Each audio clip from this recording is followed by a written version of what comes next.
Hello, hello, hello, hello. Okay, 1 minute. We're like, okay, I think that's it. I think you should be able to hear the game now. Oh, okay. Got to do this again, but I've always fucking forget upon starting exactly where I am. But hello, Arson. Hello, T. Hello, Irwin. Hello, everyone. Arson is already redeemed. Casual imp already. You know, funny story, imp. What's the funny story? Jesus Christ. Hello, Iron. Hello. Now, I'm drawing a VTuber I really respect as a cool off session from an art trade I'm doing with a friend. Oh shit, very nice. Hello, Erwin. Hello. Hope you're doing well. Dude, that's a fucking cool emo.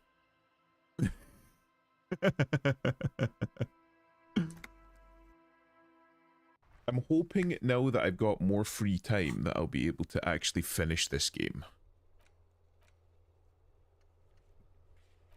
But we'll see.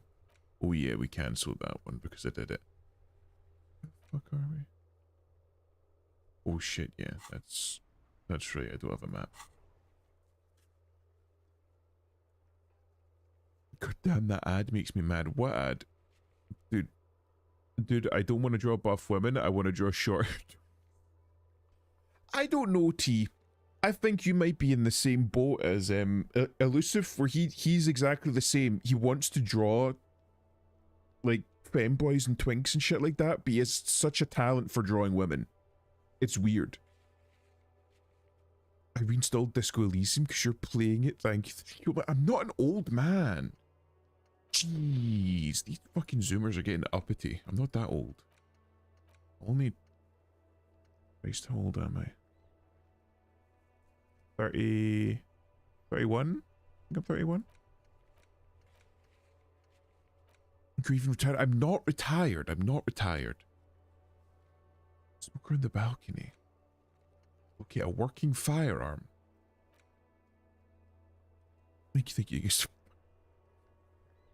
condescend to me. Special Porsche, get a reality lowdown. But it's nighttime, right? So we need to like find a place to sleep. Is it? More Arc Raiders. I think Arson's hooked on Arc Raiders now. It was good fun though. Who the fuck is this?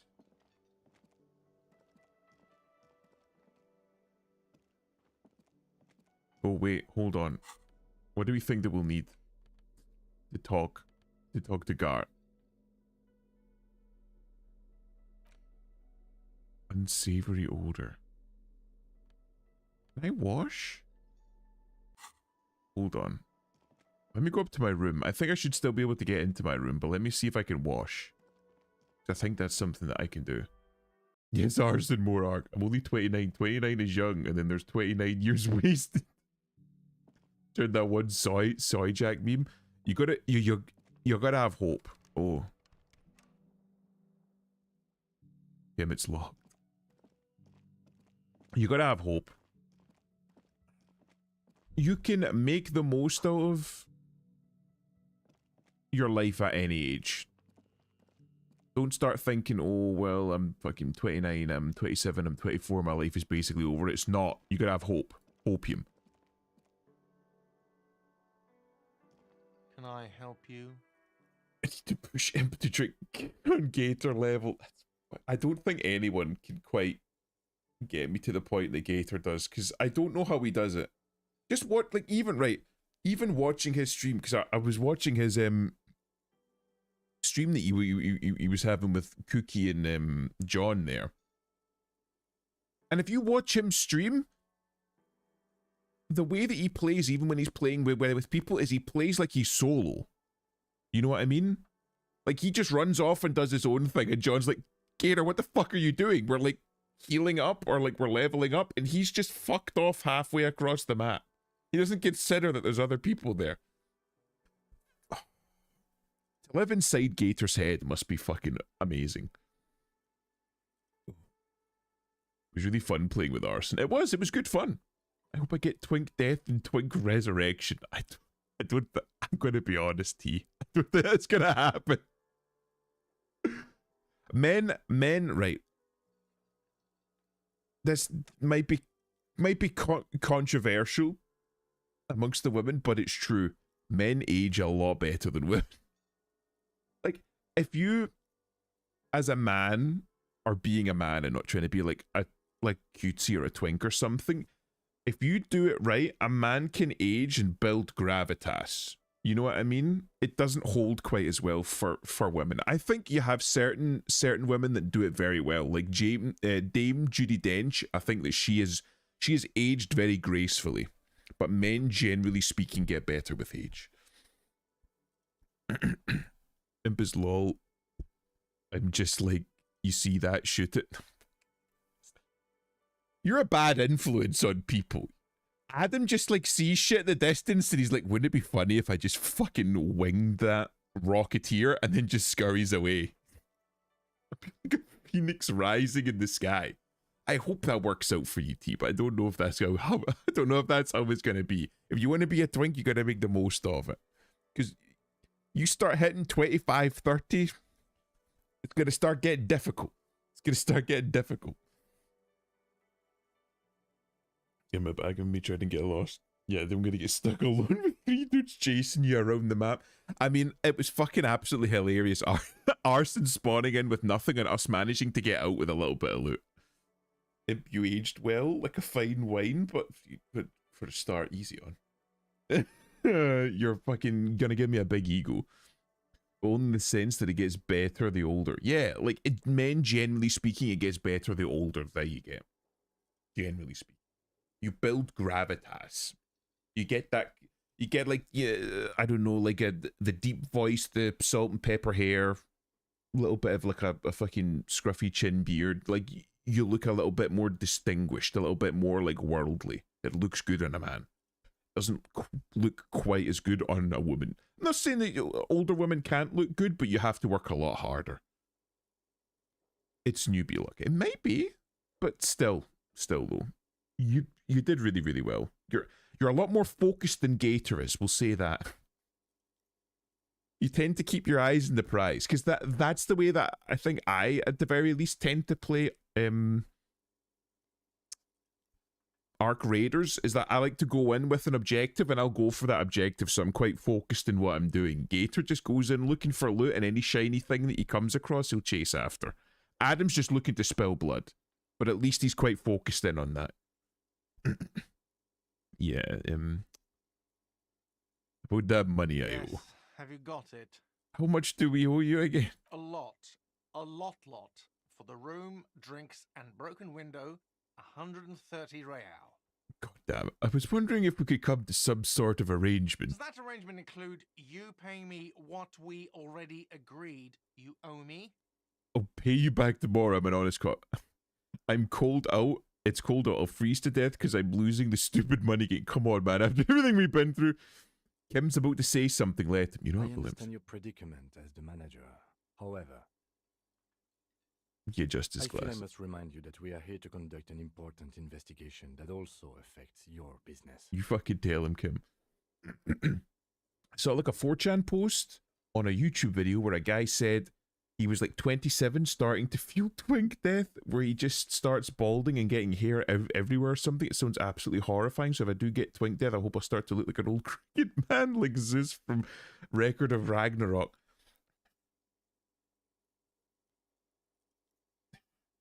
You have to identify what a twink is, right? And generally speaking, if somebody is twinkish, they have features that are more feminine, more leaning towards the feminine. As a man gets older, the more masculine features assert themselves much more strongly. If I want to look old, I want to be cool. Yeah, but that's what I'm saying. You need to lean into that. And that's what I mean by, like, you look more distinguished. You know? Like Harry here, you know? Like, if he, like, straightened himself up and looked a bit nicer, he would look not too bad, right? But that's like the distinguished of it. You know you're going to get a beard and it's going to be impossible to fucking, you know, like, keep yourself like super clean shaven. So maybe like grow out like a nice manicured beard that looks nice. If you're gonna go bald and you're gonna go like bald, shave your head and just own it. You know, like try to look like a good looking man instead of like a twink. Or if you absolutely want to look like a twink and that's the thing that you're gonna want to do, it's not something that I would do, but you need to make the most of it while you can, and then realize that there's going to come that wall where you're not going to be able to pull it off anymore. It's just biology. So make the most of it while you can. Forgive me for saying this, but your colleague seems more committed to drinking, and He stops I mid-sentence. mean no offense. It's really nothing personal. I just have to protect the interests of this establishment. Hold on, I still have my key, you Good know. luck trying to use it. Taps his foot against the metal box installed at the back of the counter. Draconian measures. Draconian measures. All the locks have an electronic component. They have to be unlocked down here with a master key before your guest key will open the lock. This conversation isn't going anywhere, is Not it? until you bring me the money. Fuck. When I was much younger, I wanted a rhino horn style mohawk. Thank God I grew from that.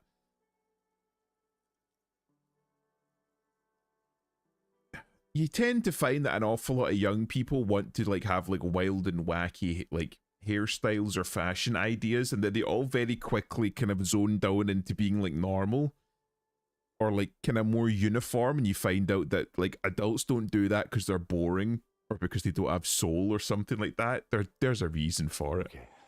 I might have something in my motor carriage we can use when you're done here. Okay.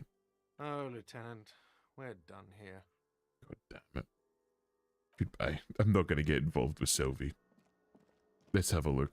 I think he's gonna give me the spinners.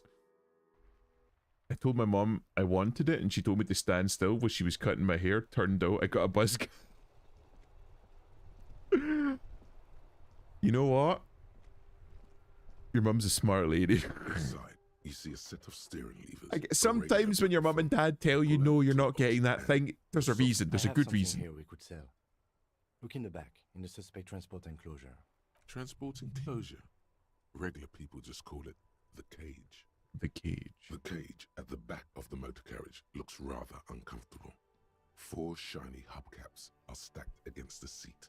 Their silver edges sparkle in the dark. I confiscated these 4 a little while back. We can take them to the pawn shop down by the Martinez Canal. What are those things? There are spinner hubcaps, frivolous things you put on your wheels.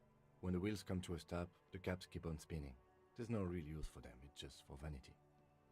Okay. Honestly, that sounds like an amazing physics demonstration. A couple of weeks ago, I stopped a young man for going slower than the speed of traffic. Turns out he was some coalition official's son and high. So you took his spinners? Look at the spinners I can get.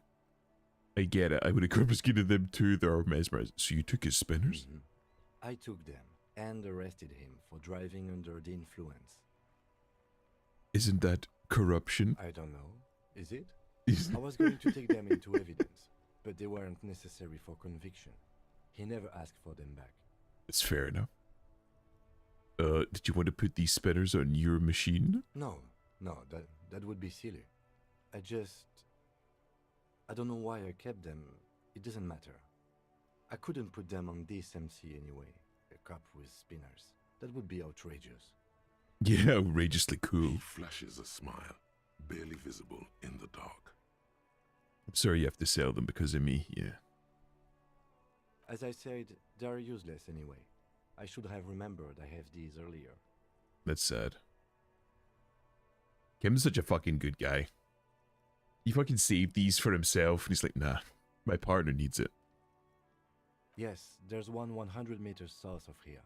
I think it's called Roy's Nest or something. If I'm not mistaken, it should be open late.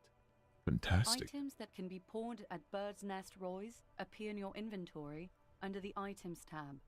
You can pawn these items when talking to Roy. Thanks, I appreciate your help. The lieutenant nods as you take the spinners. What a fucking cool guy, man. You don't fucking write characters like him anymore, man. What a fucking absolute Chad. Pay for damages, and then I get to sleep tonight. Is it 30 real or 20 real for a room?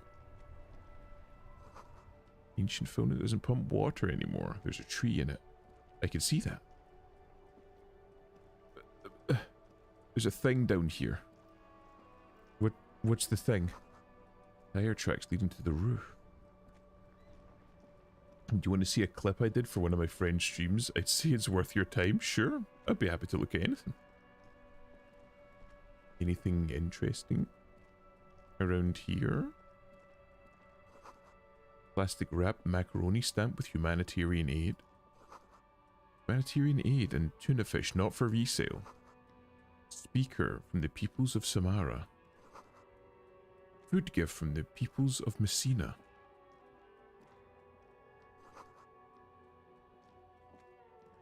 Helpline to the company that controls the drawbridge. The drawbridge seems to be drawn up. Hot air rise up from the sewers. Sour, acidic, and strangely comforting. Reminds him of old times.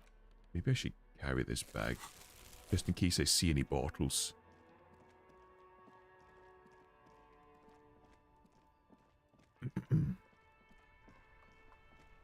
Is this the place? Or is it further down?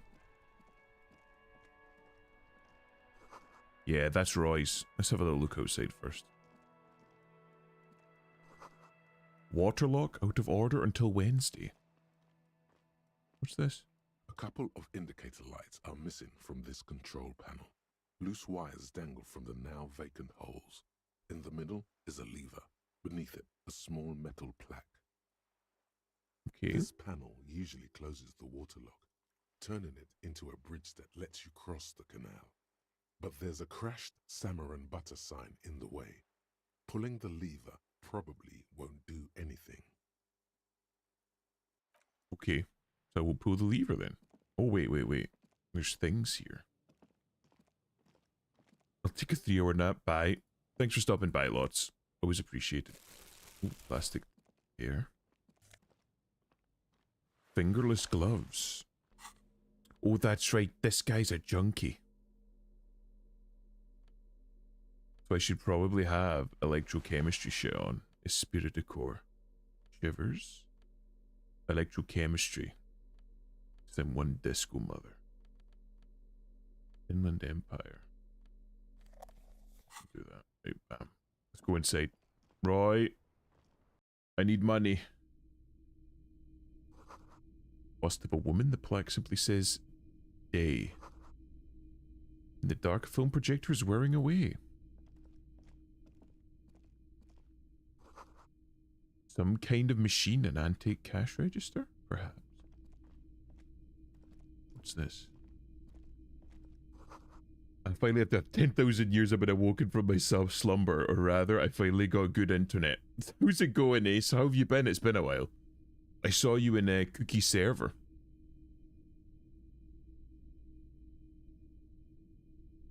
Typical Martinez. There's a lot of them, but if you do watch all of them, I'd recommend going top to bottom. By the way, I sent it. Yeah, I saw it. I'll have a look. I'll have a look after stream when I get a moment.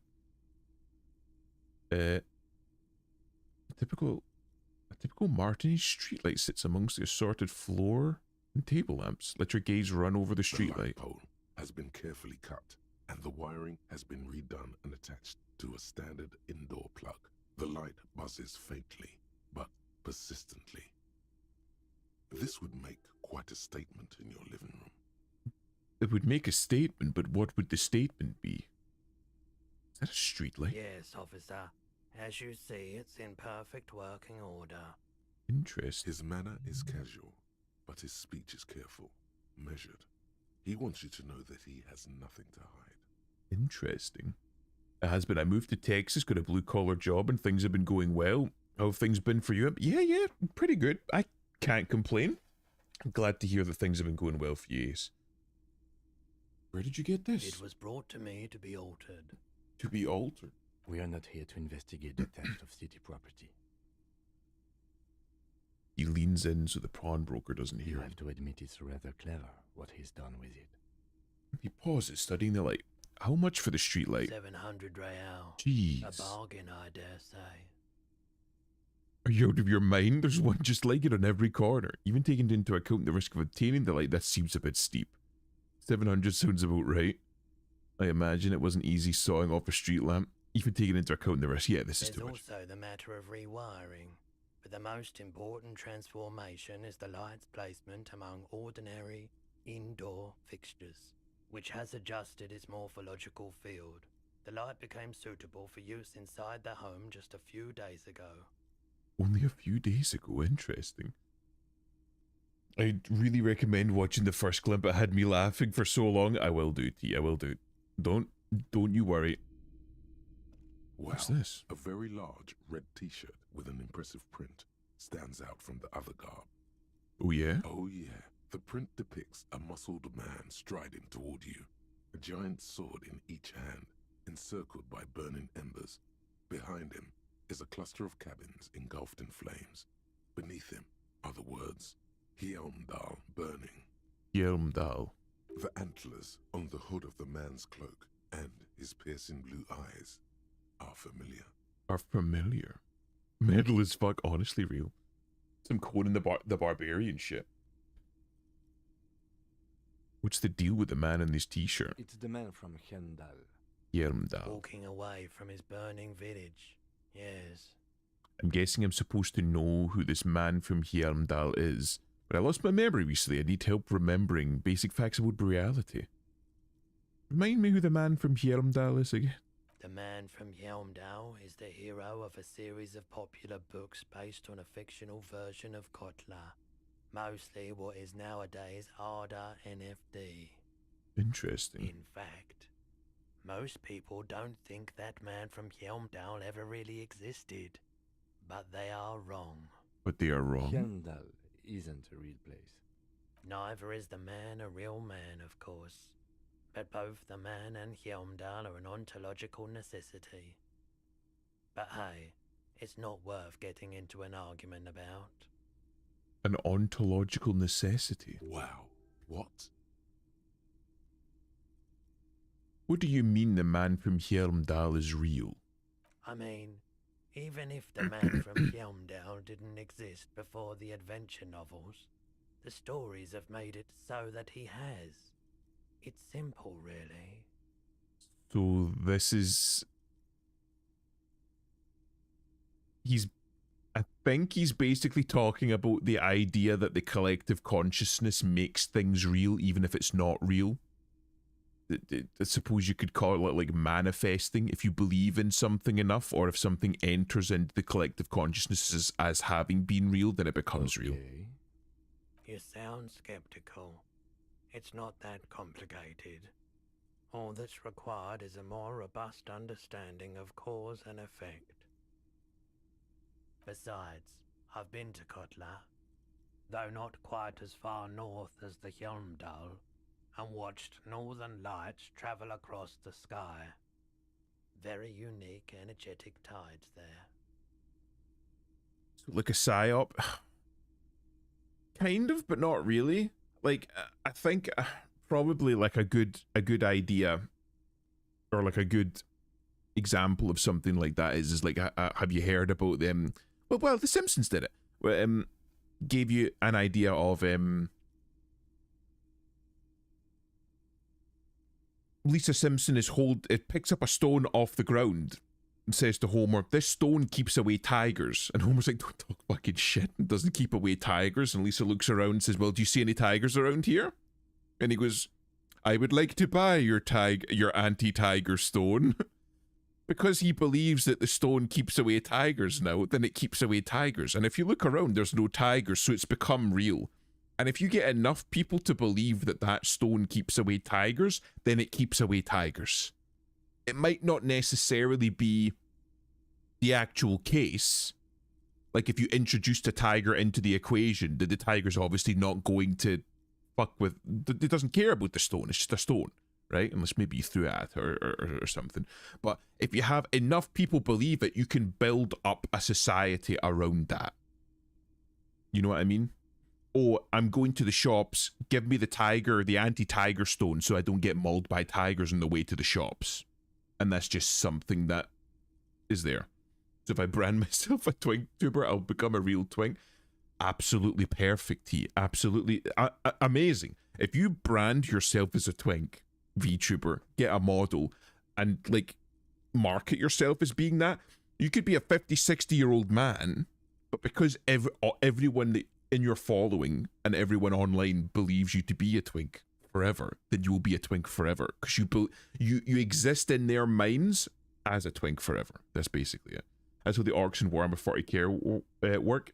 If enough orcs believe in the idea, then it will work, no matter how crazy it is. Exactly it. It's like manifesting. If you believe in it enough, and if enough people believe in it, then it becomes real. It becomes real in the minds of all those people, and an awful lot of people, again, I'm going to get into fucking postmodernism and abstract thinking. An awful lot of people believe that reality happens in our mind more so than it does in the world around us. There's different ways of looking at it. Some people believe that like the reality outside doesn't exist at all. It's only within our mind. So how we perceive the world is different, because we have like different eyes, different ears, different taste buds, different, you know, fingertips to interact with the world. So we all experience reality differently depending on how we take it into our own minds. But there's an awful lot of people out there that believe that take a different way of looking at this, in the sense that if you believe something enough, it affects the reality around you. And they actually explored this in the Stalker games, the idea of the sea consciousness. The idea that if you have all of these people that tap into the new sphere and they will something into being from their minds, and they can affect the reality around themselves. I won't go into it because it gets very abstract, but it's talking about the idea that reality is very heavily based on belief and not based on facts. It's anti-modernism, basically. I mean, Elfie branded herself a girl failure in white, and well, that went well till eventually she didn't. That's the exact point. This theory works absolutely fantastically right up until you run slap bang into actual reality. So like I said with the stone, the anti-tiger stone 100% keeps away tigers until you come into contact with a tiger, and then the reality crumbles, which is why I don't believe it. But he seems to believe in it quite. This Roy guy seems to believe in it quite heavily. I got a better plan. Fake being a girl. Many such cases. Many such cases. That's why I come to extreme postmodernism and abstract thinking. I know that last time I did this, we had one or two people going like, I don't like this imp. You think too much. This makes my brain hurt. I'm going to watch something else. And I understand that. But this is what this game does to me. I go on tangents about this shit. I'm going to go to my vocal training arc for 5 years, and then when people ask what's my gender, I go, gee, I don't know, I guess. It's like the fucking Taiga guy does. Until now. Well, I mean, Elfie is a girl failure, but just girl failure derogatory. She hasn't come back yet, has she? We need to be on the lookout just in case. It's for the best, because Eamdal is not a real place, and thus he could not have gone there. Fantastic. His theory isn't exactly incoherent, but its logic does suggest some unusual neural activity. Interesting. I think that it might also be unusual neural activity. I think stuff like that, like his way of thinking, you tend to find that way of thinking is very common amongst people that are like stoners or like alcoholics, because they take so much take large amounts of mind-altering substances. They're seeing and perceiving reality warp around them, so as a result of them seeing the world through the lens of mind-altering substances. So as a result, reality seems an awful lot more malleable to them. Because I used to work with a guy that was very much like that. He took so many drugs that he developed a psychological issue. He developed, I don't even know what he had develop. It basically broke his mind to the point where he can't function without being on a cocktail of psychoactive meds. But yeah, he went from being like atheist and totally unengaged to like, I need to read all of the holy books. Like, I'm not talking like I'm devoutly Christian or something. It's like, I need to read all of them. So he would sit in cell culture and listen to the audio book of the Bible just because he needed to learn more about this kind of shit. Can't really call her a failure when she made 6 figures in the span of a year by exploiting lonely men with low IQs. Adam, it's really not difficult to exploit lonely men with low IQs. Men have been doing it for years. Let me introduce you to Roblox. And again, how did she fumble it? How did she fumble it? All she had to do was just not fumble it. Just don't do anything stupid, but she couldn't. She fucking crashed out. She ruined it all. I saw a tweet about the situation where there's an AI-generated bird saying Allahu Akbar, and the caption was something like Elfie when she gets deported back to Pakistan after her ancestors see her doing Arab things. Oh. There's an awful lot of people online that need, especially women, but that need, they need constant external validation in order to have any sort of self-worth. So they're addicted to it. It's not an addiction in the sense that like, oh, I'm addicted to video games or something like that. It's like a physical addiction where if they don't get it, they start having withdrawals. And Elfie is one of these people. I think that she will be back in some way or another to social media or VTubing or content creation or something. She will come back because she physically needs the attention that she gets from it. All right, I found it. It's in your DMs. Let me have a look then.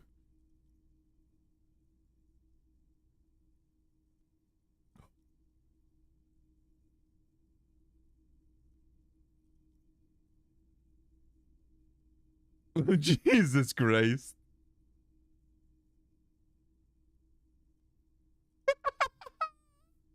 Okay, I'll fucking post that. That's funny. Oh, jeez. I can't bring myself to hate her. I hate what she's done, but more than anything, I fucking pity her. How much are you selling this t-shirt for? 2 real. That's dirt cheap. Dirt cheap. Couldn't you just give it to me for free then? But why? Because I'm a broke cop with a cent to my name. I sympathize, I do. But this is a for-profit enterprise. Fine. Didn't even want the sick shirt that you're selling. Ooh. You see rows of toy soldiers guarding the rest of the trinkets displayed on the table. Some on horseback, others in rags, others yet in bright blue uniforms. All are stern and unyielding in their duty. Amazing. Constant attention, so like any IRL female streamer on Twitch where they're making anything more than $20 a stream. Yeah, it's... I won't get into it. I've said it multiple times before. I won't get into it because I'll fucking tangent off of it. But yeah, honestly, there's something to be said about that. But for female streamers, I think it's more than just the money for an awful lot of them, especially the ones with like the low cut tops and stuff like that. They're not doing that just for the money. They're doing that out of like a psychological need. Go to head out and have an awesome stream. Thanks for stopping by, Arson. We'll have to arrange more Arc Raiders sometime.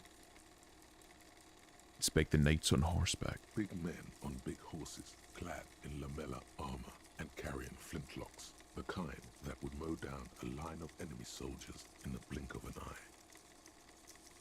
Wait at the knights on horseback. These are Franco-Nigerian cavalry, right? Mm-hmm. I used to be very serious about my Franco-Nigerian knights.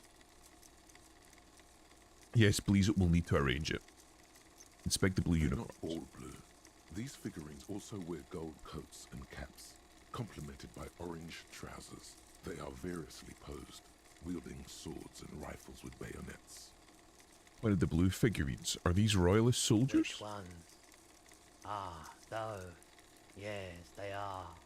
I find the paint job a bit gaudy, but children like the bright colours indiscriminately.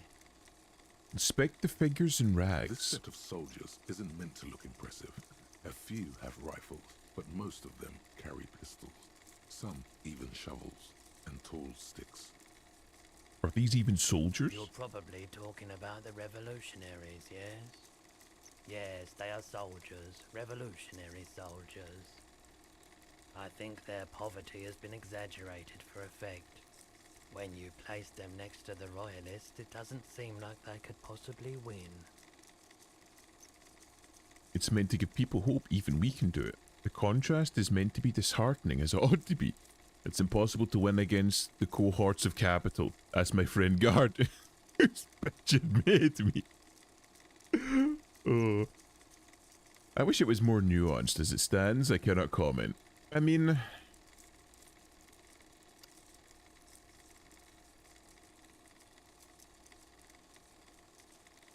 I suppose this is more death of the author.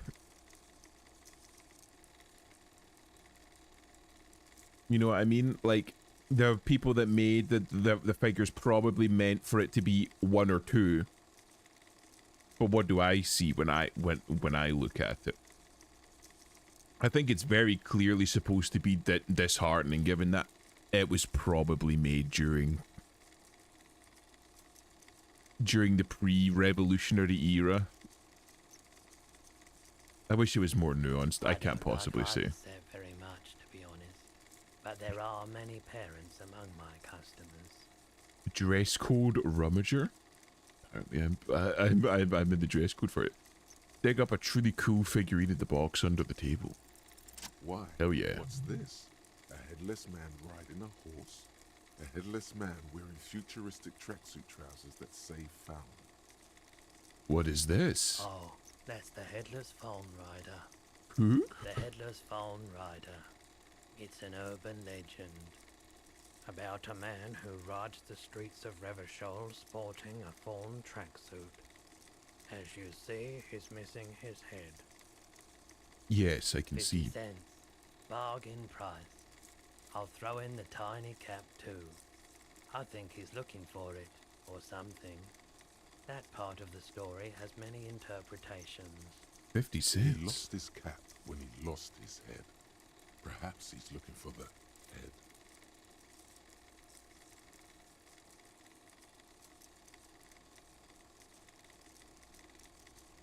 I'm gonna Did I buy that. mention that this figurine is supposed to be lucky?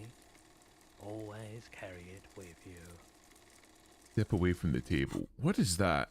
I don't know why I bought that. I've never seen it myself. It's not a horse, though. That's a bull. Is that a bull? Like, this shape here makes it seem rather larger than it's supposed to be. As together, this phone rider sits atop his equally plastic bull, his posture indicating either desperation or pride. That's pride. Look at him, he's fucking leaning back, he's waving his cap amongst his head. Or, well, where his head would be. Comes as a set with the infamous Fallon cap, for which he lost his head. The head is not included. You know what? I'll keep it. The boomboxes on the shelf look well-loved and well-traveled. Chipped, dented, they stare at you with the unblinking eyes of their tape reels. You know, I think the type of people who I will always respect the most are the kind of people who are humble and actively lose money in their endeavor, but does it regardless for a noble purpose. I don't think, like, I can understand why people would respect that, and I do respect people that do that. But I don't think it even has to be a noble purpose. I think the type of people that I respect more are people that do some things simply because they want to do it, because they're getting some sort of enjoyment or self-betterment out of it. Because there's an awful lot of people that will do something for a noble purpose purely and take a loss for it. Like, they're not making money off of it, and they will do it purely for the purposes of looking good.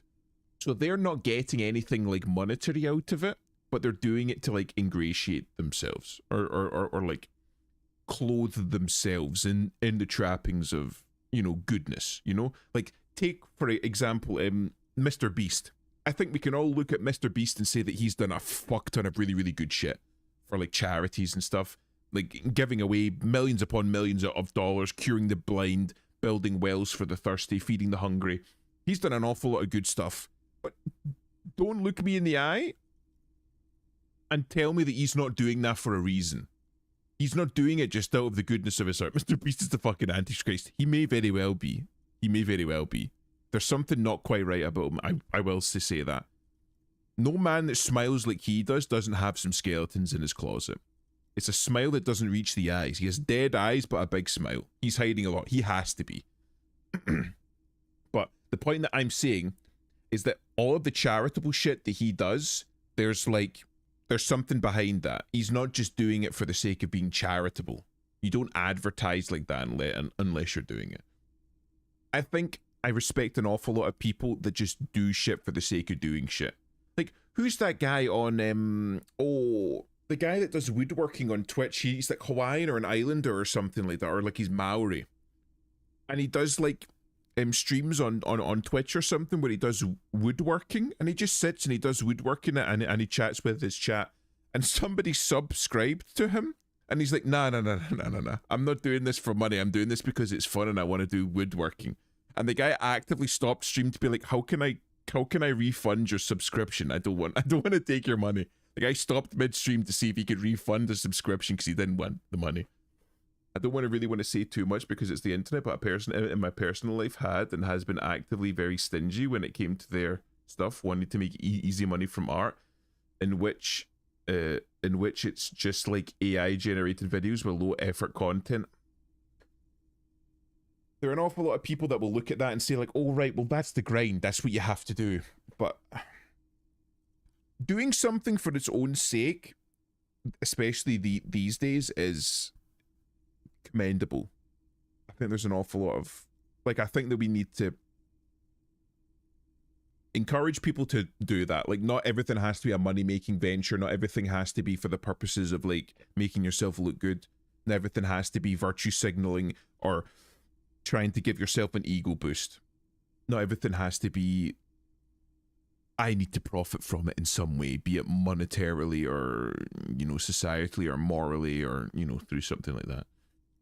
And then they're so impatient when it comes to actual art. When I mentioned one of my friends, they asked how much it would be that for that friend's commission for a budget, with the budget being $20.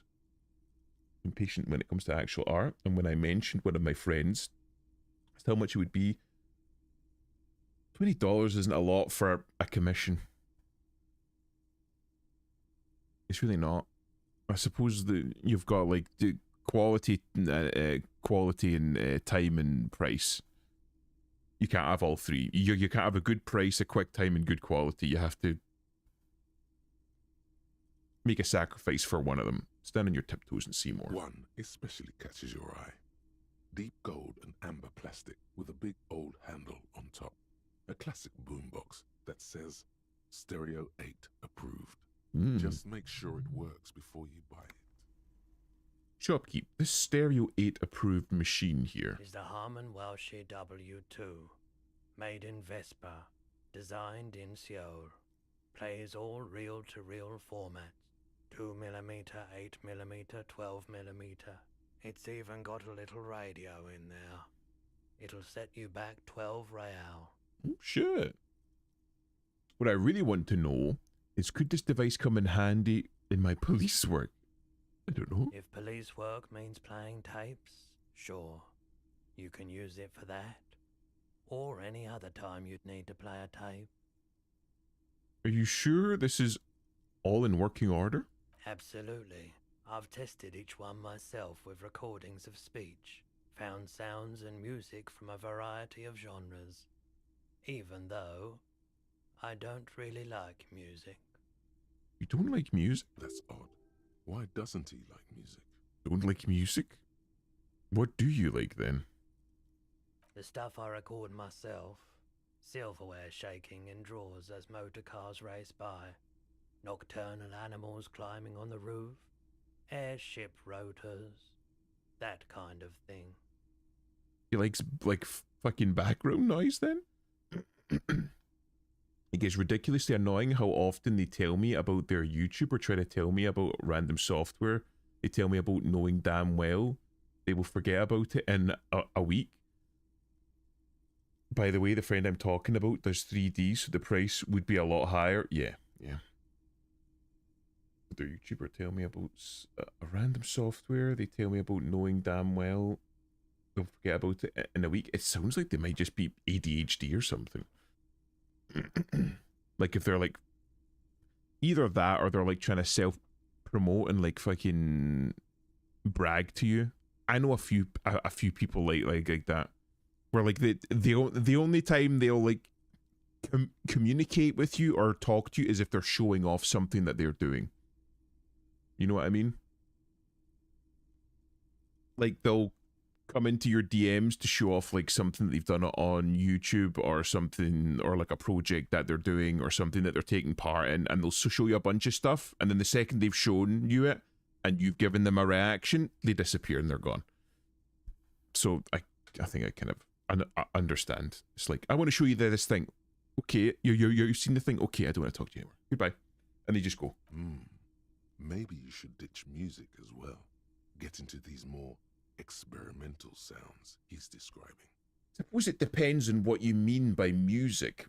You don't have to be. I mean, you don't have to use instruments to make music, I suppose.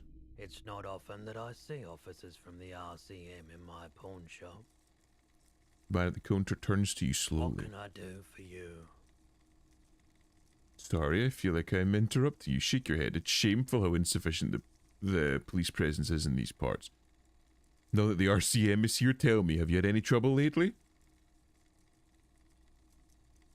It's shameful how insufficient the police presence here in this, but honestly it is. I haven't had any problems myself, though some of my customers have complained about inconsistent law enforcement. I wonder why. Who are your customers usually? All kinds of people come through here. Locals, travelers, people looking for a deal, people looking for a keepsake, people who are terminally bored. As you can see, I have a wide selection of goods for everyone to choose from. Quite the collection. I may have something to add to it. Look around. Accurate consumerist objects. Honestly, I think your selections are, press your fingers to your lips, more tasteful than others. This business plan is all over the place. You should specialize. Zoom in, recapitalize. Quite the collection. I may have something to add to it. It keeps me entertained. The attention is drawn once more to the play of light and shadows in the walls behind you. He's well composed, but underneath it you sense psychedelic processes bubbling. Some kind of drug, maybe. Interesting. Entertained. He might be high. If he is, on what? These prices are strange. Odd brain activity. Composure notice the psychedelics. This is challenging as well. One moment.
Right, I'm back.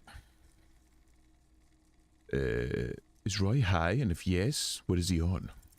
Feeling warm and enthralled by the movement of light, while the mind continues to race forward. Lucky bastard.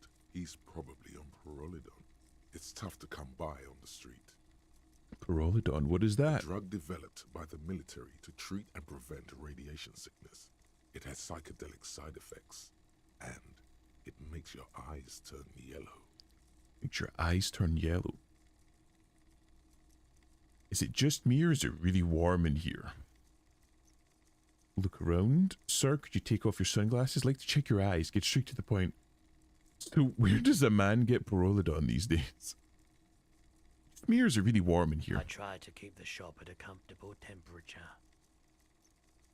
It's pretty obvious you're under the influence, sir. No judgment, just curious. I probably did loads of Pyrrolidol before I lost my memory. Chill out, man. I'm a chill out cop who just wants some of what you're having, wink. Didn't mean to offend you. Drop the subject.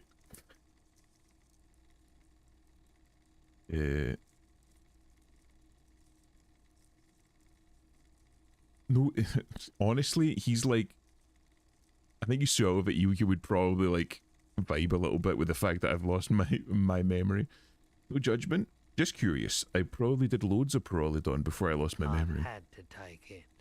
You know, since the People's Pile clean-up. I was with the Emergency Relief Brigade. You know, my mum once said marriage ruined her future, and funny enough, it's definitely true. Even though she didn't have a formal education, I think she's very darn strong and sturdy. I'd see her do physical endurance feat I'd never do, and then when I see her being so narrow-minded, putting up with it is the least I can do. Besides, it's really interesting. I suppose it depends on what she wanted her future to be.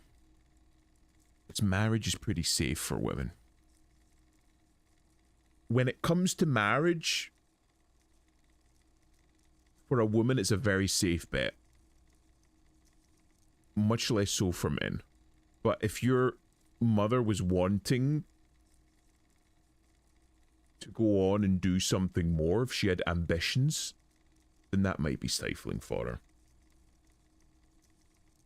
So it depends on what you're wanting to get out of it. You get out what you put in, so it really all depends on what you wanted to get out of it. He's taken it for mental and emotional, not physical pain these days. The People's Pile, what is that? A bad idea. Some poor leftist built a particle decay generator in hopes of bringing affordable electricity to underserved communities. It malfunctioned.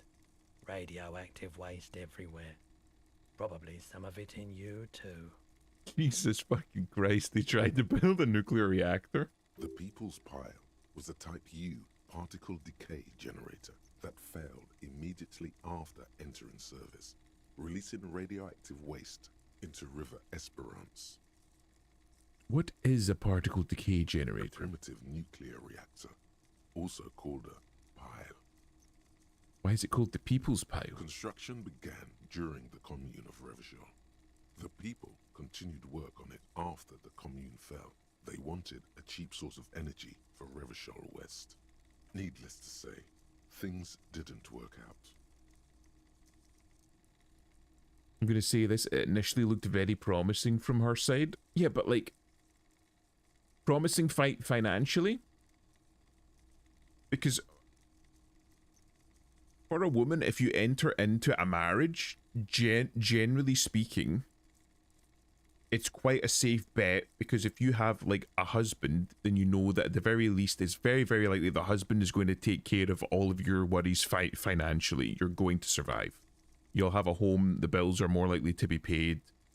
If you're looking to develop the relationship towards having children, then you're going to have a genetic lineage, or you're going to have people to take care of you when you're older if you treat them well. It's like a very safe bet, but it's not glamorous. You're not going to have like a big, financially, so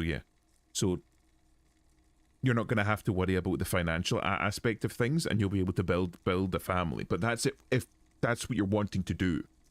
Whereas if you're we'll say the modern emancipated woman, and you're wanting to focus less so on building a family, and you're worried less so on having financial stability, and you're wanting to grow yourself more independently, then much less so.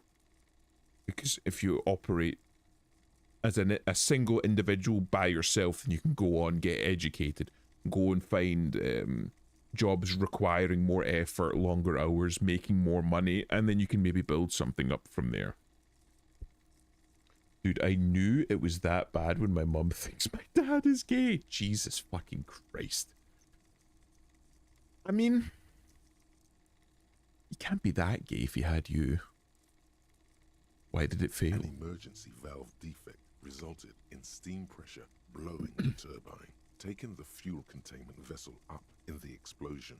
Both the faulty design and lack of finances contributed to the catastrophe. What the fuck is your family? Adam?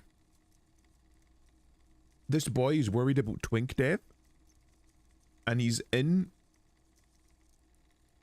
the Twitch chat of a VTuber at very early in the morning. It's not looking good. I mean, I say that as the VTuber, so it's not looking good for me either, but still, you know what I mean?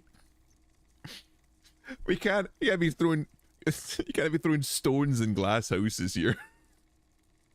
We're in the sphere of VTubers. We're not exactly all fucking 100% upstanding, well put together individuals here. Tell me about this emergency relief brigade you were a part of. We were an all-volunteer force, self-organised, tried to help the fire brigades contain the spill. On the patch, gamma radiation lines crossed with a red drop of blood.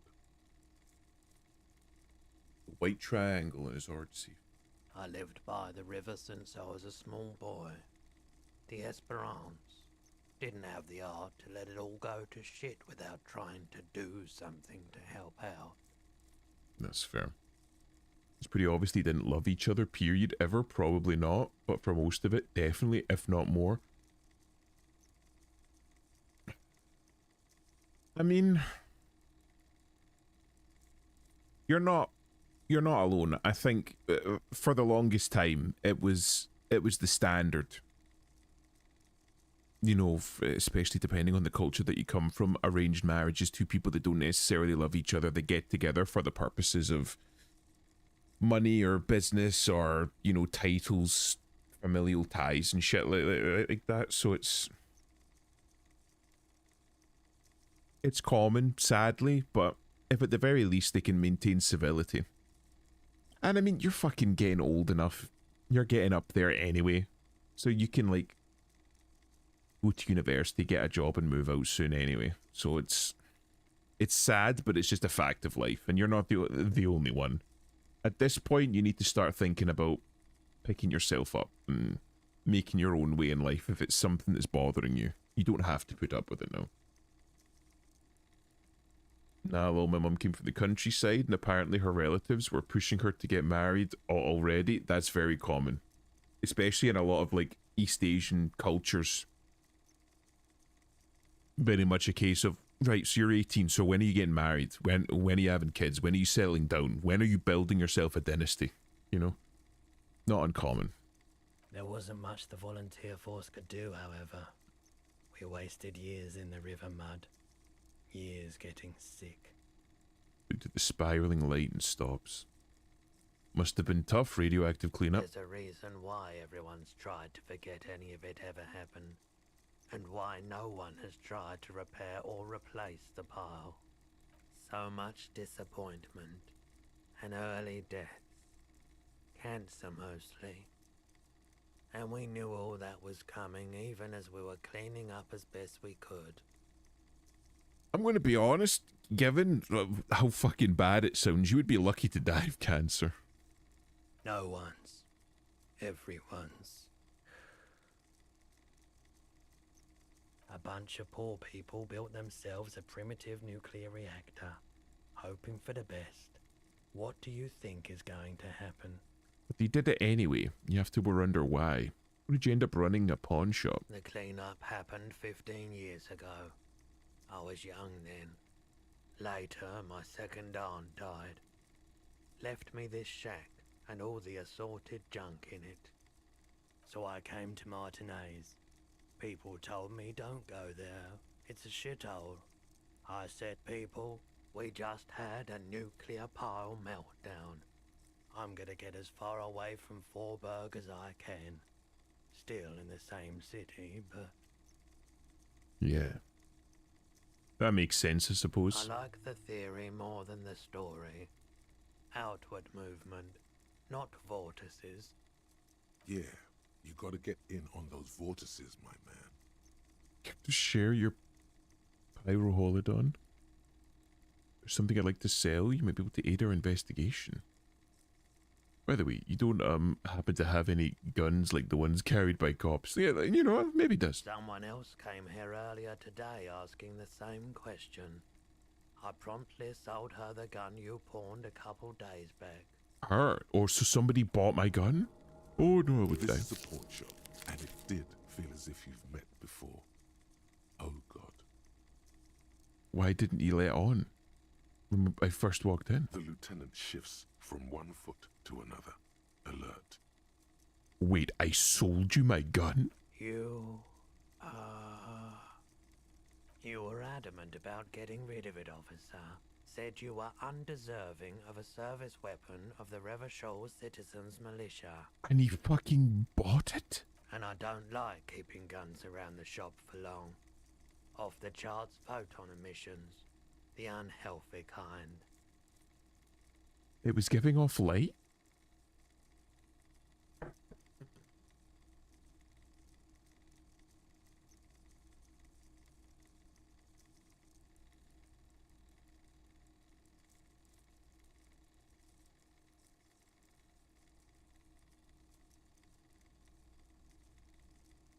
The buyer a policeman too? She didn't seem like a policeman, although she kept referring to herself as a pig, which was odd. Interesting. I found her interest in the gun a bit obsessive, but I was just happy to get rid of it, and of her. Is that legal? Can you just sell guns from a pawn shop?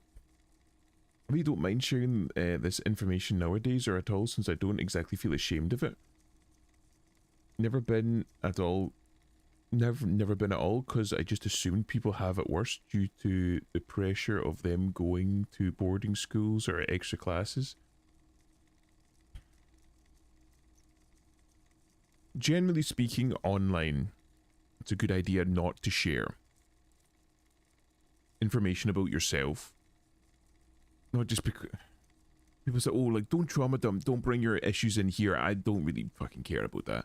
But like bringing the mood down or something, it's more so for the fact that, like, you don't want to be giving your information out for safety reasons. An awful lot of people out there that will use that information against you, and you may not even realize how they're going to use that information against you. You know?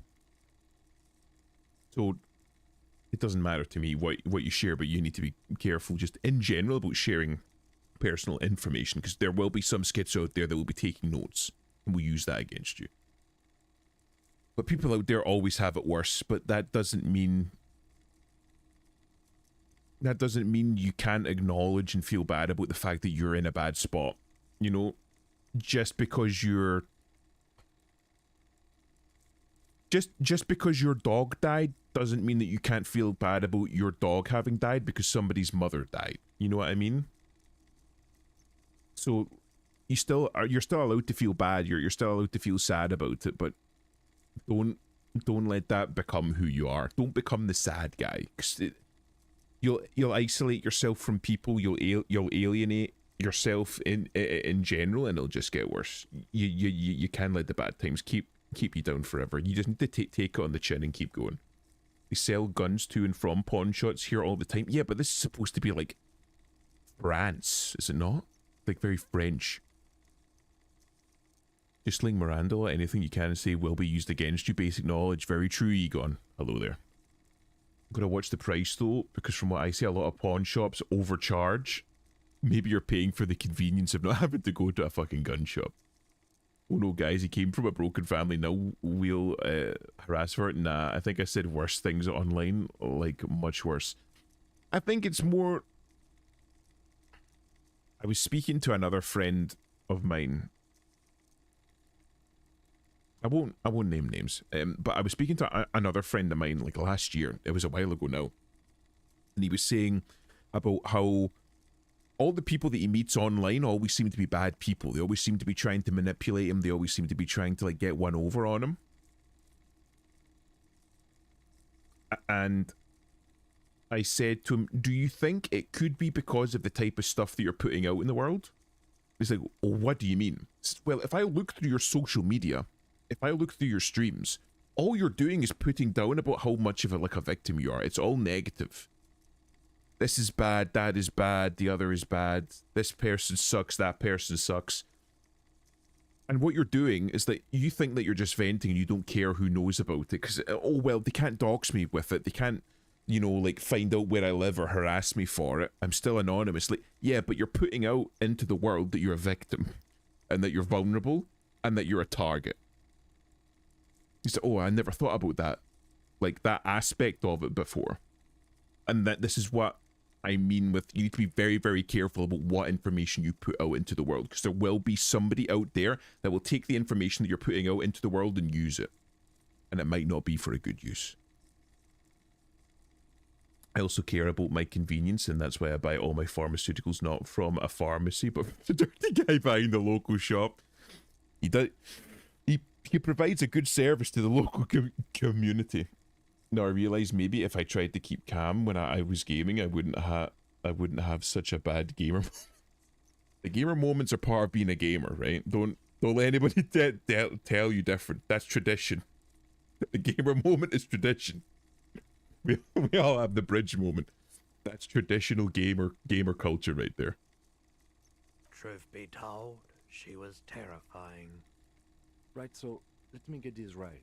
You sold your sidearm, issued by the citizens' militia, and now a civilian is running around the streets of Martinez with it? Only one explanation. She must be one of my rabid fans.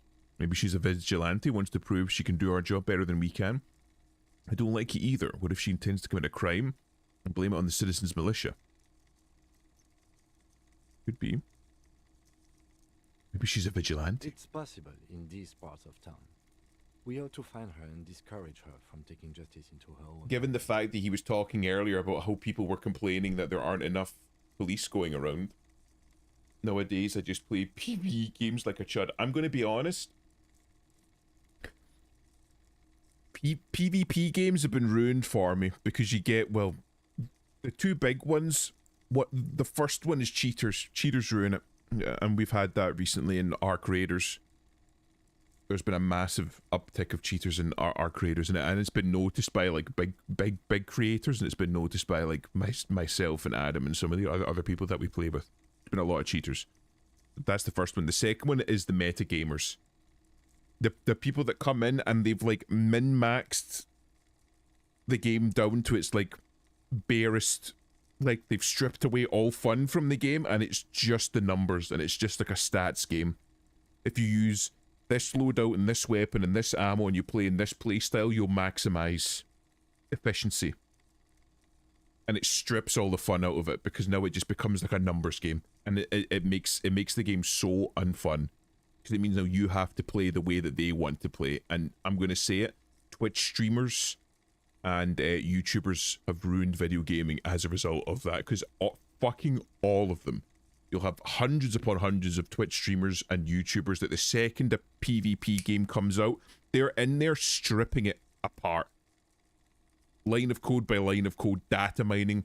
How can we break this game in order to make it, in order to give us like an unfair advantage, and it just strips the fun away from the game. It turns the game from something that's fun into a fucking job. After Arc won that game award, it got a huge influx of new players and a lot of cheaters. Yep. And honestly, it's just fucking ruined it. I think it's part of the reason why you tend to find that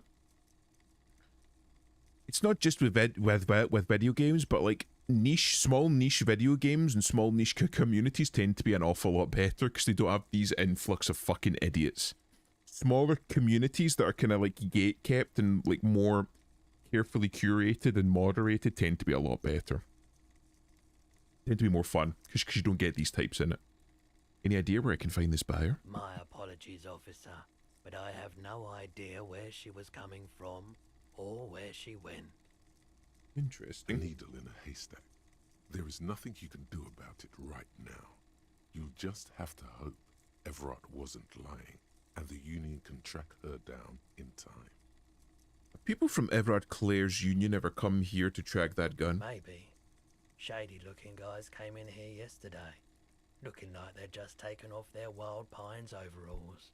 They asked if I have a police weapon to sell. I told them I already sold it. They went their way.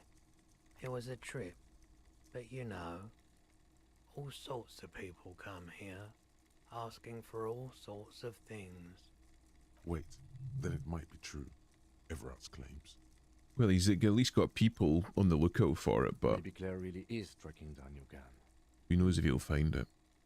People as oleaginous as Everard seem like they're lying, even when they're really being truthful. And that's how you know they're good liars, when you don't even know that they're telling the truth.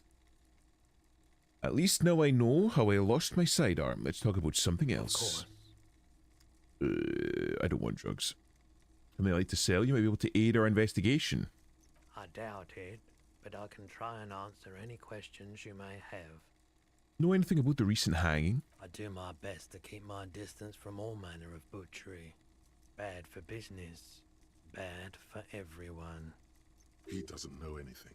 Okay, actually that's all I've got. Pawnbroker's gaze is already fixed on the dancing colors. There's something Yes, I'd like to we'd sell. to sell these hubcaps. Roy takes the hubcaps from the lieutenant and inspects them. The spinners appear iridescent in the dancing light of his pawn shop. Oh, he'll like that. Yes, these are very, very good.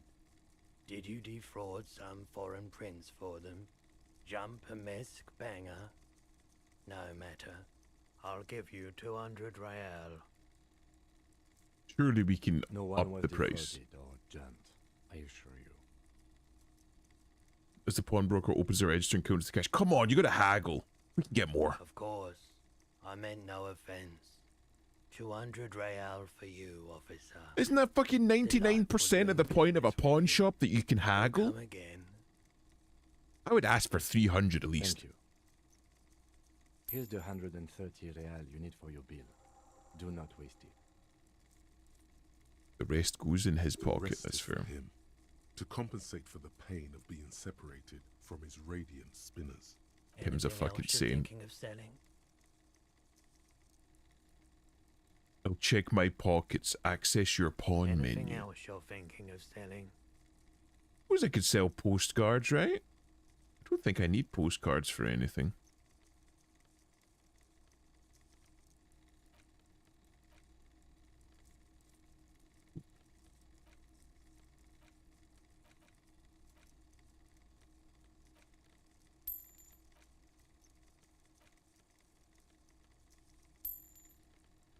I think that's it, really.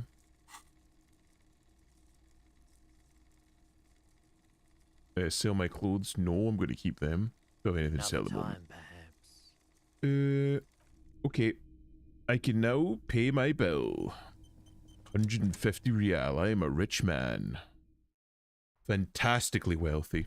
You can tell by my bum hat. Like, does the bum hat gives me, like, good buffs? -1 rhetoric. Half-light. Anything? Physical instrument. Conceptualization. Half-light. Interfacing. Maybe interfacing? I don't know. I don't know which is better. I'm gonna have my torch out. Hell yeah, I can see now. But the question is, what do I see? Oh. The damage looks like it could have been caused by an earthquake. I imagine it's probably shelling. 50 years and this place is still a fucking dump. Really was frozen in time, this place, eh? Revolution never really ended here. Oh. People I can talk to? This guy's been fucking unconscious all day. It's all about the money, you know? Fucking, you know what? I bet it is. The worker is in a deep slumber. There is Hell only yeah. one way to wake this bone idol from his slumber. Roar like a hurricane. Rip the buildings from the earth. Wake up, this is an order, I am the law. The yelling man. The 30-something man slowly lifts his head and gives you a pensive Looks look. like a Sow descendant. A lot of Sow dock workers around. License and registration. You're alive. You looked out for the long count there. I just wanted to see what you would happen if I yelled. I need to answer some questions right now. You're alive? You looked out for the long count there. Wait, what? I was just sleeping. What do you want, officer? Tell me about Wild Pines. Were you sleeping here while the others are striking? Who's behind the organising the strike? What about the dead body in the yard? What about the dead body in the yard? Seen something interesting in your dreams? Tell me about Wild Pines. That's the name of my employer.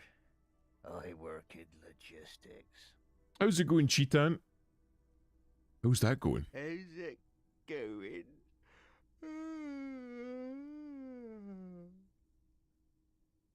Awkward lets out a big yawn and stares at the cafeteria terrace doors. Some fingerprints glisten on the glass. Haven't you noticed what's going on outside? I'm not sure what you mean. Oh yeah, it's a total madhouse. Good. Then you understand the gist of it. We would all be better off without the employers and their employment. What would you do if you weren't employed? For one, I could get some goddamn shut-eye. Right to sleep, I say. Jesus. Why are you sleeping here while the others are out striking? They got it. Majoret's got it. He's guarding the gate. I just getting some sleep. Or was.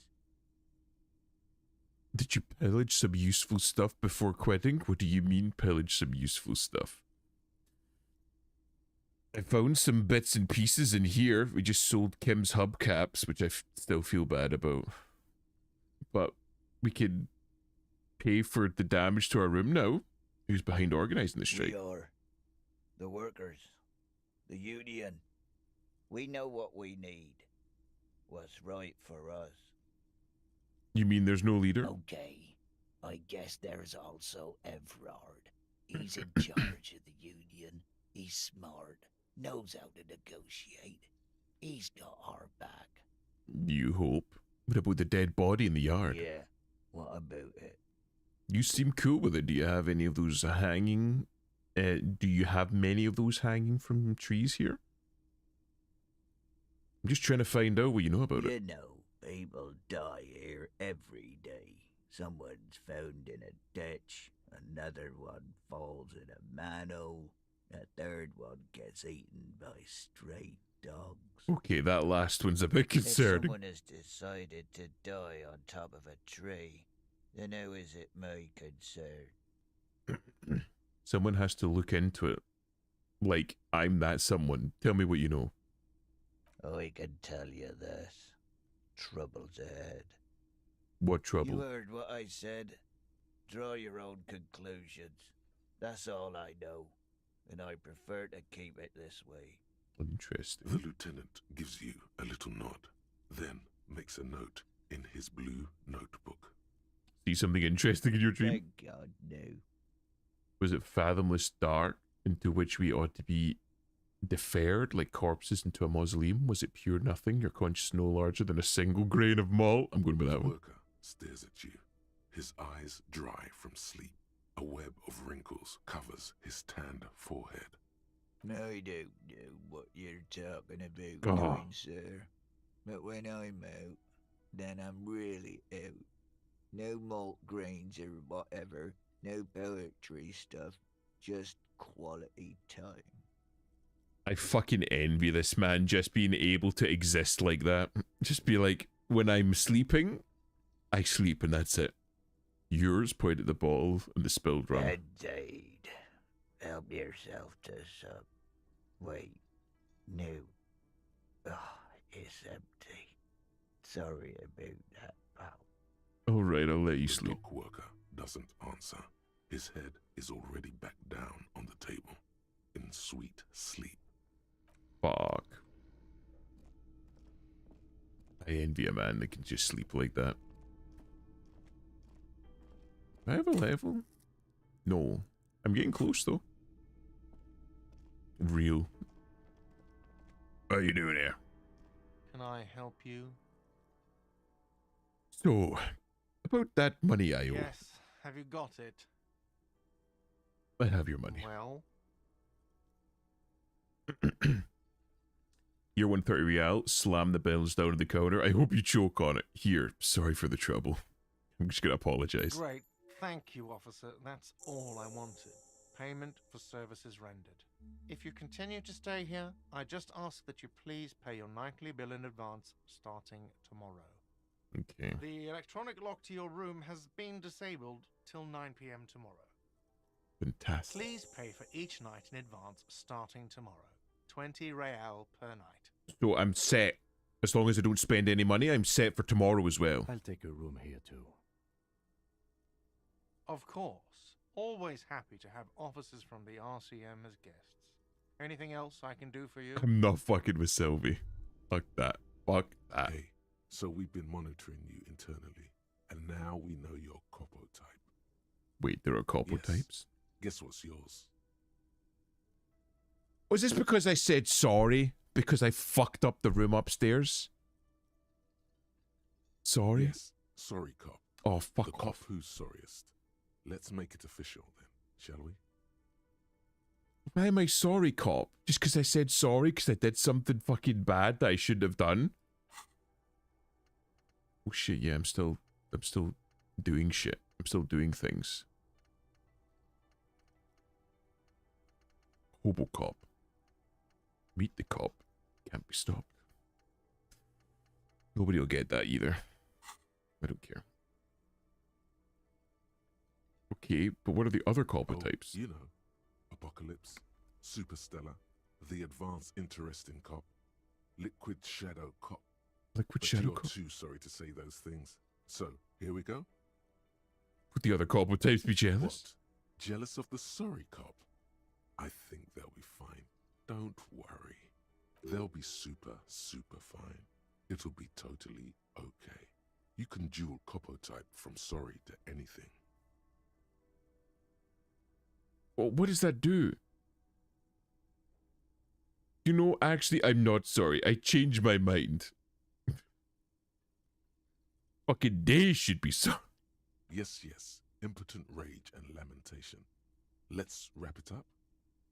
Fuck off. You know, actually, I'm not sorry. I changed my mind. Come on. You'll be back to saying sorry in 2 minutes. Stop wasting time and begin the repentance. No, I'm really not sorry. Fuck Wow. off. Okay. Fuck off. Maybe we were wrong about you then. Wow, okay, fuck off. I fucking love that statement. You see, laughter's the best medicine, then I guess I'll be immortal if I keep doing things. For fuck's sake. Do they make you laugh? A little tee hee ha ha whenever you draw them, is that it? Oh, bloody hell.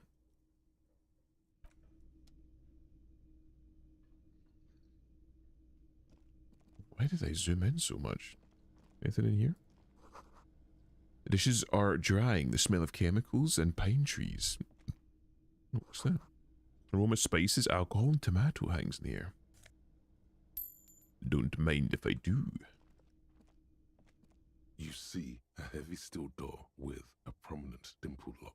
It's painted blue. Touch the The door. cobalt blue surface feels rough to touch. The stainless steel door is flush with its frame on every side. Old cobalt paint, rough on the fingers. 40, 50 years since this was painted, maybe. It leads to a Interesting. side building, adjacent to this one. The old building next to this, half ruined. Whatever is behind it must be older. Tried to push on the The door. door does not budge. Wonder where this door You leads. do? It's a door in the back of the kitchen. Why do you care where it leads? The winch. Outside. In the backyard. Remember? No? Your fingers do. There's a winch outside on the roof, like a small elevator. Well, if there was a winch, I suppose we could look into it. As a side investigation. It's hardly a side investigation. You already have a name for it. Yes, a mini-side investigation. No, the door's a mega investigation. I'm calling it Behind the Blue Door. The door and the main investigation will merge into a stereo investigation. It's hardly worth a title. Anyway, Gart is the person to ask about this. The cafeteria manager. Yes. We will ask Gart. Explain the blue door. The door of mystery. Can I help you? I saw another thing at the Another whirling. thing. Great. I love those. Oh, shut up, you chinless fuck. There's a mysterious blue steel door in the back of the kitchen. Talk about that. Yes, that door, sure. There's nothing mysterious about it. It's just a door. Dude, unironically, drawing twinks is my therapeutic way of relieving stress. Drawing can sometimes be stressful, and this has never been stressful to me. Well, it's good that you have that outlet, that you're able to draw. Draw something that just soothes you, body and mind. So I'm glad that you have that. It's good for everybody to have something like that. Not necessarily drawing twinks, but something to just switch off your brain and do without having to worry about it. You know what's behind it? Do you have... No, I don't have a key. I don't know how to get there. And I don't care either. It's not like I've been wondering about it for 10 years. It's just a frit warehouse, probably.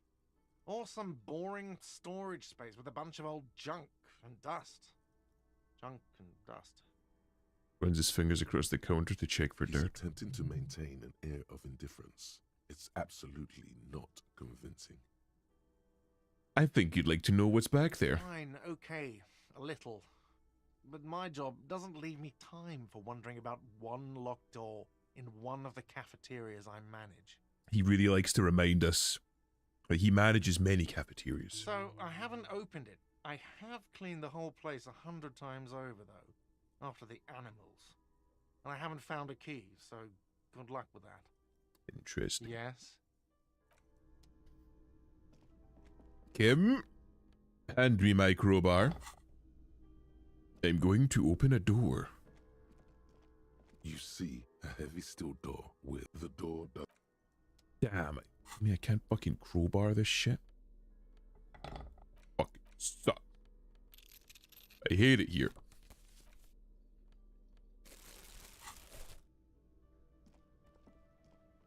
I fucking crowbar a blue door open. Fucking piece of shit. I hate it here. This place is a prison.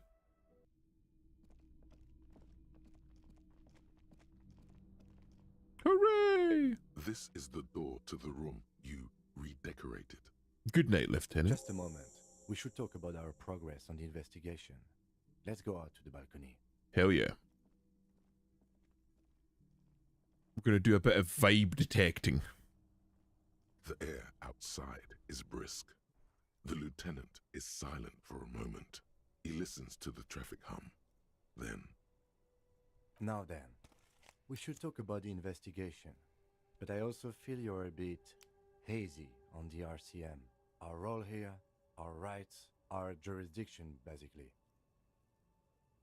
I didn't know you smoked, Kim. I have a cigarette every night when I go over my notes. It's something of a ritual. oh man, he looks so devastatingly cool with that cigarette. I think I might have to pick up smoking. Do you have any more cigarettes? How did you get so cool, Kim? This?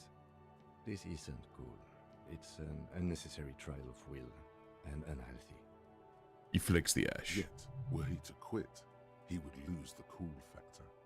This man relishes his cool quite a bit below it all. Right then, the debrief. It's been a long and eventful day. How do you think today went? Well, we inspected the victim's body, so that's good. It was not easily approachable in that state, but we did it. Good. I would say our initial inspection was very thorough, and we have solid leads to follow up on. Then you shot him in the chest, which wasn't ideal. Fuck Christ. But we did manage to get him down from the tree. So as they say, all's well that ends well. By not ideal, he means he can't believe he let you try that trick and would be angry if he didn't feel the outcome was partly his responsibility. God fucking damn it. I just wanted to make sure he was really dead. I admit I'm a little out of practice. I still can't believe I missed that shot. Being sober tends to help with precision. Anyway, I was we stone performed a cold field autopsy sober, on the victim. mostly. We found some things we can really work with. Hell yeah. Moreover, you found that the hanged man wasn't just hanged, he was also shot. That was some excellent detective work. You hear that, chat? I'm an excellent detective. And you managed to locate and pull out the bullet, so we can get ballistics, make off the gun. All this is invaluable. It was the least I could do given all my past mistakes. Yeah, I'm a The professional. rest is up to the boys in processing. Not gonna Maybe say we'll sorry just anymore. try doing their job for once, but I wouldn't count on it. We also performed a thorough search of the crime scene. All in all, we handled the situation very professionally. Now for the interviews. Fantastic. That's my forte. Unlike most cops, I understand how important communication is in our line of work. The initial interviews, yes, well, we talked to some people. We shouldn't have to do interviews. People are treacherous. Did interview some people. Including Everard Clare, a daunting adversary, if there ever was one. He wasn't particularly forthcoming with useful information, however. As expected. He's not saying much on the matter because he thinks you could have gotten more out of Everard. Oh, God damn it. I'm sure I can get him to tell us more. I'm a little intimidated by him, honestly. He has stuff on me. Sure you can get him to tell us more. Claire also helped you, how should I say, remember your name? That's a relief. Big relief. It's a very serviceable name too. I don't know how I feel about my name actually. I want a different one. It's a very serviceable name. Moving on. We talked to Joyce Messier, but didn't get any information from her. I have a feeling Joyce knows how dangerous the situation really is. We have to get her to talk to us. If Kim is emphasizing something this much, it really must be important. Okay. Above all, though, today was exhausting. What's with all the running? You run a lot. Is that a standard Precinct 41 practice? I don't like to waste time, you know. My mind moves fast, the rest has to try and keep up. I'm training for long distance running. I want to raise money for charity. Yeah, just how we roll in Precinct 41. I don't know why I do the things I do, Lieutenant Kitsuragi. I do like to waste time, you know. My mind moves fast, the rest has to try and keep up. Impressive, especially for a man your age. And in those hills. Nods thoughtfully, tapping his finger on the cigarette. Fuck, I am wearing snake skin boots. Nice shoes, by the way. I like the green. Goes with the orange. Thank you. Looks at your snakeskin shoes and smiles suddenly. So what are our powers exactly? The RCM. They're quite limited, actually. The power officers of the Rebachol Citizens Militia exercise most frequently is imposing fines of up to 1,000 real for offenses, in accordance with an interdepartmental schedule. Wouldn't that be an easy power to abuse? Yes, although indirectly, as citizens can always request records from their local station. Officers of the RCM have been known to take bribes of less than the prescribed fine amount. It undermines trust in the RCM. 1,000? Why not The more? RCM's primary role is to ensure safety. We are not really supposed to play any part in the economic structure of Rebachol. Economic structure. It's an interesting way of We putting it. can arrest people, of course, but rather than bringing someone in directly, it's preferable to serve a station cold sleep. It prevents confusion and overcrowding. Wait, how can we be assured the arrestee will show up? You can't. Those who don't show up become fugitives, though, and have fewer legal rights when they are eventually caught. It's about power projection. Thus far, they seem to mostly show up. I see, and if someone As resists... you may have gathered from the fact that we are expected to carry a record of our kills, like the one in your watermarks, we are permitted to use whatever force is necessary, and strongly admonished not to abuse that power. Wait, so if I kill someone on duty, what happens if the people we convicted? What makes all of these rules the coalition government? Wait, so if I kill someone while on duty... You have to supply compelling evidence for why it was necessary to use lethal force. In these cases, your partner is usually your witness. Hello, Elusive. How are you? Not a good position to be in, by the way. Internal Affairs handles these cases thoroughly by cross-examining you for inconsistencies. It is hard to cover for anyone, which is for the best. Interesting. What happens to the people we convict? We don't convict.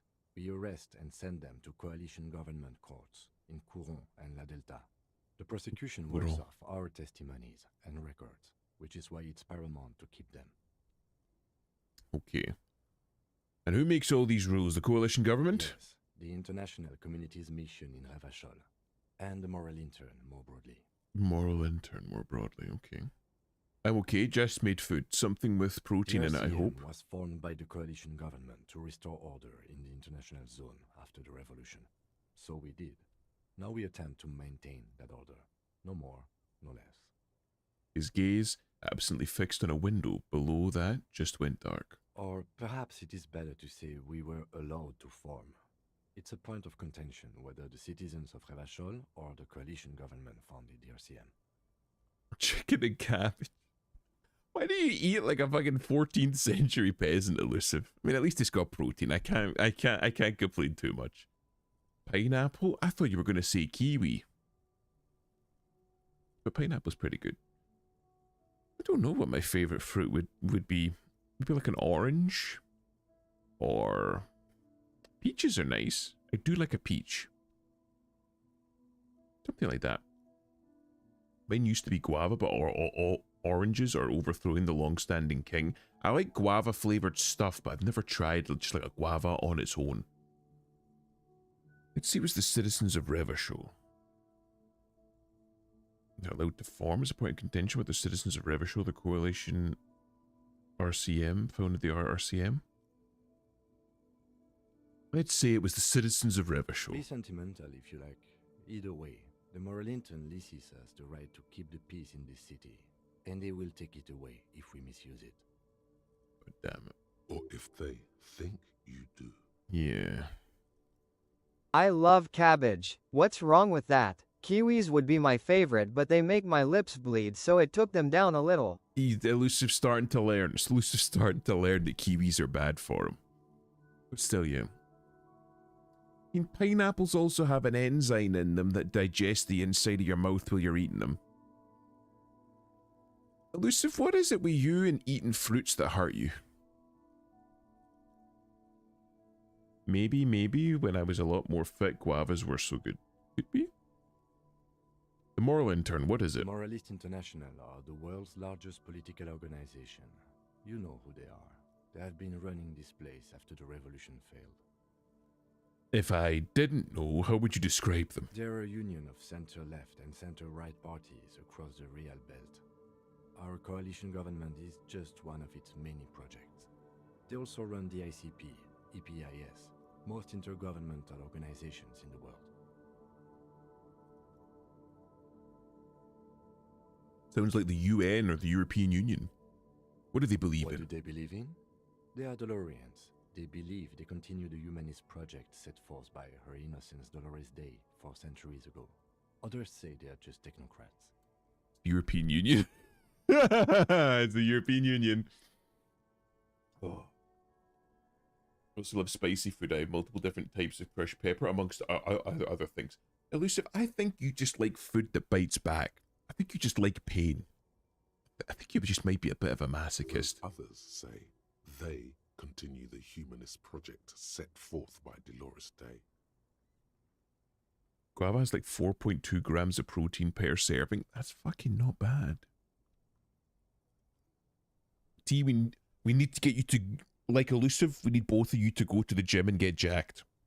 I've been trying to get fucking Toro to go to the gym and do exercises.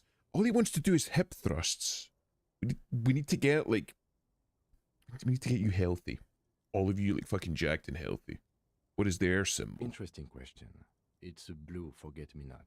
Their motto is love, compassion, self-discipline. I think you can gauge what they want you to think of them from that. Kim doesn't sound convinced. Something kind and usual. Yeah. Something almost self-explanatory. Something like the dark blue, serious color of the early night sky above. Who is Dolores That Day? historic figure, the author of the modern age? You will have to look elsewhere for opinions. The subject of humanism is too abstract for me. That's fair. Oh, I am a masochist? You didn't know? I mean, yes, I did.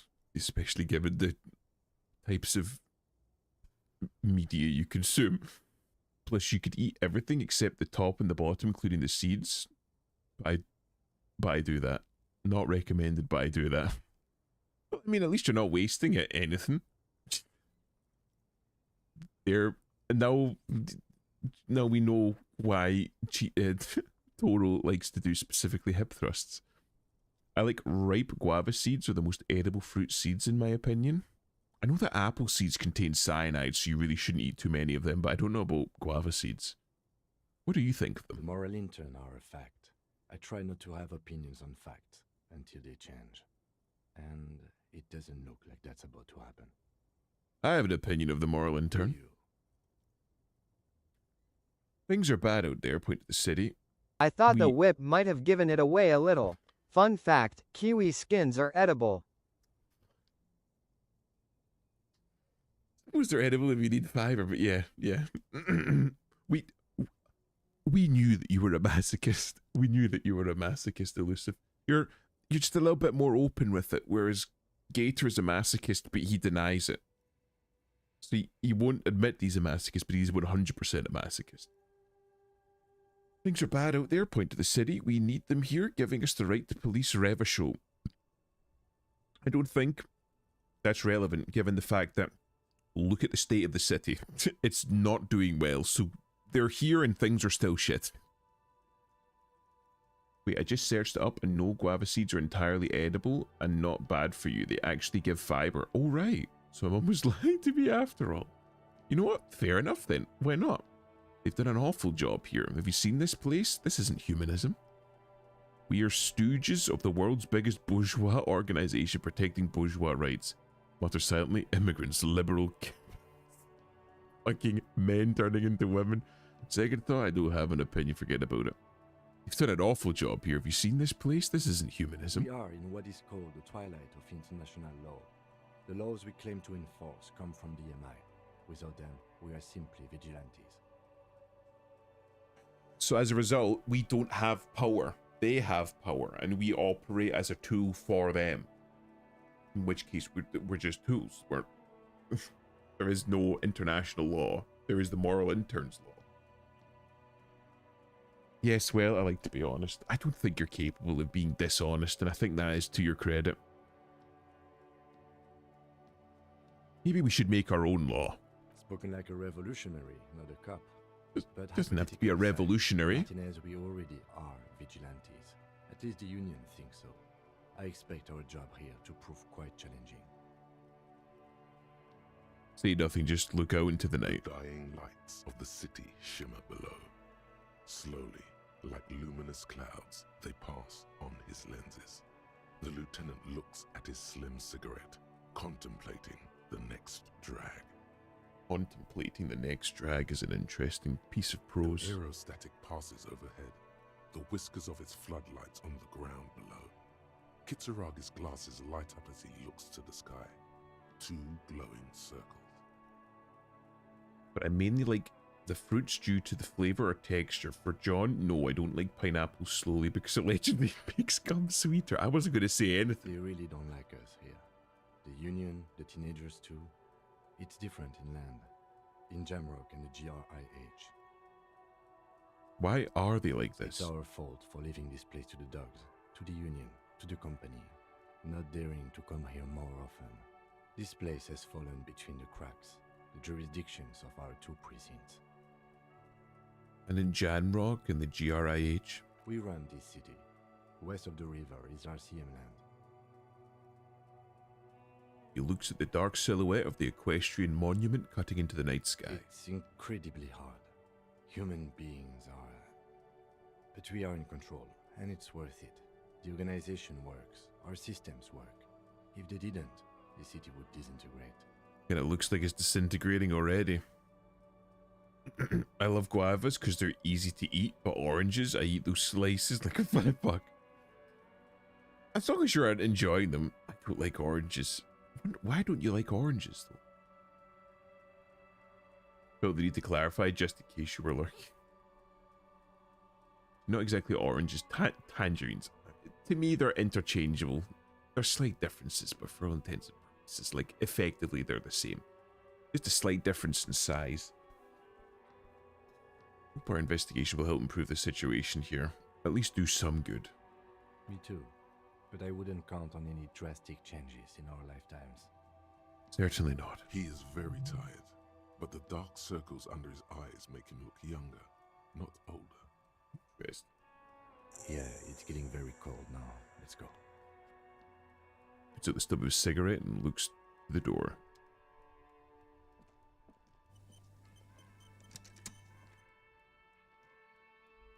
Tangerines are sweeter, I think, while oranges are more sour. I mean, that would make sense. I could see that. See you in the morning, Lieutenant.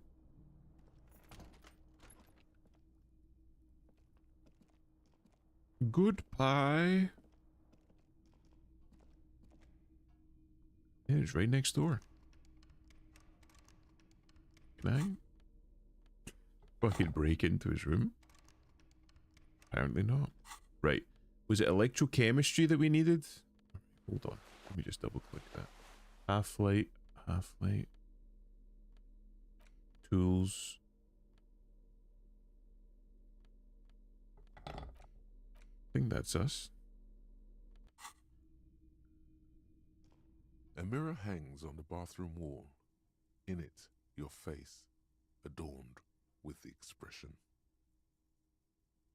Whoa, hold on. That's right. A mirror hangs on the bathroom wall. In it, your face. Hold on. We still need more.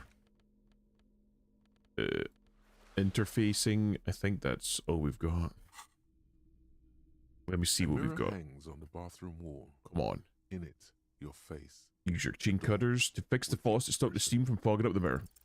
The faucet Hell is yeah. quite terribly mangled, but you just might be able to twist its parts into place.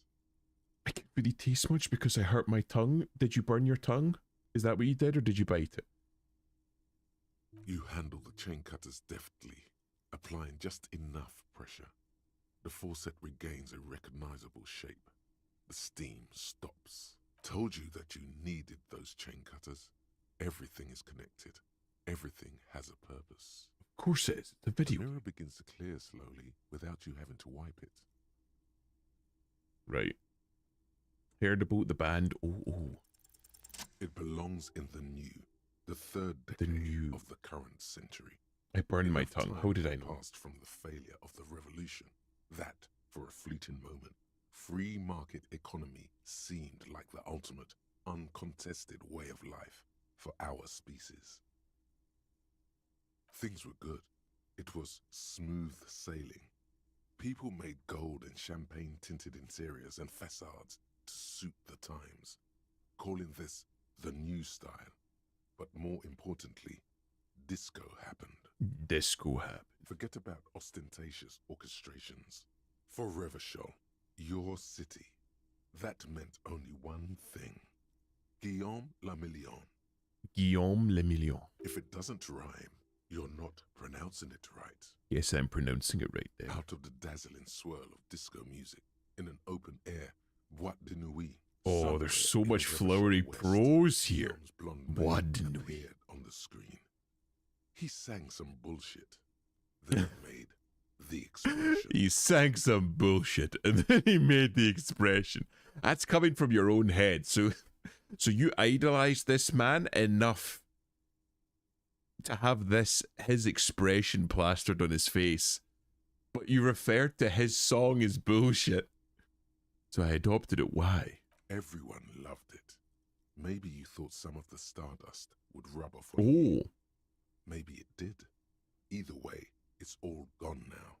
so Only the grimace remains. I didn't even like Guillaume Le Million, but I thought that because everyone else liked him, if I copied him, people would like me. Particularly irritating because it won't stop stinging. Just drink some ice water and you'll be fine. Or have like some ice cream or something. Something cool that'll cool it down. I feel the need to add a clicking sound when I make The it. click is used to spur on a horse. It also features heavily in Guillaume Lemillion's regional mega hit, Don't Worry, Your Pretty Little Head. Oh, you can't say that anymore. That's a microaggression. Sometimes you like to add finger pistols to the mix. Oh, finger Because, pistols are mandatory. Like Guillaume Lemillion, you are a police officer. It's your nifty little way to say, I'm armed and dangerous.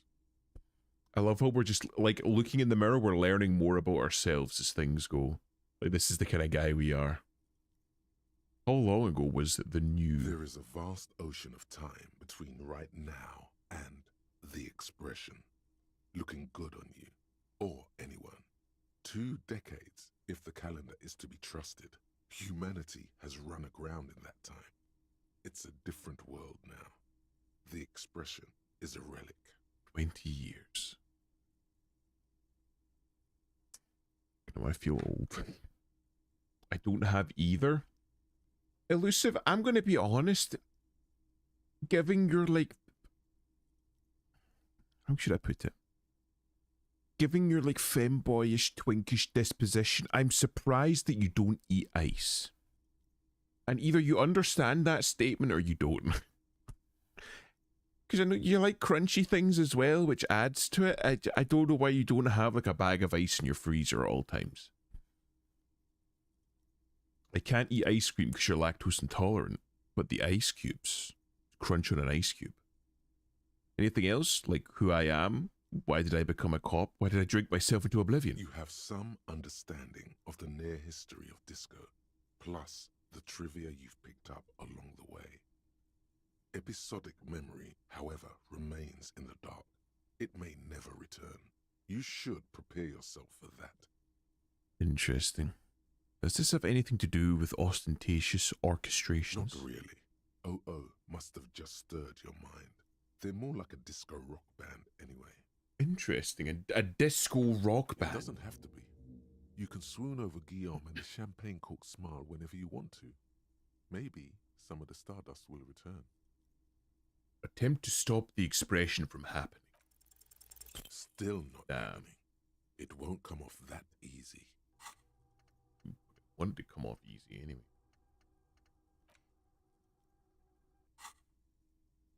But the thought be for... This is not the cleanest bathtub in the world, but it's cleaner than you are right now. You haven't made any ice recently? Consider making some ice. That soap scum smell. It smells like life, at least compared to you. To live forever with the corpse smell, memento mori and stuff. Run yourself a bath. Bathtub slowly fills with water. The water beckons. Undress, close your eyes and The water submerge. is only lukewarm, but still comforting. Like amniotic fluid. A few beer cans are bobbing up and down along your flanks, like sad duckies. Take the beer cans out, we're a changed man. Now you are alone with your thoughts in the tub. But it's easier than being alone with your thoughts outside the tub.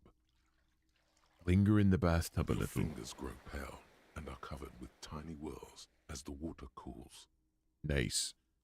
I'll just buy some tomorrow. Autocorrect. It's fine. It's always nice to have ice on hand. You never know when you might need it. Just stick it in the back of the freezer and forget about it. Imagine You something. see the corpse. You can still smell the cadaver on you. It's going to take more than one bath to get rid of that stench. Then, houses along a narrow street. A video rental. Darkness on the planet's curvature. Interesting. The waterline recedes as you stand. You are cold now. Your clothes stick to your still moist skin. Did that wash my shirt? No. Damn. It'd be real nice if I could wash that shirt. Maybe I can still do with The that window. stands broken in its frame. Cold wind blows in. Assess the damage. The shards face outward. Whatever broke this window came from the inside. Did I break it with my own A fine hands? web of scarring covers the back of your right hand, but none of it is recent. How's it going, T? Welcome back. What did this What did this More then? likely a projectile than a held object. There are no fragments on the floor from pulling a tool back in after impact. Assess the size of the It is impact. too large for a bullet, yet too small for a piece of furniture. You're looking for something heavy and larger than your fist. The shoe you found on the balcony fits the hole almost as well as your foot. It would have also been heavy enough if thrown with force. Congratulations. Interesting. You smashed the window with your own shoe. What a stupid thing to do. Pretty much.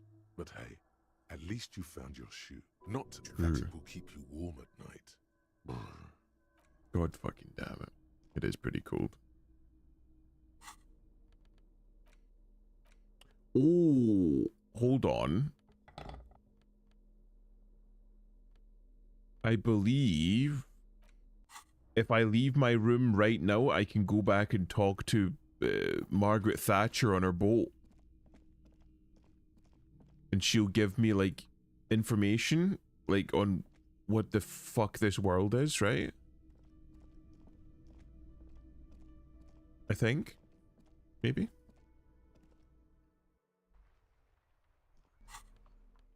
Hold on. Let me see. I don't think I'll need interfacing when talking to her. Maybe I'll fucking throw on Half-Light. Visual calculus. Drama. I'll need to take that shit off if I'm talking to her. Conceptualization. Savoir-faire. I should probably have the bag in my hand. Yeah, bam. Nice. That way if I find any bottles on the way, I can pick them up and make some money. Well, there's the little lights there. They do look very pretty. I miss like stylized architecture like this. I'm more partial to the Victorian style stuff just because of where I grew up in. That was what we had. But stuff that's like a little bit different, like Art Deco, Baroque, that kind of stuff, like old-fashioned stuff, I think it still looks pretty cool.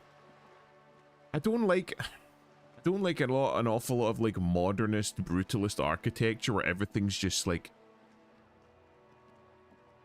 a grey cube of like fucking glass and chrome rising into the sky. Like, it's got its place, but fucking every big fucking city you go to looks exactly the same and it just kind of ruins it. There we go. With a little bottle. It's so soulless, there's no charm.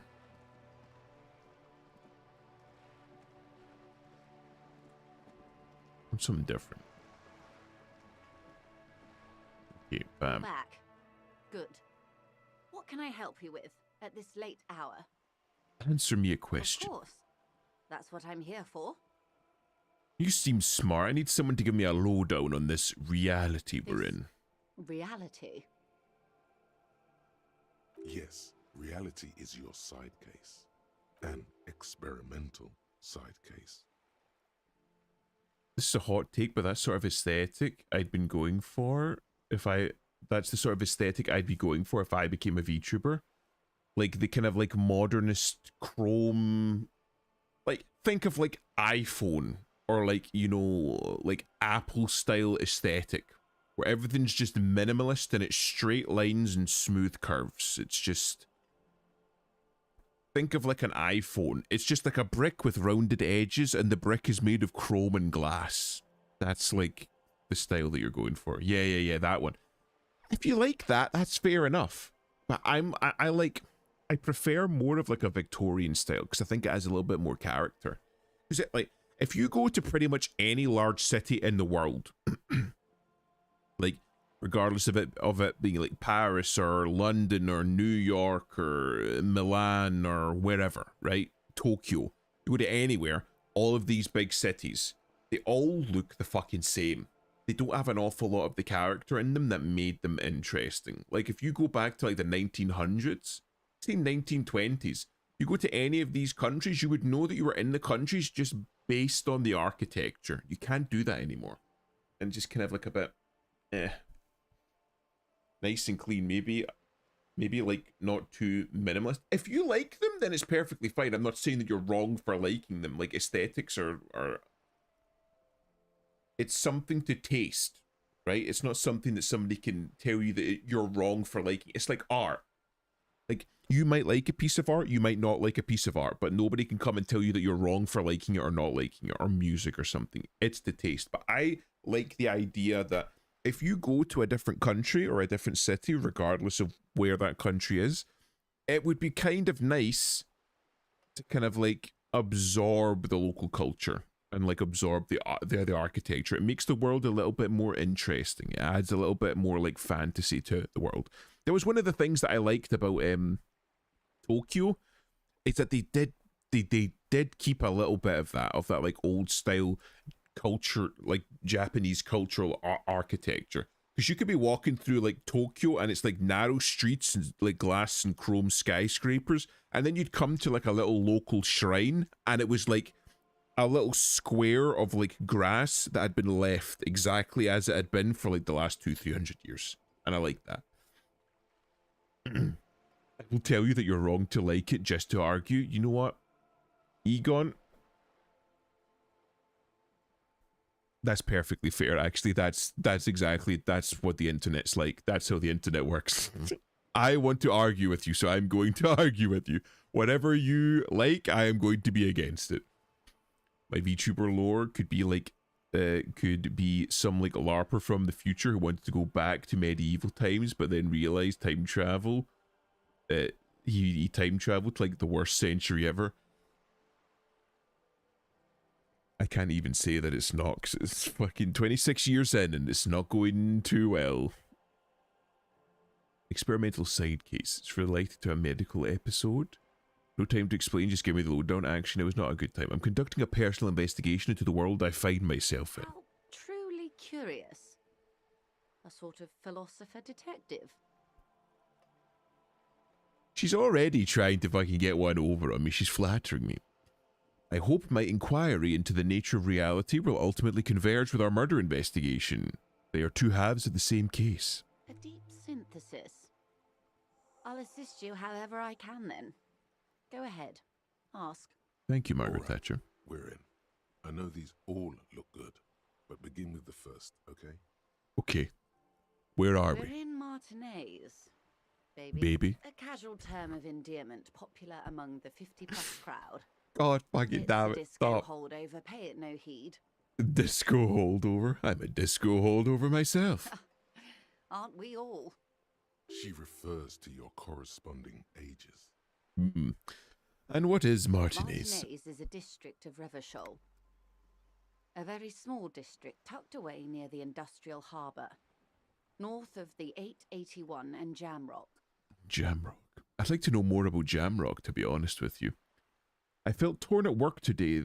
There is this girl really, and on one hand she pisses me off because she's the slowest in her department to give me the delivery, and on the other hand I could obviously see she's trying and getting stressed over it. So yeah, on one hand I'm pissed off, but on the other hand I feel for her because empathetic. Right. Let me say this, right? If you look at her and you can see that she's visibly stressed, that means that she cares. That means that she's trying. Right? And I feel like if somebody is trying hard enough to be getting stressed and anxious about it, you can't get too mad at them. Because that's just an issue with them themselves. It's not like an issue with personality or with outlook or with disposition. She's trying, but she's just not. There's something there that's preventing her. Either she's not been trained well or she just doesn't have what it takes to be like keeping up with the pace that is needed. So I don't know, maybe like have a talk to her and see if you can help her out. Give her some tips or something. She's very obviously trying and wanting to do well, which is why she's getting stressed. You would be excused for not knowing about it. Unimportant, they say. Forgotten, even. Shelled to smithereens during the Revolution. It has its charms, just not this time of year. She has its it has its charms, okay. That's why I didn't growl at her when she told me to have a nice evening. Instead, I just told her, thanks, you too. That's fair. I don't know though. I've always been a fantasy nerd poser, but I just wouldn't understand the logistics of a dude doing all that in the future. I do like fantasy myself though. But that's the good thing about being a VTuber. You can fucking be whatever you like. I've built my VTuber persona very much on like the kind of the idea of the Victorian gentleman scientist, you know. That's the kind of vibe that I like, so that's the vibe that I went for. Interdepartmental training is a joke, at least in the part that affects me. You could always take matters into your own hands if you thought it was being an issue. Just have a little like side things. Gentlemen, well, like, you know, right, I'll give you a little bit of like history. During the Enlightenment, when like the idea of like the modern concept of what we now know as like the modern science and engineering, it was, well, at the start of the Enlightenment period, it was mostly just priests. So all of the first scientists were priests because they were the only ones that had like the education and the mindset to do those kind of things. And they called them natural philosophers. That was what like they were originally called, not scientists.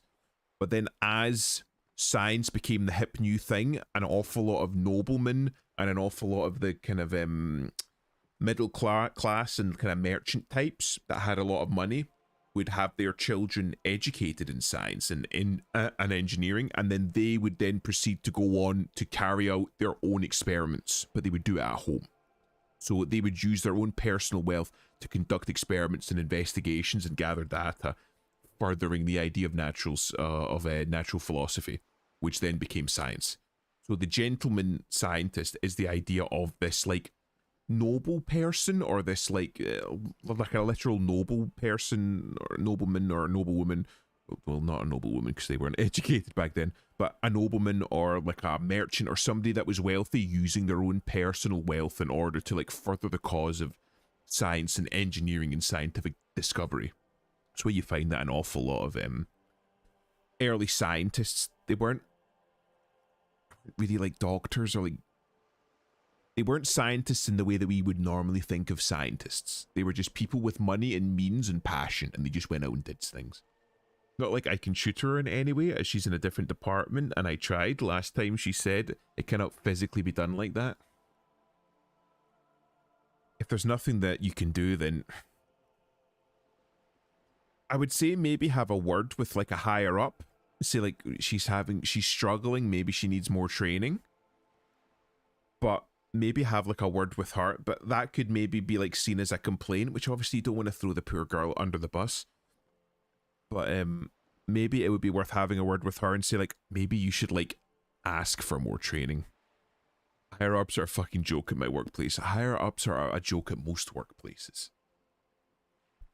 But maybe have a word with her, because the way an awful lot of these workplaces work is that if you're struggling and you come forward and you ask for more training and they don't give it to you, make sure it's official. So have it in writing. If you ask for more training and they don't give it to you, and you're still falling behind in work, or you make a mistake, you can point to the fact that you asked for more training and weren't given it. So it kind of like, well, I asked and you didn't give it to me, so it's not my fault. I'm something of a scientist myself. When I was 12, I got curious and found a cable plug that was cut, and it ended with 2 loose copper wires. So as a curious child, I immediately plugged it inside the power outlet. You're an electrician at work. Tell me about Martinez. I'm not a good ambassador. I've only been here once before, as a teenager. Not a lot has changed. There are ruins, a terminal, fishing boats, reeds, boys with boxy shoulders. She's reminiscing now. This place used to be a province, a workers' resort before the city swallowed it and the artillery did its work. The reeds are the real star of the show here now. The further down the coast, the wilder it gets. Oh, hello, Vivi. How's it going? I hope you're feeling better. I know that you were really suffering with some sort of cold or flu earlier. You mentioned a sea. What sea is It's this? not really a sea, it's the Bay of Revachol. And the bay feeds into the ocean. Oh shit, hold on. Does that work now? I'll fix it, Oh, I can't. Need to wait a minute, hold on. Hold on. I forgot to do a thing.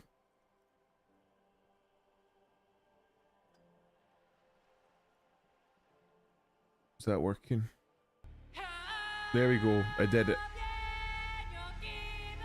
Apologies. But I fixed it. Then I started waving the cables and the power arc shot to the floor, leaving a nice charred mark. That day my curiosity got satisfied, so I unplugged it and hid it. Smart child. I'm better. I need to climb back on the stream grind set. It's difficult to get back on once you're off it. You just got to keep you just got to keep it in with it. You got to keep up the habit. Once it becomes a habit, it becomes much easier to keep going. Are we near the ocean? We're on an island in an ocean, the world's largest body of water, the Insulindic. Known to the early Rivacholians as Les Immensités Bleues, the Blue Immensities. Interesting. What's the name of this island? Caillou, as you already know. Imagine a pebble. A smoothed over pebble amidst a great blue sea, misshapen, cracked. The cracks are the river Esperance. We're in the delta of this river on the 6th branch, the Martinez distributary. Okay, that's Martinez. What's Revachol? Revachol? Revachol is what you call a city. What kind of city is Revachol? Great kind. The great kind. What makes Revachol great? History detective. They built this city to resolve history. Our part in it, at least. Our centuries. What do you mean by resolve? Okay, who built The the city? nations of the Occident, or migrant workers from Seminine and Ile Marat, depending on your creed. Creed, that's an interesting way of wording it, but I suppose it's correct. I'm not gonna go into it, I'm not. When was Revachol built? In the DeLorean century. Oh no, this part. What do you mean? 380 years ago. Jeez. Fair enough. And why will it resolve history? They say it's where the terrible questions of our time will be answered. The tensions are highest, the fault lines deepest. Interesting. By that I mean conflicts. Ideological conflicts. The stuff of men. So do we reckon that it's already happened? Because we had the revolution happen and fail here, so... Or is there more? We are standing on a fertile, self-sufficient island able to sustain up to 200 million people in the middle That's of a lot the of people. Insulindic Ocean, the world's connective tissue. It's where the money is. Interesting. There can be some lore shared in the world of Disco Elysium, and it kind of makes my brain short circuit. Oh, really? Actually, you see the world of Disco Elysium. I know that Zaum are making a new game. Is it going to be held in the same world? I believe there's an advert for it. When you start up the game. Is it... it's like... no parades for dead spies or something? So I don't know. It would be cool if they kept it in the same world and continued building on it, because they seem to have a pretty good fucking world built already. I would be interested to know more about it. So we're in an unimportant part of an unimportant place. We're pretty much at the center of the world. Oh, we're quite a way off. About... Went across the water where the skyscrapers rise. Sparkle of lights on a nighttime horizon, reflected in the dark sea. 22 kilometers from the center of the world. It's not far. Soldering iron is the bank of the world building. The bottom floors are Insiacom. Coalition government, Insulindian Mission Command. Oh, I'm starting to see it now.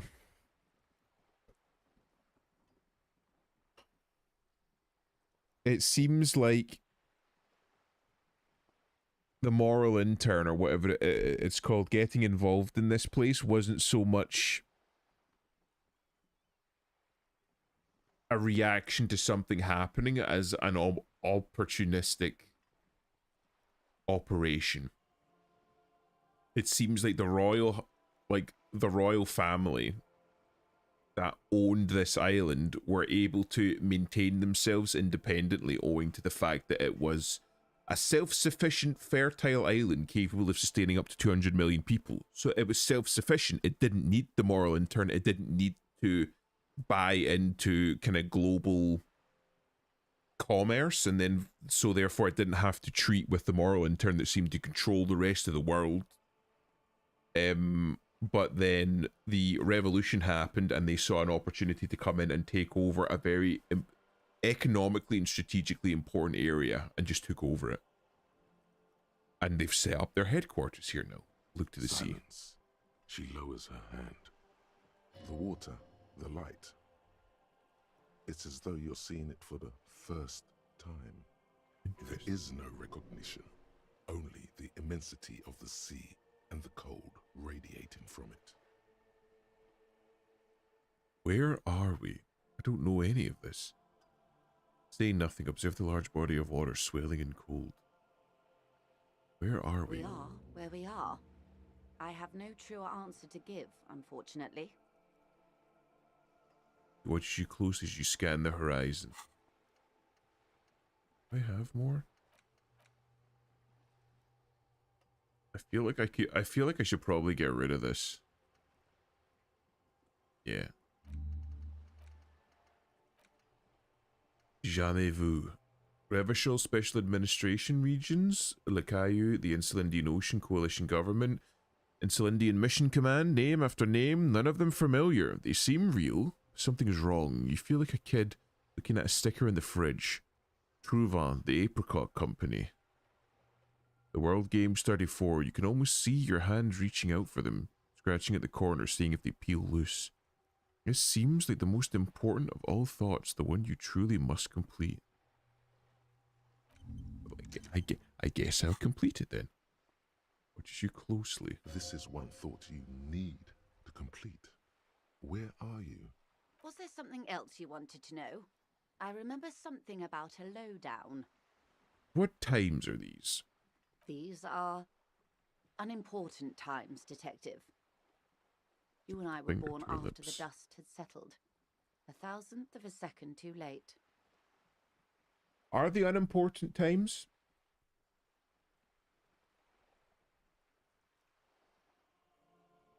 The dust is settled, but what is it going to give rise to afterwards? This is the build-up to something important, and is that not important? The build-up itself?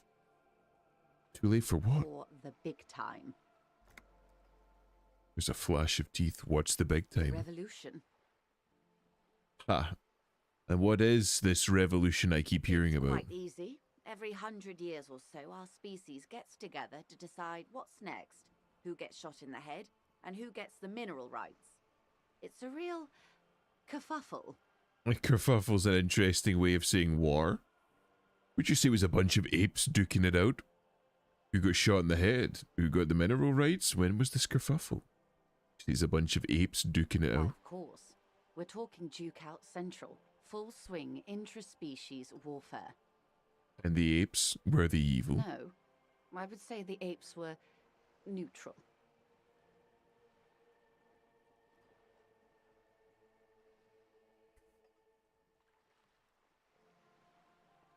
This is an interesting question. Do you think that we're born good or evil? I think we're born inherently good. Because it depends on what you mean by good.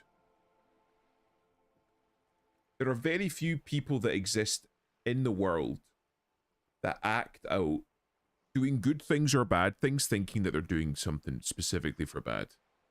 Even the person that steals thinks that they're doing it for a good reason. The ends always justify the means to most people, and that's why they do the things that they do. There are very few evil people when you compare it to the number of people that exist in the world. More than 8 billion people exist in the world, and we've got a few million bad eggs.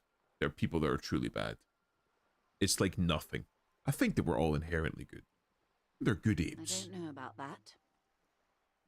He turns north to the bombed out buildings lining the waterfront and shivers slightly. The moral intern thinks they're doing good. The revolutionaries think that they're doing good. And the royalists thought that they were doing good. War is bad, but they all think that it's a necessary evil, which it is. I don't think that there are many bad people. It takes time for the apes to change and work. Perhaps what happened here was part of that time and part of that work. Yeah.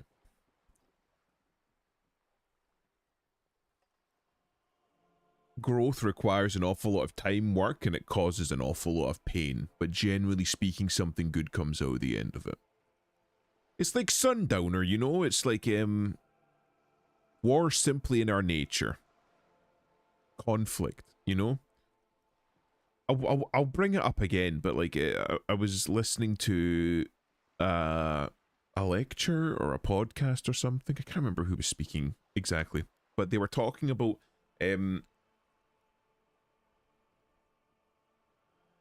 the differences between men and women and how they approach an awful lot of things, and that men tend to be involved in things in the world generally and socially more physically, whereas women are it's much more, how should I put it, it's much more with relation to relationships and like socializing. So whenever there's an issue that arises amongst a group of men, there will be like a lot of arguing, and then if that doesn't solve the situation, if somebody doesn't back down eventually, then it comes to a physical confrontation and they start fighting. But after the fight is finished, the situation is settled and we move on. Person A beat the shit out of person B. Person B shuts the fuck up from now on and we can move on. Regardless of with what person A wants, it's solved, it's finished.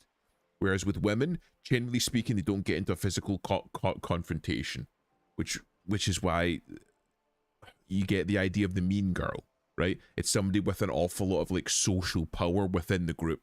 So it involves an awful lot of backbiting, rumor spreading, an awful lot of cattiness, an awful lot of back and forth in that situation. And the situation and the problem or the argument cannot get solved for years because there's no final confrontation.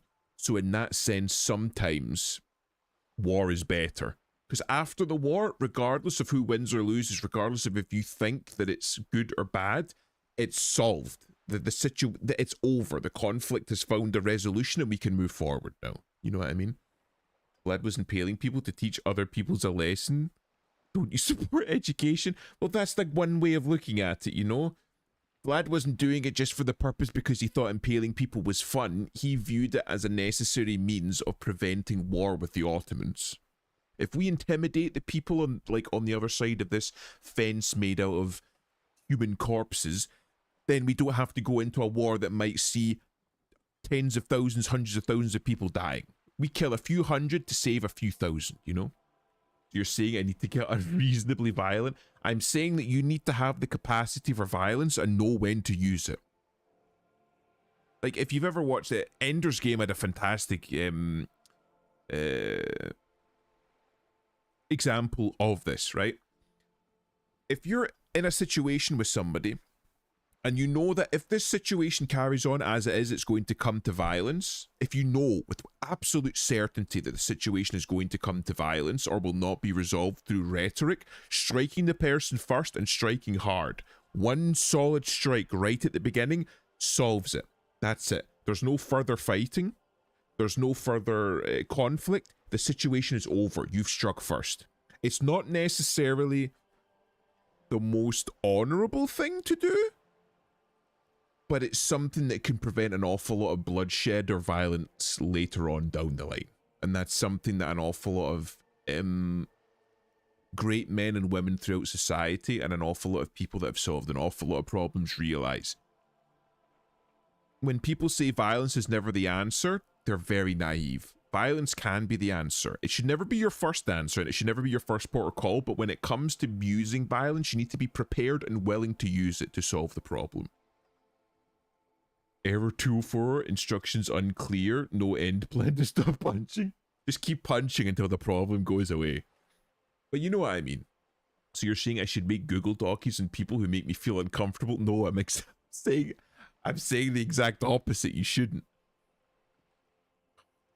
Generally speaking, 9 times out of 10, when it comes to... This is why, like, internet flame wars are so bad. Because there's no final solution, right? There's no resolution to any online argument. Because in real life, generally speaking, between two men, if two men get into an argument, 9 times out of 10, they will drop the argument because they don't want to come to violence. It's why men tend to get along better than women.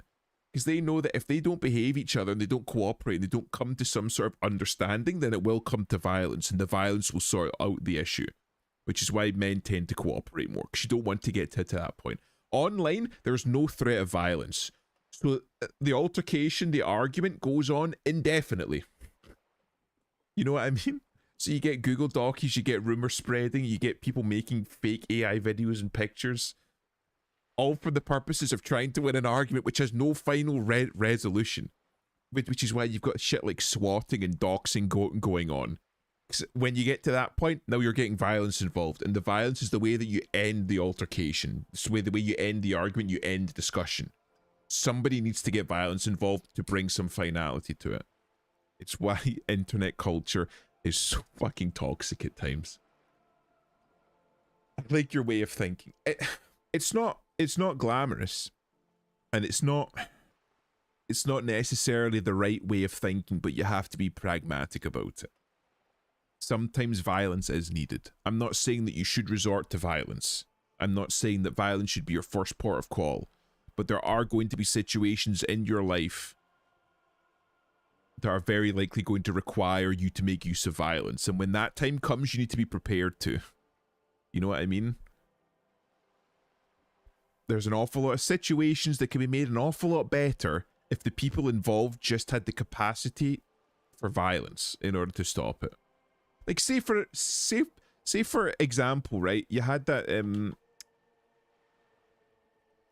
we won't do real world shit, right? We'll do like, horror movie stuff, right? If you have, like, say, Jason or Mike Myers, right? Like like you've got like 12 like fucking teenagers or young adults to go out into the woods to live in a cabin over spring break or summer break or something like that. And then, you know, axe wielding mass murderer comes in and starts picking them off one by one. If all of those teens had within them the capacity for violence, they could start picking up nail boards, branches, kitchen knives, whatever they could find, and they could kill that guy. It's 12v1. I don't care how big the guy is or how big his axe is. You're not beating 12 people. It's not happening, right? But they don't have the capacity for violence. And so as a result, typically 11 people have to die with one person surviving to the end. You know what I mean? Can you use a screwdriver to hammer a nail? Yes, but a hammer is more straightforward tool for that job. Yeah. It's the right situation for the right tool for the right job. I'm just curious about what kind of scientists you are. I watched Dr. Streamer and I realized way too late they were a psychiatrist. I should have realized it much earlier. I'm a biologist.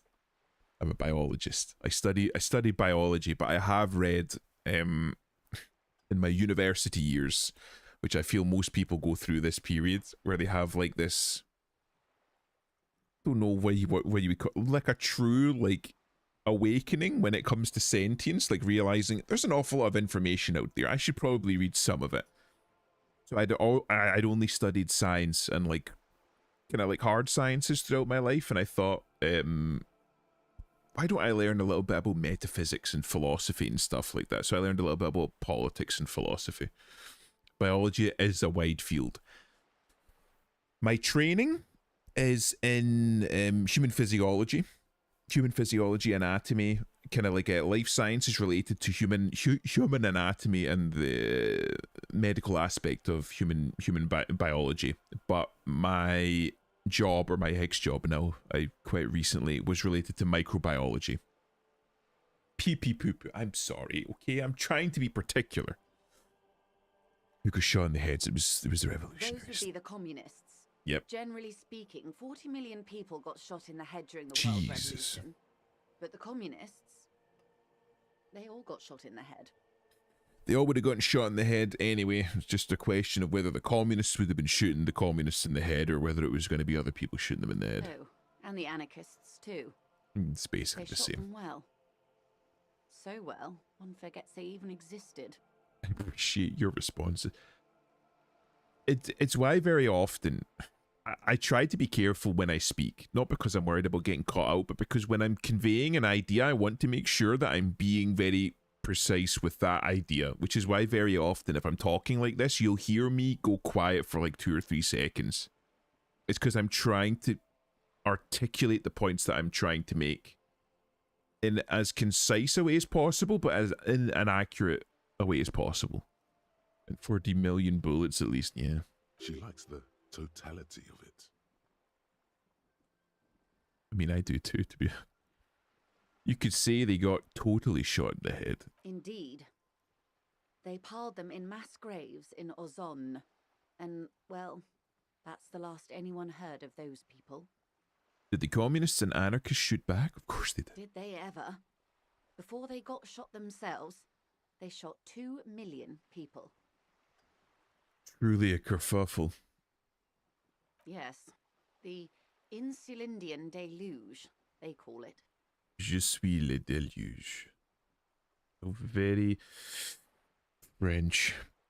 I had a deluge too in my head. Point to your head. Anyone else get shot in the head on the opposing side? Oh, lots of people. Even the king got shot in the head, or thrown beneath a horse, or drowned. Accounts differ. It was unceremonious. Just as well, he wasn't actually the king. Just the king's nephew. A regent, then. Joseph Stalin's quote, "One death is a tragedy, a million is a statistic," has really stuck with me when it came to stuff like that. And the purpose of, and the reason for that is de-individuation. You see a video of one person getting put up against the wall, a barrel of a gun shot against their head, you pull the trigger. Wow, that's terrible. That person was called John Smith. He was a baker, husband, father of 3. You like to do joinery in his spare time, and you feel sad about it because you're empathizing with that person. You see a video of like a village somewhere in the middle of a desert get blown up by, well, we won't say what, blown up by 1,000 people, 10,000 people, 50,000 people dead. Oh shit. It's a fucking sick explosion. Anyway, it's 50,000 people. You can't empathize with 50,000 fucking people. 1 or 2 people, sure. 50,000? It's just a group of people. Just something that happens. It's an act of war. It's a fact of life. There's no emotion in it. You don't see a person that you can empathize with. It's just a loss of life. It's just something that happens. The real king abdicated and lived out a long and productive life as a venture capitalist in Grad. No, that's actually what an awful lot of the old European nobility are doing. They're all venture capitalists now. Defensive reaction in the brain so we don't go burr and say no. Kind of. Sort of. It's part of the reason why human beings don't tend to like killing human beings, and why it's like, generally speaking, it's so fucking rare. You see an eagle soaring past and cluster bomb gets a few dozen targets, you salute the flag. No, I won't. I won't. Adam's not here. Anyway. Smart king, cowardly king. I love that king. Fucking communist, I don't care about kings. Tell me one more thing. Smart king? Well, yeah, I mean, it's a smart king. King Guillaume had a nose for bad I'm not. PR. Well, Adam knows He ran exactly who before it. asked for the cluster bombs What to be his dropped there. legislation went down. Anyway, Gil got out alive, and his nephew Frisell got shot in his place. Hmm. Super Earth? Yeah, let's go with that. Him Super and Earth. tens of thousands of his wonderfully fascist kingsmen. Whenever you It's a say rare, wild I think of time. rare. Rare? Oh, going back to Funger. I can't believe I finished both of those games on stream. What a fucking fantastic series. The man that made it is very clearly mentally ill, but there's something good came out of that mind of madness. Rare. He cannot salute, he's too busy piloting the drone back to base. From Fear and Hunger days, yeah. Maybe I go back and try playing them again at some point. Try one of the other characters. Although I did like playing Jojo Man that punches a god to death. I did enjoy that. I guess the mineral rights, well, we all know who they got the mineral rights. And by mineral rights, I mean everything. Okay, and by liberals you mean... Liberals are usually middle-class people, Detective.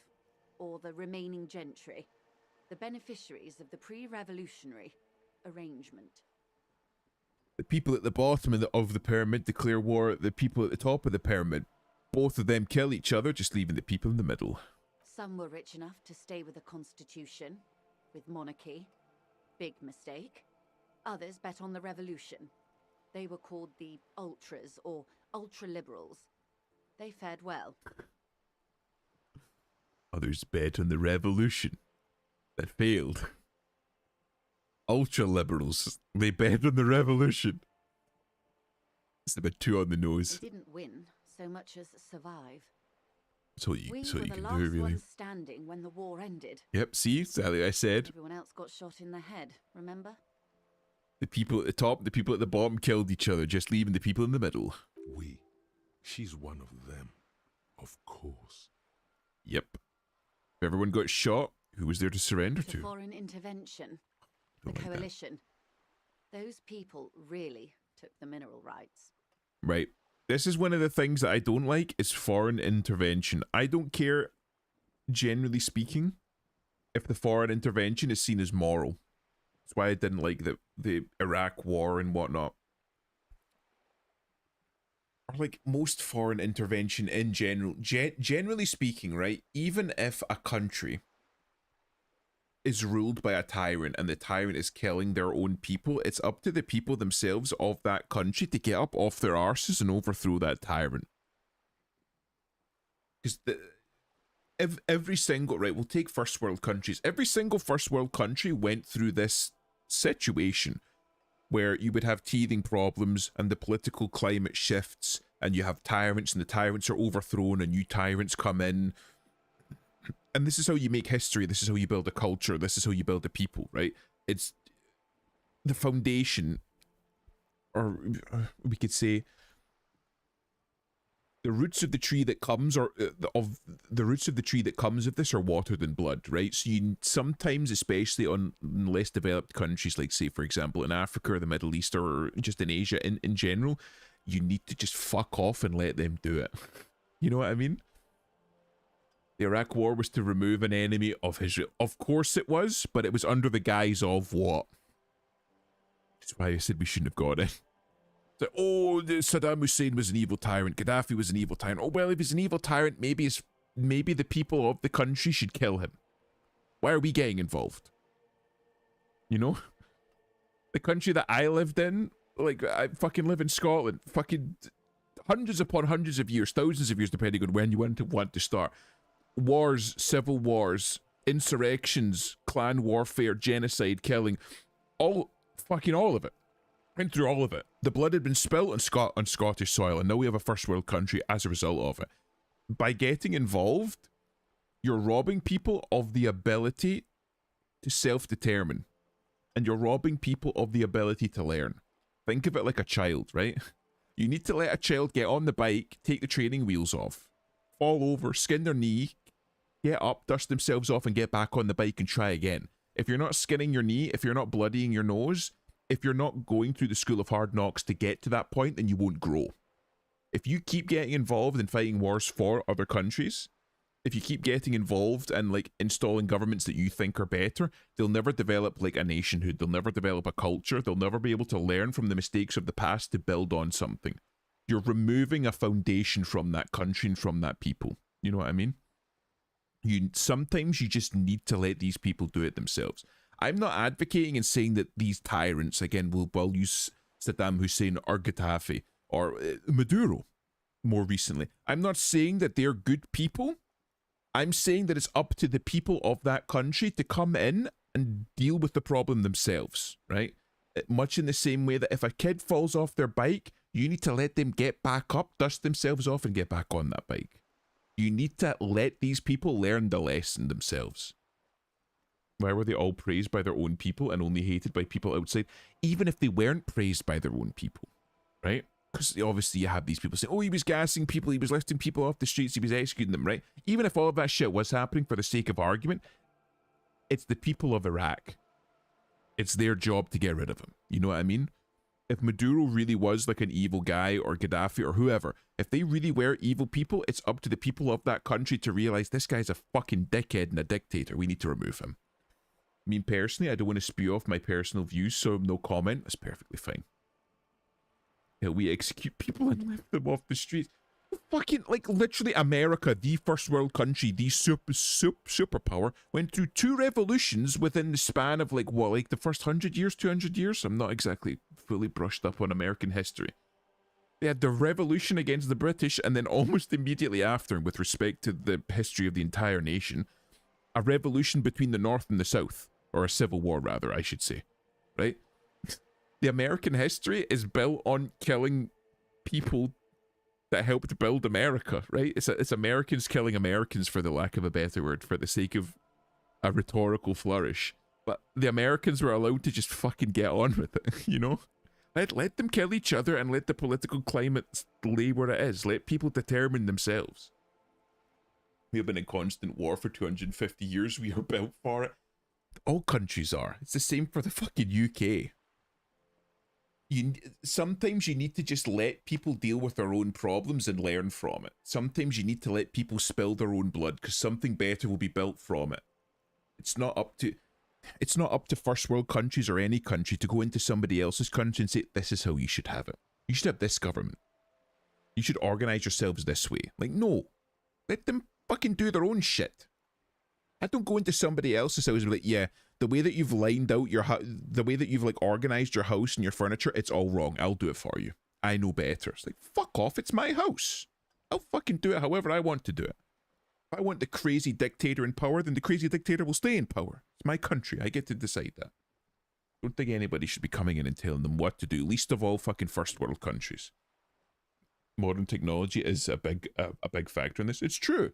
An awful lot of these countries, they have an awful lot of like, we'll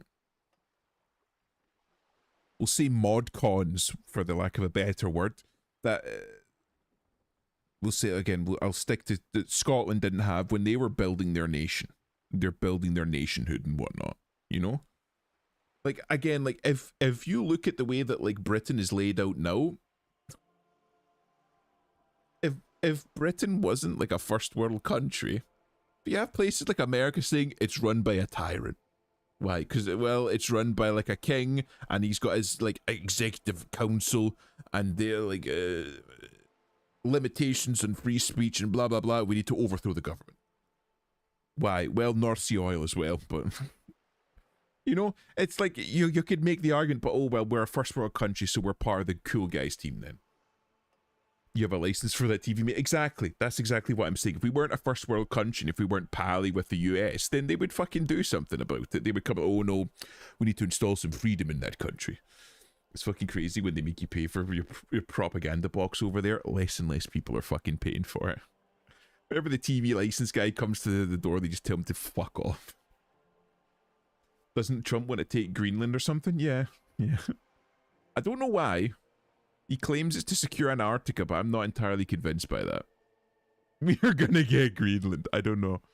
To foreign intervention, the coalition, people really look at mineral rights. Wait, you just said liberals took everything. The Liberals took everything that wasn't nailed to the ground.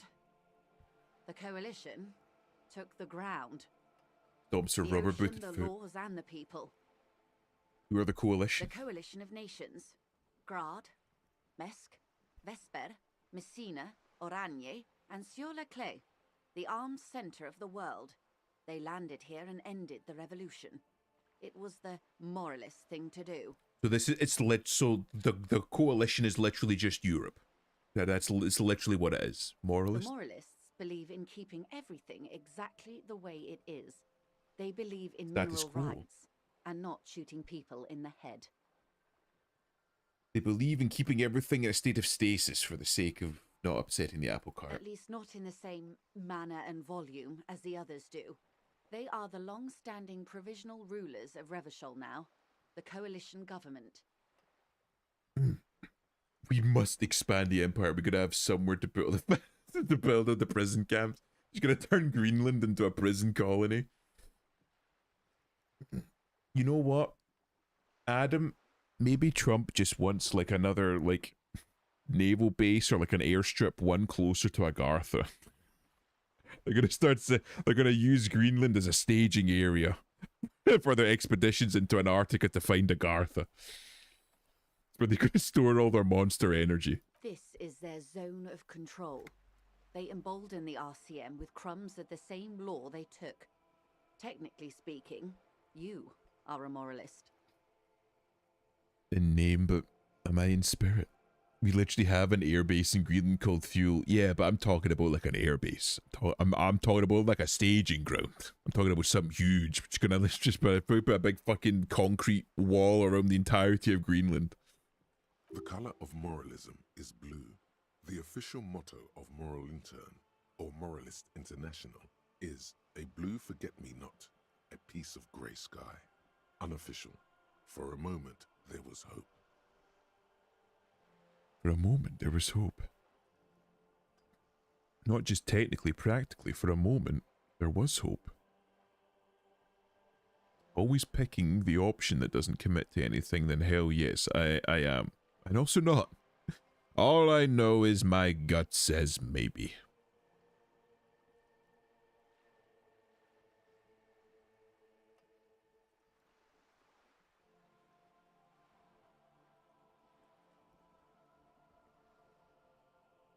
And this brings me to like a difficult position that I find myself in, and I think an awful lot of people find themselves in when it comes to politics.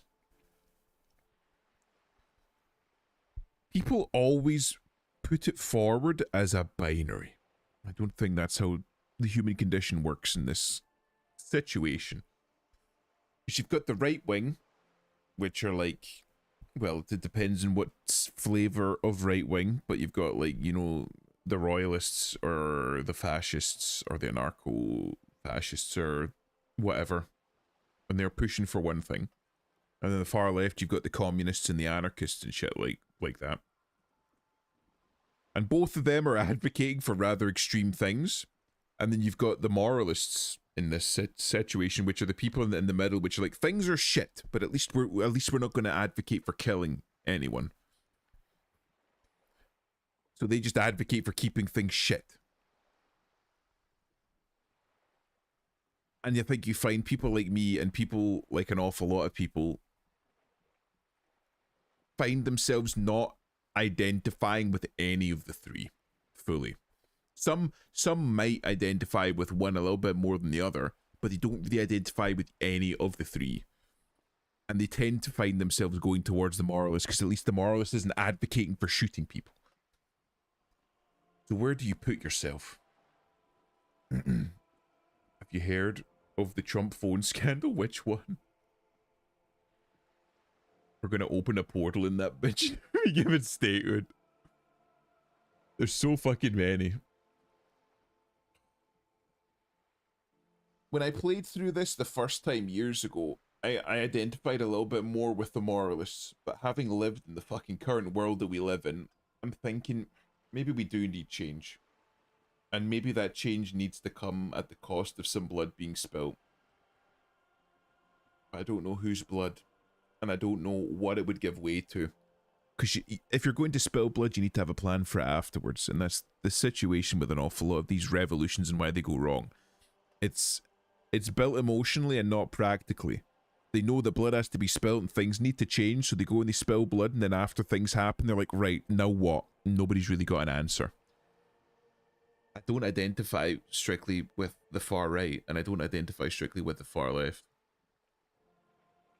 I don't know.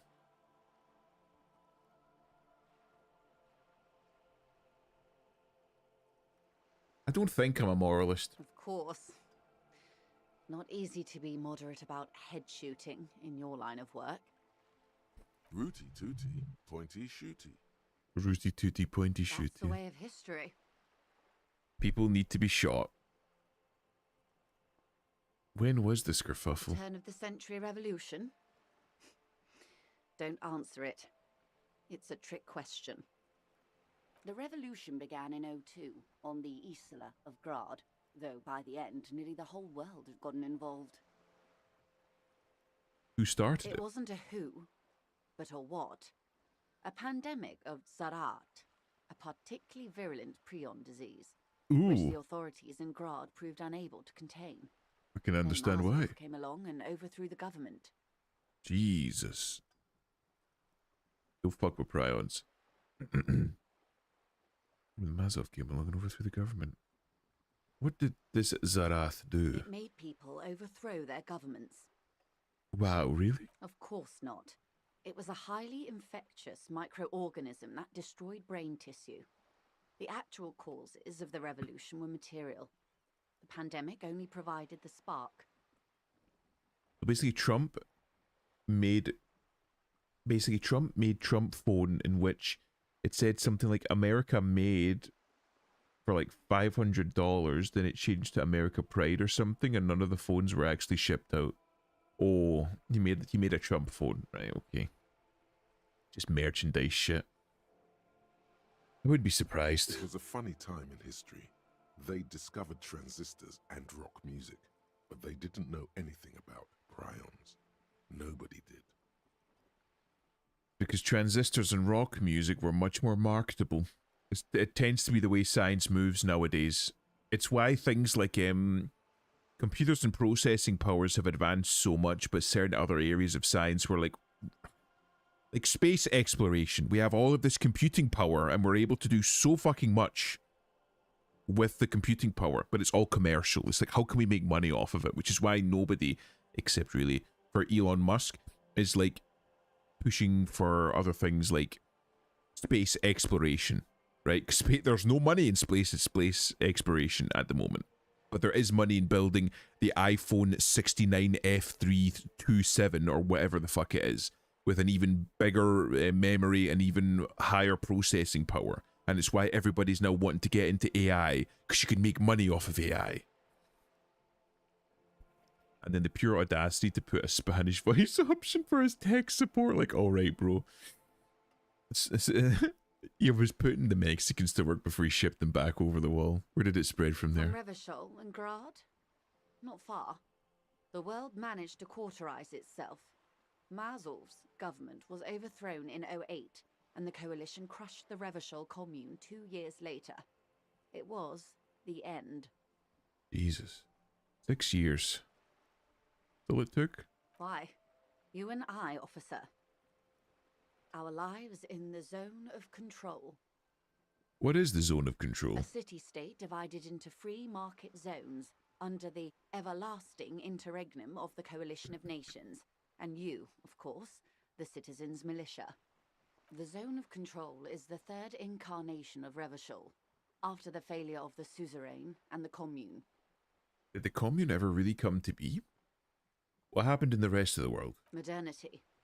They developed the marvels of the inter-eastlery communication, telematic milieus, radiation, colored plastics. Meanwhile, in Revachol West, the aftermath continues for the 5th decade. Because everything has to be kept exactly as it is, because it's part of the moral intern now. Nothing moving forward, nothing regressing, everything just held in stasis. All tech companies in the US have a Spanish option, unfortunately. Yeah. Especially towards the southern border, from what I hear. Not just tech companies, but other shit as well. I hate all that shit. I remember a time when it was only English and maybe French. So it's Chinese now is the global standard. You need to have a Chinese option. Everything has to be in Chinese. What do you think about Napoleon? I don't like Napoleon as a person. I think that he was an opportunistic, power-grabbing individual. And I think the The truth of that was shown out during his, just before the revolution, his time as a military commander when he was sent to Egypt to conquer Egypt effectively. And then he heard that the revolution was going on in France, so he abandoned all of his men in Egypt to go back because he saw an opportunity to become emperor. Or, well, not necessarily emperor, to seize power as part of the revolution, which is where he became a revolutionary commander. And then when France declared war on all of fucking Europe, he took the opportunity to take control of some armies and make a name for himself as a military commander, and went full Julius Caesar and used the military gains that he made in Central Europe and places like the Austro-Hungarian Empire and Prussia and all the rest of that to catapult himself to becoming emperor. He didn't care about the revolution. He didn't care about the ideals of the revolution or humanism or any of that. He just wanted power, and he had the intellect and the opportunity to seize power. I like Napoleon. He's the kind of guy people die for. He is. And I'm not saying that he's not very talented. He was very charismatic. He was very intelligent. He was very driven. Very ambitious. He was the kind of man that could pull that stuff off. He was a Julius Caesar type, you know? He was. He was a great man. I don't think he was a good man. He was short, allegedly. Allegedly. He's... Like, he was the kind of guy that was so audacious that after he got fucked over and managed to make it out, he managed to make it out after, obviously, the Battle of Waterloo, the French Empire was dissolved. He was kept alive. He managed to somehow manage to make it out of there without being fucking executed. He was sent back to Corsica, or was it Sardinia? I think they were both one and the same at that point. And then when he saw an opportunity to try and take power again, he made his way back to France and was like, I am your emperor returned. The fucking audacity after being defeated is like, nah, I'm going to try again. Don't worry, guys, this time for realsies. And was promptly told to fuck off. Oh. Favorite part is when his wife spent like more than $3 million each year. See, that's what I'm saying, because King Louis Capet, or Citizen Capet, as he was called after, or well, towards the end of the royalist era, before the revolution happened, Louis Capet's wife was called Madame Deficit, because she spent millions, or the equivalent of millions, on herself to make herself look pretty, getting all of these dresses and jewels and fantastical hairdos. And then Napoleon, the leader of the revolution, eventually just had his wife do the same shit. Did he also tell his wife not to shower till he got back? Yeah, but I think that's because he's French, and the French are fucking degenerates. I think it was when he was like, it might have been when he was in Egypt. No, because he got married after. It was during one of his campaigns. He was like, I'm on my way home. Do not shower until I return, or do not bathe until I return. He was French, so him being a degenerate came as standard. 51 minus 8 equals 43. Wait, so you're saying it's been like this for 43 years? Time flies. Yeah. What have we been doing all this time? Well, maintaining the status quo. The 20s saw a decade of urban war, west of the river leveled, offshore platforms in flames. Still, it's regarded as an improvement on what came before. 08 to 19 was simply hell. Really? And after that? 30s, things settled down in the 30s.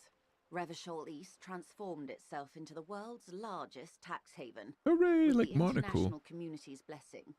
For the first time in a long time, it seemed like things were going somewhere. Frog legs are good though, I'll give him that. I've never tried.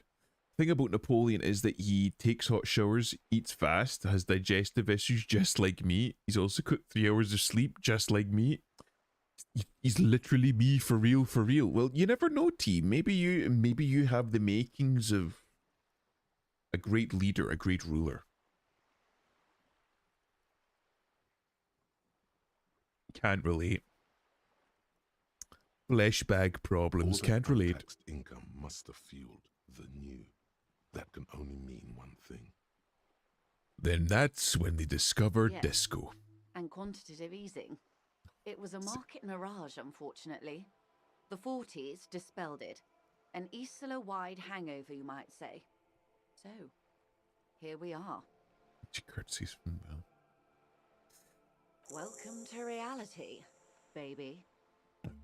Welcome to Revachol. For her to be where she is, Wild Pines Group must have picked the right side.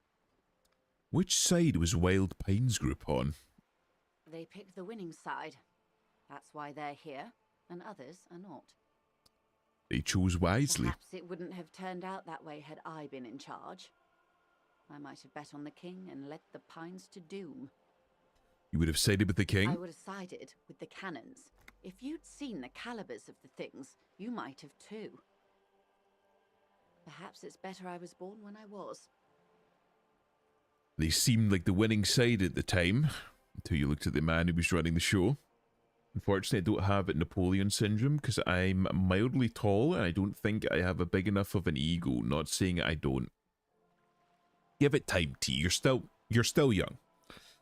You're still young. You never know. Great men throughout history, they don't always have to have everything done and dusted and sorted by the time they're 21, you know? 10 of You've the got time. 14 Indo tribes got it wrong. Feld, Kupri, Tricentennial. So I suppose I would have been in good company. What would you have done differently? Good question. What would you have done differently? I would have sought a medical solution. Sounds like Zaranth drove those people mad. It's a fucking prion disease. The best thing for it is to fucking shoot them and burn the bodies. Even burning the bodies wouldn't have done much, but still. It would have killed more 400 million, if that's what it took. Would have positioned myself very precisely and I would have made it out with the mineral rights. I don't know what I would have done differently.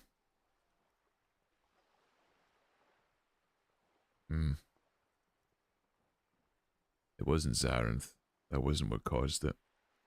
Zaranth was just one of the rocks that caused the whole thing to tip over. If it wasn't Zaranth, it would have been something else. It's like World War One. All of the nations were looking for an excuse for war. It wasn't necessarily Archduke Franz Ferdinand getting assassinated. That was just the first thing that came along that people jumped at the opportunity to. Would have killed more. Don't know if I would have killed more. Position myself very precisely. What would I have done differently? I asked you. Who are you in all this? And I asked you, past less detective of the citizens' militia, what insight has acute encephalopathy given to you? I don't know what I would have done differently, honestly, because I wouldn't have done any of these. Medical, it's a prion disease, so you couldn't have done it, but even then, it wouldn't have done anything because they would have found something else to cause the Le Grand Boog over. Would have killed more 400 million if that's what it took. For what? What are you killing for? Killed all the communists. But then what? Still got this. Would have positioned myself very precisely when I made it out with the mineral rights, so I would have just done exactly the same. Don't know what I would have done. You would have died, most likely. Not far from here. Maybe even right here, during the beachhead, defending the coast the day the coalition took the city.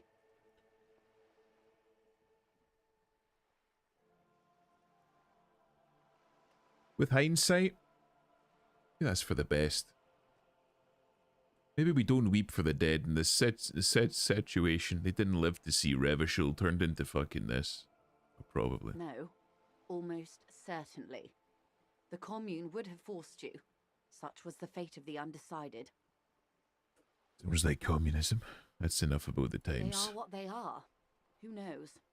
An afterbloom may yet come. It always does. It seems like these moral intern types don't want it to change quite yet. Anyway, enough sentimentality. Is there anything else you want to know? Not so fast. Who is she in all this? Ask her who she is. She owes you an answer.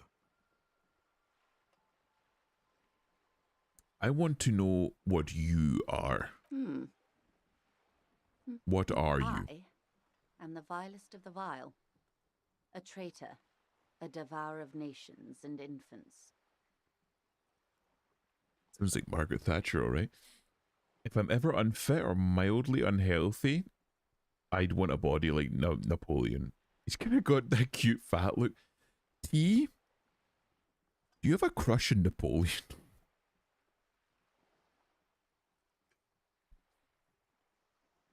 He just wants a man like Napoleon in his life. Ultra. Okay, an ultra liberal. Sided with the communards? She raises the corner of her mouth, smirking, revealing a canine. Dios mío, Joaquin, a liberal. Cool. I liberate pretty hard myself. Dios mío, a liberal. Yes. I am the nether creature of the Forbidden Swamp. I pushed the king under a shit wagon and betrayed the revolution. My kind surrendered the nation to financial colonists. Young Napoleon, definitely. Interesting. He wants a, like, what was it? Like a short, chubby Frenchman with an eye on power. Middle-aged Napoleon, it's an iffy. I like a guy who is as passionate as I am in a relationship. He waits for the day that he gets a DM from his fucking boyfriend saying, "Don't watch, I'm on my way home." Oh, that's vile. I should have said that. That's horrendous. Who said that? Perhaps you thought we'd gone extinct. After all, no sane person identifies as an ultra anymore. Not in broad daylight. Tell me, now that I've uncoiled myself, are you repulsed?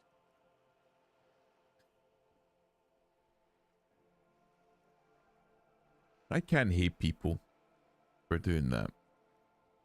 He sided with the commies, realized the commies were losing, so switched sides. The meek shall inherit the earth, and there are none meeker than her. I forgive you. I do hope so. I hope we are able to remain collegial despite my monstrousness. The Ultras didn't have anything against the king, or the commune, you see. It was just business. It was just survival. What do you mean business? It was just survival. But he's kind of got too much beef from all the European countries. Never know, though. When the dust settled, the Liberals were the only ones left to clean up the mess. By virtue of their survival, they were handed enormous power to shape the future. This was all our last generation managed. What? But you didn't seem to fucking manage much, did you? For nearly 50 fucking years, and this is what you've got? Actually, fucking Christ. This is literally the fucking world that the boomers have left us. This is the modern era that we live in. This is what the fucking boomer, this is what people like her have left us. Would you have done something differently? With due respect to our overlords, the eternal caretaker government that keeps Martinez a monument to the efficacy of its artillery, I would not have relinquished sovereignty to the coalition. Hell yeah. Not here in Martinez, and not in the Stella Maris or Delta Beachheads either, if not for my own sake. She realizes her small, cold fists are clenched. She loosens them. Maybe there is something that can be salvaged from the Ultra. Then for my daughters, we had an obligation to defend our sovereignty. We should have burned the whole Isla down rather than let them have it. You're a patriot. Yes, I suppose I am. But I wouldn't be a patriot anywhere but here. I'm gonna be honest, I fucking like Joyce. I like Margaret Thatcher. She's a fucking good one. You're a smart woman. Perhaps. My intellectual vanity will be my undoing. It often is for so many. You're no dummy yourself. No, intellectual vanity will be my undoing. My undoing. Who am A I? smart boy getting smarter, one basic term of reality at a time. You have daughters? Yes. Whatever else I am, I'm also a mother and a wife. Now, shall we return to reality? What is this? Spread your hands. Bird? A Svenicid? A flightless bird of the polar regions? Am I really that awkward? I meant this place here. Ah. This is the pier of Rue de Saint-Ghislain, 33A, where the tenants have been kind enough to rent me a slot. That's very good of them. Or two. Probably need to. What is Rue de Saint-Ghislain, A 33A? pre-revolutionary tenement. Old buildings are called tenements, you see. And new buildings, bâtiments. After les bâtiments nouveaux. But 33A and 33B are not nouveaux. They're old. The tenements were built, I believe, in the Victorian era, just towards the start of the Victorian era, due to the problems of overcrowding, well, at least in Britain, due to the problems of overcrowding, coupled with people coming back after the First World War and needing homes to live in, because an awful lot of them weren't fit for purpose afterwards. So there were an awful lot of health issues, including not just overcrowding, but things like damp, poor air quality, lack of facilities, because an awful lot of them used outhouses. So the tenements, especially like the old sandstone tenements that you might see in pictures. Visiting scholars. Welcome to my laboratory. Hello, Gator. How was stream? How did it go? What the fuck? That was painful. Was it Gator? Did Gator do it? Dude, Napoleon once freaked out at his wife for not writing to him for like 4 days. Sounds like Napoleon was a simp. How did the stream go though, John? How did it go? It's always Gator. What did he do? Did he kill himself more? Did he run off and do his own thing? Did he bird up too many times? What happened? You missed the flow. I clutched 2 boss fights. I'm going to be honest, from the small amount that I saw, Gator, you spent an awful lot of time hanging around the back of the fights, powering up while he... while Cookie and John dropped the boss to half. You might be... Danny DeVito is Penguin. With the big nose and he's perfectly spherical. I don't Visiting want to talk scholars. about it. Welcome to my laboratory. Oh, thank you for the raid, Cookie. How did it go? Lying, nothing but lies. I know that he lies. You don't have to tell me. And I soloed the other half. I don't know about that, Gator. Something tells me that that might not be as true as you're letting on. You people... Is that the rat raid? Is that what we're doing for rat raids now? John's like, Gator, I hope the boss wins, and I let him down. Dude, he said his wife was evil or something just because she showed some sass. Well, women are evil, though. I die, and that boss started taking negative damage. Wait, what do you mean negative damage? Like healing? Go drop your fucking dookie. Yes, women are evil. I swear it started healing. I swear Gator was healing it. I'm overflowing with my A new visitor. God fucking Do damn it. enjoy your stay. Oh, hello. Thank you for following Other Jackal. But if Gator, don't fucking gurt yourself again. Don't do that again. Don't do that. If you need to go shit, go fucking shit. He was saying that he was drinking, what was it, like drinking yogurt or something. We know that doesn't agree with you, Gator. Gurt it. Don't encourage him because he will do it. He's that mentally ill. He will do it. Oh, but we've just been playing Disco Elysium, and I've been doing the usual shit of getting horrifically sidetracked and tangenting about politics and philosophy. He doesn't give a fuck. Shit yourself. No, Adam, don't. He's got his wolf pulleys on. He just bought those. He's also got like his, what was it like his galaxy fucking chair thing. Everyone's ideal partner. I think I think I can say for most men when I say this, a woman that likes me isn't too insane and isn't a whale. I think most straight men have like that kind of like a low of a bar. Not too insane, likes me back, and isn't morbidly obese.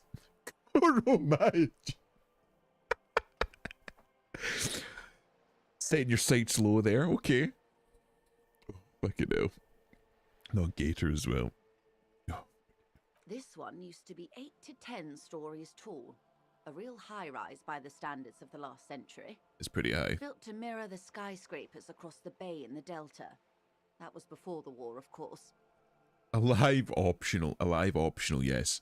I mean, you could put female optional for most men, to be honest. People are very desperate nowadays, especially on online, and like, can you blame them? Who lived in them? Mostly the urban middle class, I believe. This was once primo real estate, before the cannons lopped 4 or 5 stories off. I think we have a necrophiliac. Not much about that, do you, Alyssa? Splat, splat. From the dilapidated balcony, Cindy the Skull gives Joyce the evil eye and a red paintbrush held to her throat. You could be wrong, but from here it appears as if she's running the brush across her throat in a soaring motion.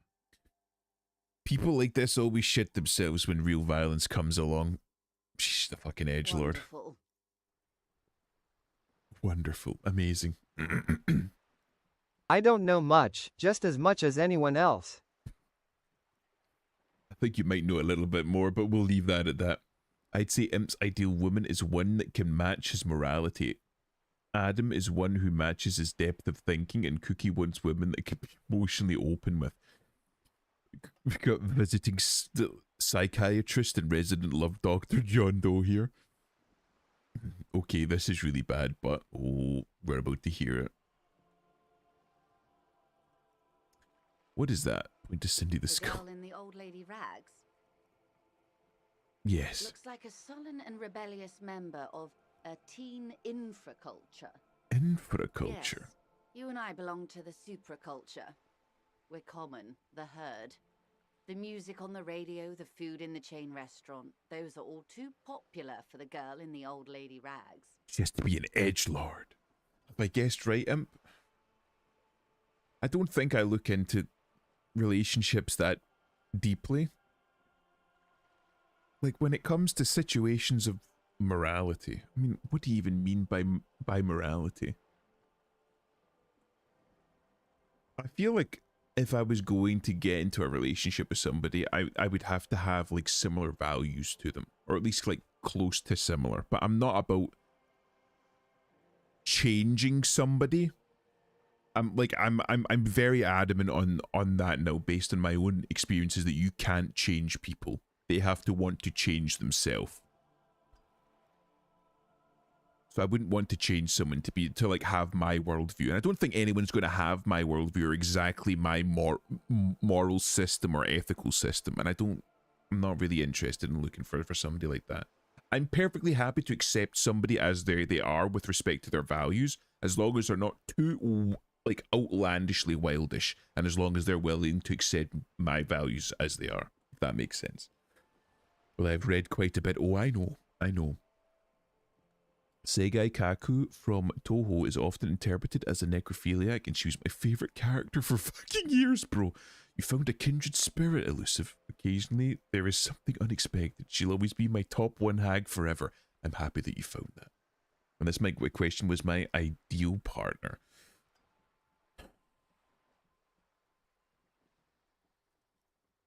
I don't even know if that, like... I don't even know if that would be like my ideal partner either. I've never thought of morality, like of somebody's morality being like the #1 thing that I would look for in an ideal partner. But I suppose it would be something that would be up there. But I've never thought about it like that. It's interesting. You've given me something to think about. She prefers a fantasy world, an infraculture with its own dress code and vernacular. It is an illusion, I'm afraid. There is no refuge from the supraculture. That's an interesting way of putting it, because you could extend that towards the political systems as well. There's no hiding from the overarching political system, even if you want to live an isolated life away from it, in the same way that there's no way of hiding from the supraculture. Well, not totally, anyway. A little bit easier in the modern day, because you can just exist in your own little fucking bubble online, but a little bit more difficult. I'm not a munter, but I've stumbled on it when I didn't read tags. Okay. Whatever you say. My ideal weight. Have I told you guys about my husbando yet? I feel like you have. Well, you said Napoleon, obviously, but still. I'd say a woman with a strong, unshakable will and drive would match your values all right, is how I view my comment. Unshakable will. Would that be somebody that would match my morality? Do you view me as somebody with an unshakable will and drive? I've never even thought about that myself, to be honest. I'm somebody that's got quite an open mind. So I don't even know, would that be considered an unshakable will? I do have, like, there are a few things that I'm very hardline on and that I won't move on. But for most other things, I'm very open to being like, I'm very Charlie Kirk in that sense. Change my mind. You know? Give me the evidence, provide me an argument, and I will consider it. I'm not just like, I'm not even going to hear that idea. I'm willing to listen to whatever anybody has to say.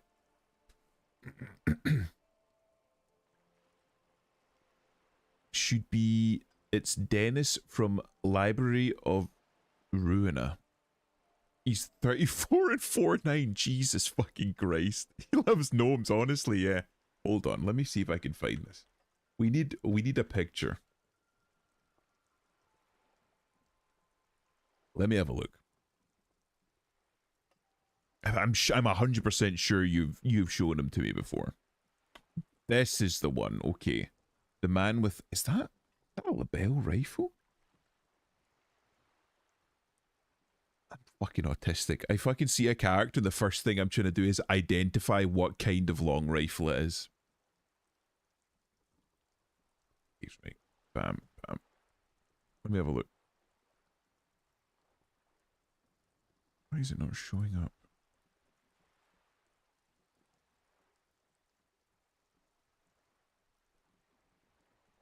Okay, so this.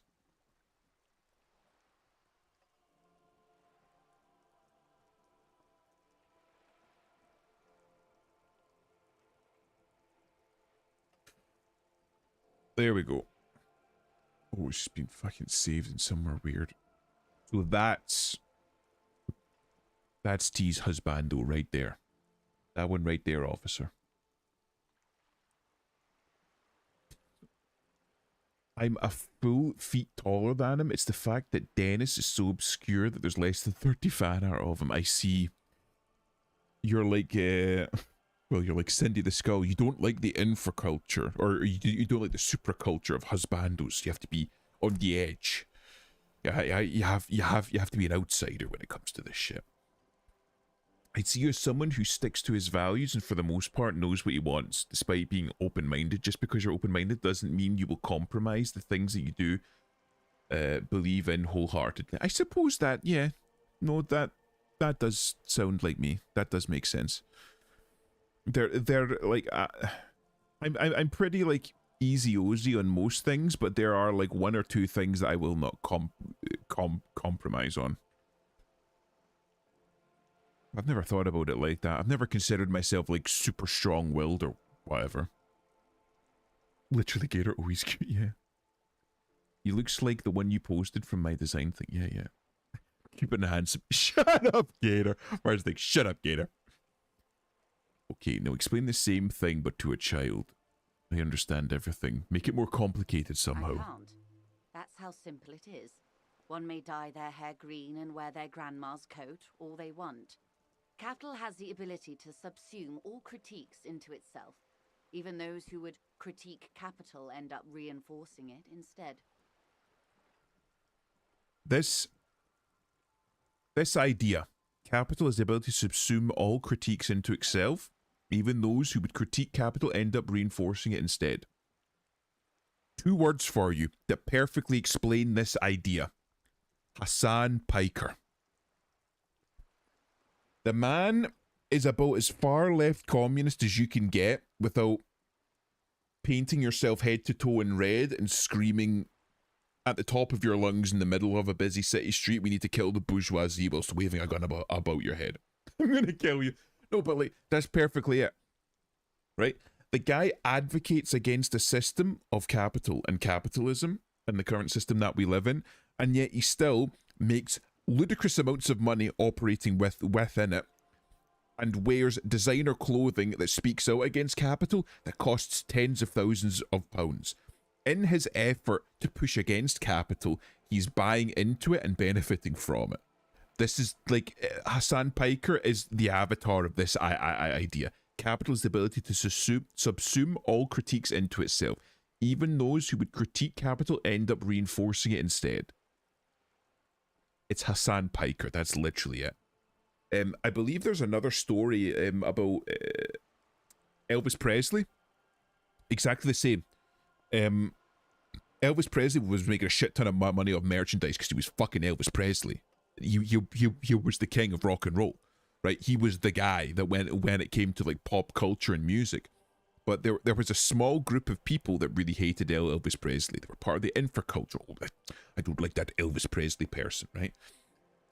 So what Elvis Presley's like manager did was started having like buttons and shirts and hats on it that said, I hate Elvis Presley, so that he could also make money off of the people that hated Elvis Presley whilst making money off the people that loved Elvis Presley. It's the same shit.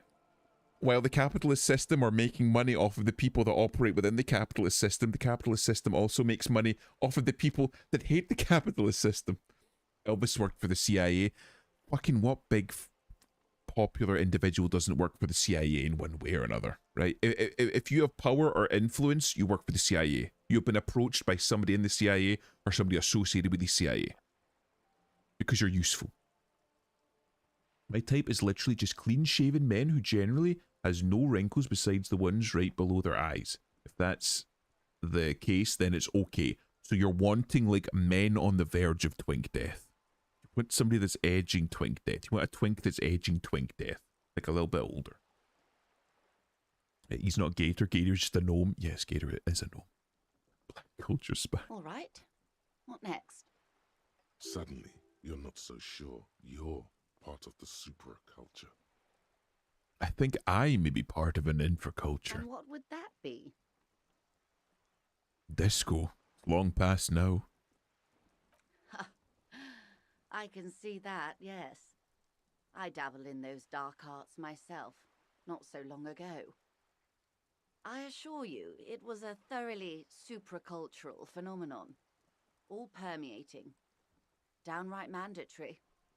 But past. Nothing infra about disco, baby. We've got this covered about another basic reality term. Your disco? Those days are long behind me.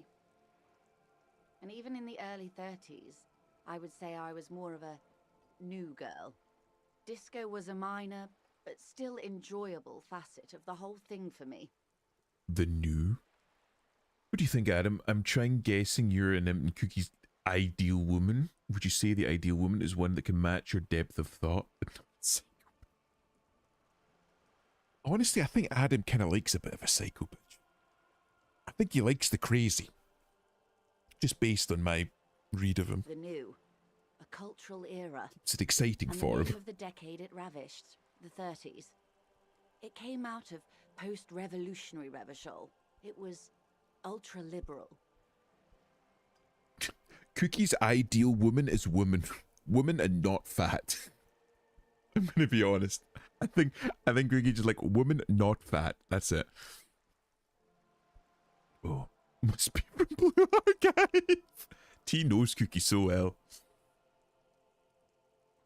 The personality type is int J-T. Oh, I don't fucking play into that. That feels like pseudoscience. All that like personality types, it feels so pseudoscientific. I never go into any of that. Lots of I think most partying, social as you science. might imagine, and champagne-coloured everything. By the looks of it, that would have been when you came of age. Now. Sounds fun. I can't remember a single thing. Champagne, that doesn't sound like anything I'd be into. I'm straight edge. Got it, let's get back to reality. Sounds fun. I can't remember a single thing. Wasn't it Guillaume Le Million who said, if you can remember the new, you weren't there? Jesus fucking Christ, he's literally me. Wait, Guillaume Le Million? I was just thinking about that guy. Whatever happened to him? Ah, yes. This is not very central to reality, is it? I still want to know. I can't be 100% sure, but I believe he died due to complications from venereal disease. A true rock star's death. Gravity was pseudoscience at one point, not because of like it's related to psychology. And I'm going to be honest, at this point, 99% of psychology is pseudoscience. It's shit that, like, it's closer to philosophy than science, if that makes sense. It's like stuff that somebody's, like, observed, created a theory about, and then has no real way of, like, verifying. You know what I mean? It's a lot of thought put into it, but not much that's, like, demonstrable or empirical. So as a result, it's very difficult to call it a science. You know what I mean? Like with gravity, we can measure gravity. It's fucking difficult, but there are ways that we can measure gravity. Even theoretical science, you still have numbers to back it up. There's still like evidence. There's still data there to back it up. You can measure it. When it comes to personalities, how do you measure a personality? It's very difficult. Measure my brain, Mr. Science Man. I'm not a neurologist and I'm not a psychologist. There's a lot that I could measure about a man, but the brain isn't one of them. Now, I think Cookie's ideal woman is one he can be emotional with without giving away too much. It's why he's so easily attached to every woman he meets because of his high emotions. I do think Cookie is rather high-strung when it comes to emotional stuff. I think Cookie is a bit of a softie. I do. I don't mean that in like a derogatory or like a down-putting way. I think it's just part of who he is. When I say psycho bitch, I don't mean semi-normal type. I mean a type that'll stab you in your sleep if you say you don't like her shirt. I think Adam might have dated a few of those in his time. Oh, Adam has his stats. The male brain weighs more than the female brain. That's a fact. That's true. But is that due to size? Also, you have to consider the interconnectivity of the brain. How folded it is, how many gyruses there are. Are the gyruses concentrated on particular parts of the brain more so than the other? Because again, if you look at it, men have a much larger portion of the brain dedicated to the motor cortex, the primary motor cortex. Much more of the brain dedicated towards hand-eye coordination, which means that we're much better at manipulating things. Whereas women have a much larger portion of it and more rods and cones in their eyes dedicated to differentiating color. So, like, there's definitely differences between male and female brains. Oh yeah, I'm not putting Cookie down with his emotions. It's emotional to be emotional, but it's still important to manage them well. Yeah, I think he does better than most people, but yeah, he does have those outbursts. You keep talking almost the outbursts. Fuck off. Whenever I talk about science, you fucking like shut up, science man. Do enjoy your stay. Oh, thank you for following Euroblob. Thank you. Whenever I fucking talk about science, like, boo, stop talking about science, boo. Maybe 100% sure, but I believe he died to do right. Yeah, a true rock star's death. Which one? All of them. A true rock star. So you're saying he didn't vanish in a puff of stardust? I'm afraid no. But then again, one can't be entirely sure. It's all part of his mystique.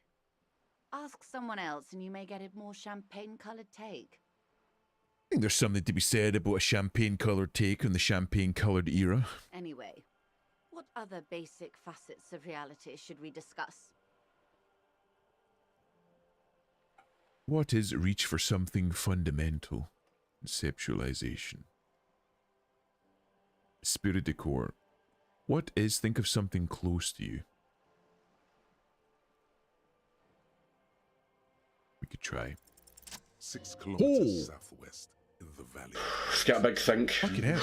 Having the biggest think right now, boys. I've got a big think. Licking. I do have a big thing. In the grass.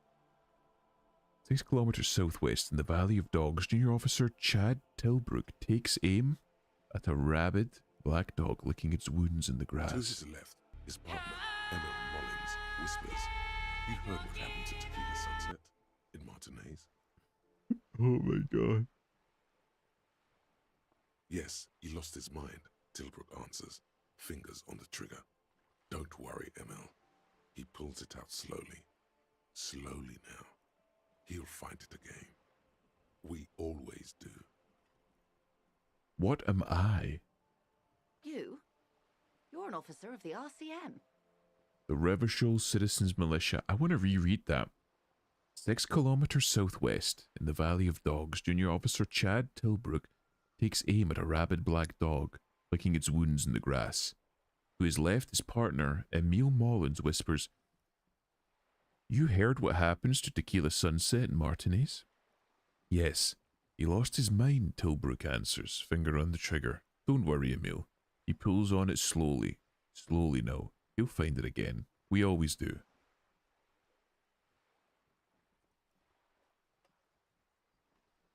Interesting. What do you mean by that?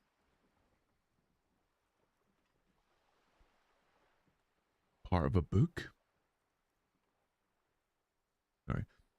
Alright, I'm done with the drawing. Oh. Are you planning on unveiling it?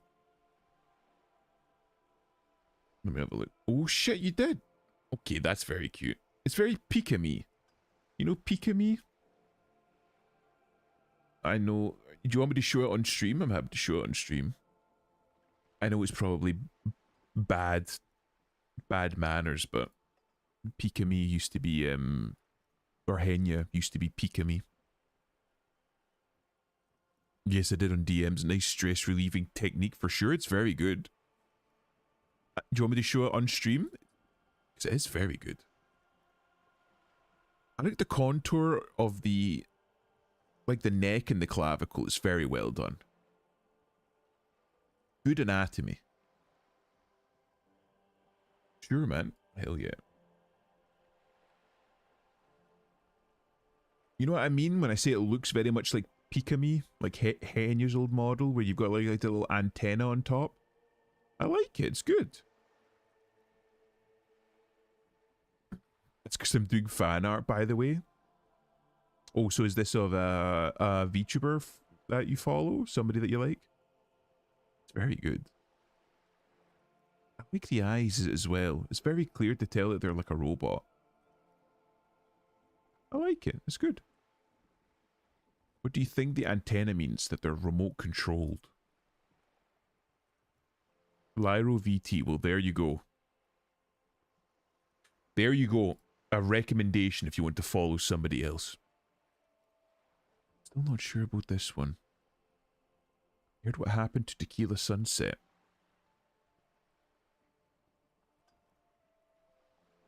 Tequila Sunset, a code name? Lost his mind. Tequila Sunset lost his mind in Martinez. Don't worry. He'll find it again. So he lost his mind and he find it again. We always do. Am I Tequila Sunset?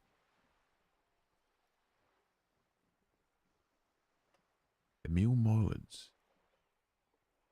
Fellow robot, yes. Although you have 2 antennae, whereas they only have 1, so you know. Swings and roundabouts. Sunrise.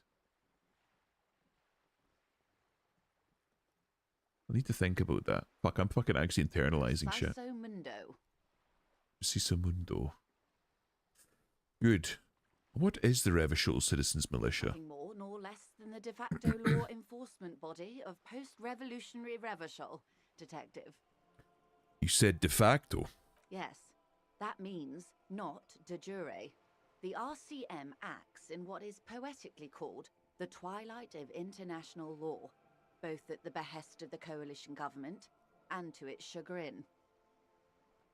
So we're kind of like a bit of an unruly child. We've been given a job to do and we do it. Just enough to stop Daddy from beating us, but we're a little bit rebellious. What do you mean? The RCM's responsibilities are defined by the Emergency, Wayfarer and Aliments Acts, 3 pieces of legislation keeping the city in a, let's be honest, laissez-faire stasis to the benefit of foreign capital. Basically, I'm a thrall to foreign interests. Basically, one of the good guys. I'm basically going to avoid this subject and ask the next question, the line of inquiry. I'm a thrall to foreign interests. There's nothing basic about your role, Detective. It's true that the RCM keeps everything the way our seemingly permanent provisional rulers like it. Yep. Yet, on the other hand, I know these people. I deal with them daily. Let me tell you, dear, they are not fans of you. I like that. I like that they're not fans of me. The post-revolutionary decade was a disaster for the coalition government. Really? Revachol in the 20s was hell, especially on the west side of the river. Gang warfare, a botched privatization scheme, a nuclear pile meltdown. We heard about that from They Roy. called it the International Zone because the nation wanted to claim responsibility. The RCM restored peace where the coalition failed. A true blue citizens' initiative. They will never forgive you. The RCM managed to put this place back together just enough for it to be livable, and they don't like that. I'm starting to like the RCM now. Because it is a grassroots thing, even if it is kind of at the behest of foreign governments. But we weren't created by foreign governments, and they don't like that. So Interesting. permit me to conclude with this. Who you are to me is the police, the only legitimate law enforcement authority in Revachol. The RCM is a lot more important than I thought it was. I like the RCM a lot more now. Thank you, ma'am. And if those authorities drink so hard they need help recalling the basic terms of reality, well, I'm here to help. The RCM made Kim, I trust them. De facto, the RCM is an extension of the moral intern, like the coalition government, but de jure, it's Revacholians rebuilding Revachol and trying to keep it together.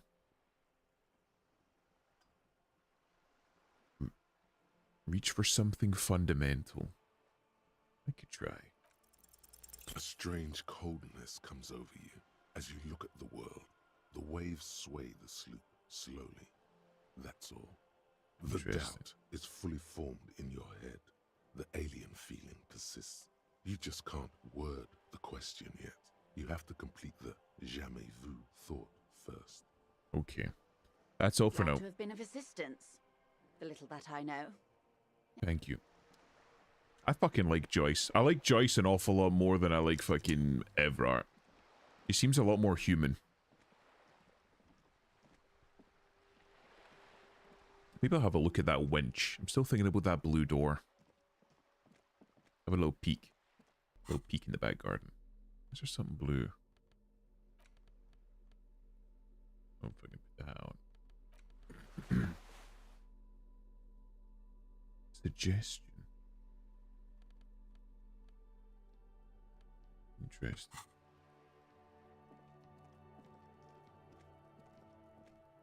Fuck, you're still up? Fuck off to bed. Trying to sneak up on me again? Trying to snuff me out?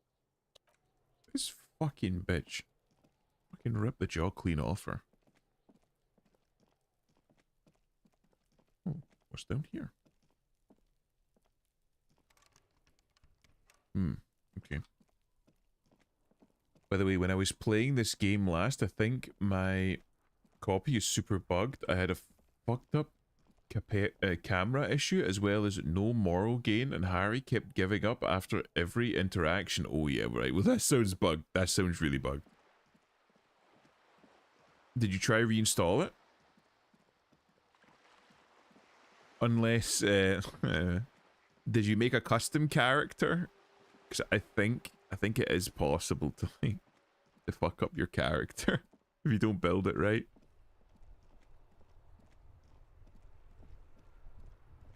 I think I'm kind of done here. We'll go have a look at the winch. Oh, wait, can I try this one again? You see a set of tire tracks in the brown slush that covers the place. Oh, hold on. I have a level. I have 2 levels actually.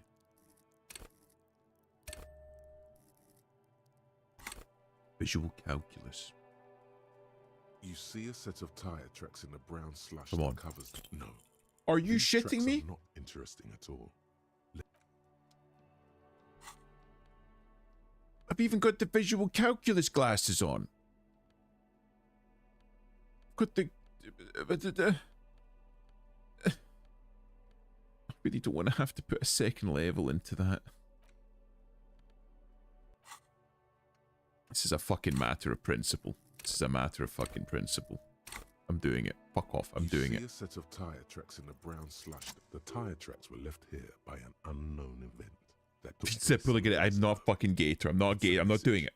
Written in the language of burnt I might, but I spent 2 hours playing and got frustrated. And no, I went Autismo Harry. Very good. A fine choice, sir. I love luck-based gameplay. Apparently, in their new game, they've got systems put in place to prevent some of the randomness of it. Allegedly. I was just having a little look at it before I started stream. Getting the fucking new spy one. Apparently it's on GOG. And only on GOG, which I think is probably for the best.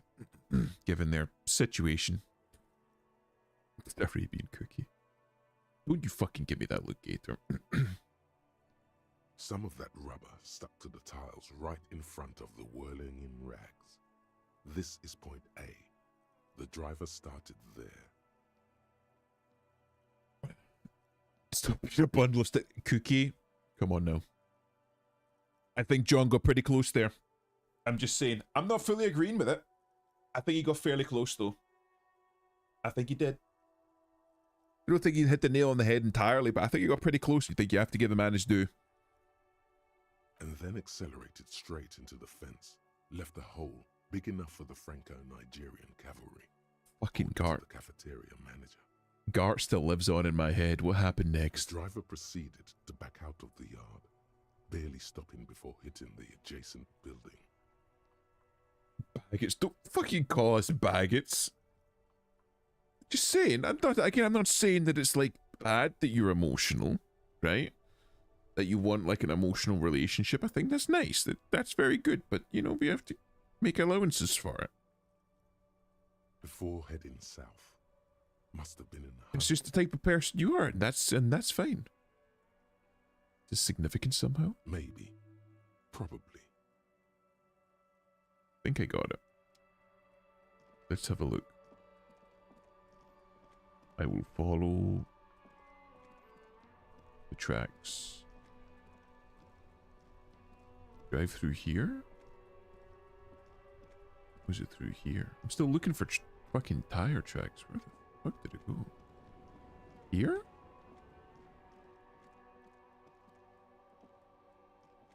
No. In simplified form, that nail was hit so hard the hammer busted a hole through the roof. You what do you mean pollywog? Call him a fucking pollywog.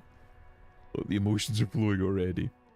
I trust whatever Imp said, it's just that John was pulling his reading bullshit during Greyzone stream. It is annoying as fuck. That's fair enough. Nobody likes fucking being sat there and psychoanalyzed. Nobody likes being told what they are and what they are not. So it's an understandable reaction. Jesus. Butter sign down. A crumpled billboard reading, Samaran butter soaks in the canal. 2 ugly lines mar the bright countenance of the blonde boy depicted. Interesting. That's all. You know what? That's fair enough. The sign billboard has fallen on the waterlock. No, but again, nobody likes to be like fucking psychoanalyzed. What is Samaran butter? Whatever it is, the boy on the billboard seems very happy about it. You like butter? Goat milk butter. The Samaran terrain makes it easier to raise goats than cows, and the local goat farmers produce high-quality meat and dairy staples that add variety to other nations' diets. Interesting. It's an acquired taste. Especially when they're bad at it. I will say no more. Judging by the size of the impact Holy and the fuck. parallel lines of burnt rubber, the cause was probably a motor vehicle. These It's look like sick. the same tire tracks I saw earlier. in front of the whirling rags. Look at the crater. Side slip marks indicated that the vehicle was traveling up the crater at 35 kilometers an hour. Look at the roof of the shack. The black marks on the roof indicate that the vehicle vaulted from the crater to the roof of the shack. That's fucking insane. You've even got the formulae right there. Jeez. Can't be afraid of the truth is all I'm saying. It's how problems get solved and asking questions and prodding answers. These problems can only be solved by the person themselves, which is why we should keep an eye on our own lives and try to better ourselves, instead of psychoanalyzing other people and telling them what they should and shouldn't do. Very often, when we start doing that, it just cements their own problems. Makes them defensive instead of introspective. The sloping metal roof. The panel served as a takeoff ramp. Look at the broken posts. The vehicle soared through the air, hitting the billboard and upsetting the posts. Then it continued its flight, taking the billboard with it. Look at the sign. The sign broke the vehicle's fall into the canal. Nice.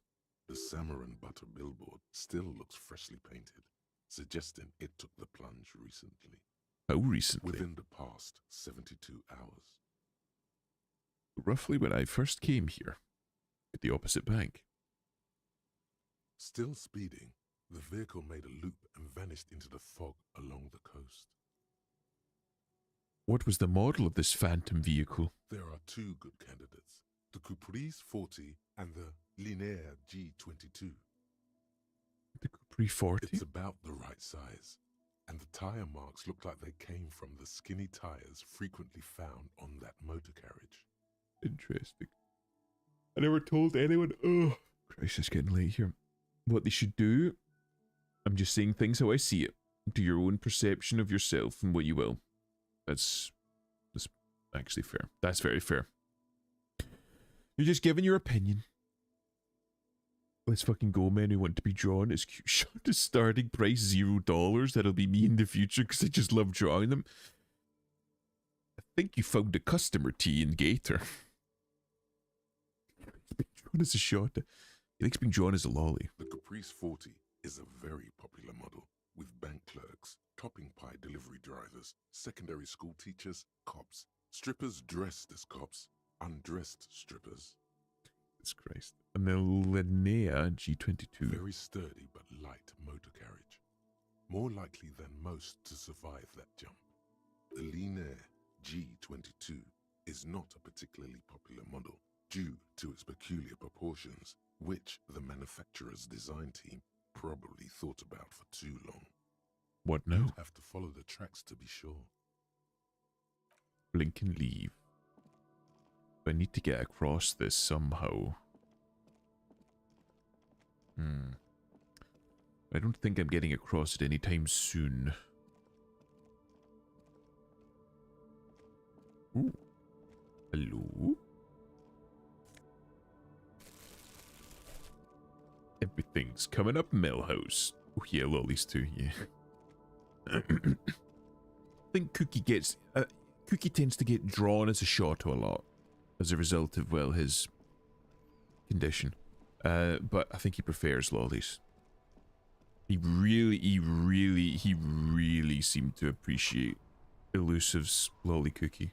Spirited chirp and click. Swallows fill the air. Well, maybe I just fucking go to bed. Start a new day. See what the future holds. I think he's usually depicted as a chibi, though. I think it's a little bit less. I was right. One more thing. I wanna check the winch. I think the chibi is kind of like a bit of a halfway thing for him. Cookie's design is very cutesy. So he tends to be drawn in more of a cutesy style. What the f... Oh right, there's stairs. Or ways in. So it's a way of people drawing Cookie in like a cutesy style without making him like a femboy or something. Which he's adamant that he's not. Not a femboy, he's adamant about that. So I think the chibi's kind of like a halfway house for that. There was a winch. Something like a winch? Underneath here is where that blue door would lead. There was a winch. Right there.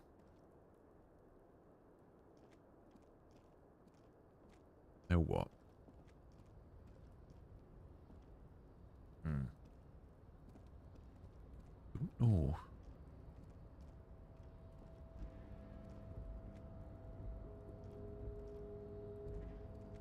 Now what?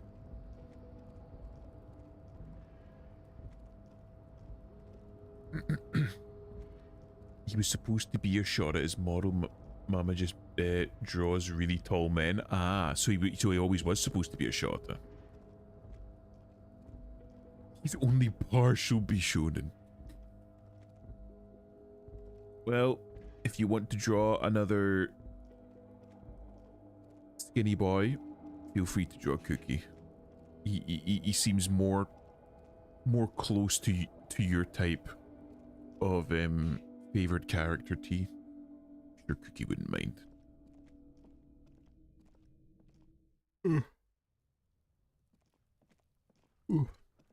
I did try very, very hard to make sure that my model wasn't too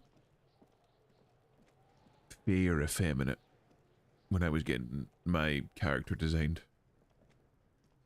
The trash container stands in the spring. The smell of rotten food rises to greet you.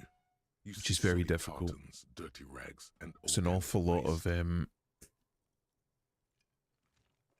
yeah, okay, we've searched it. Container sounds a muffled gong. Because an awful lot of artists don't draw men, and if they do draw men, they only draw very effeminate, very effeminate men. You really did try hard for that more masculine look. I tried. I tried. Like, I didn't want to just fucking come out here looking like a JoJo character, but I wanted to still have like a little bit of. I didn't want to come out looking like.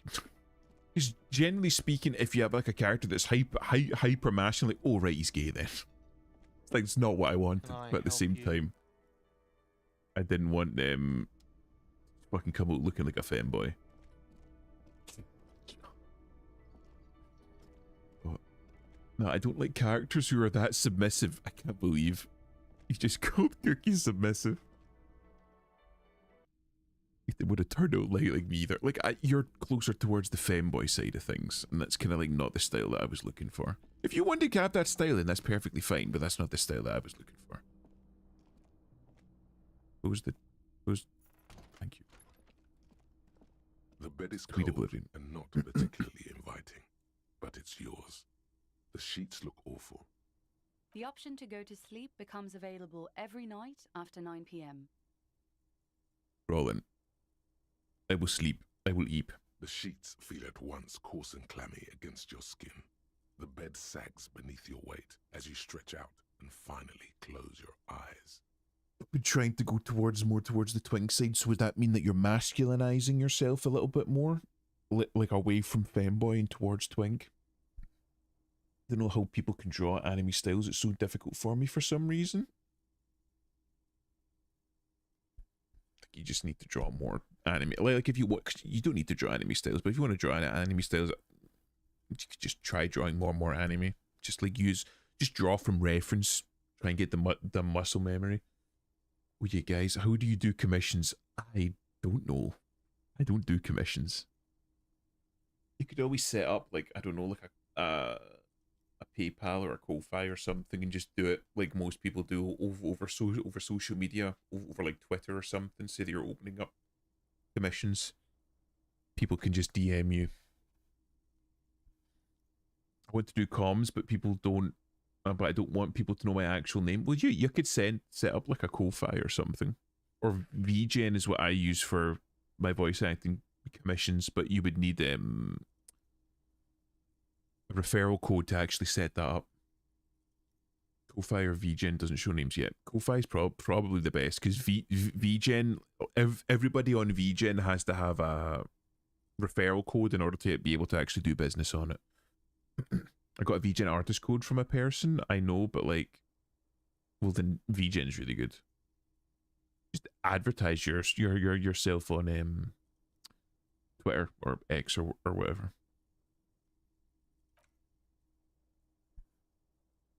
And then sleep. And then sleep doesn't come. Mildly tempted to check that out. Ko-Fi or VGen?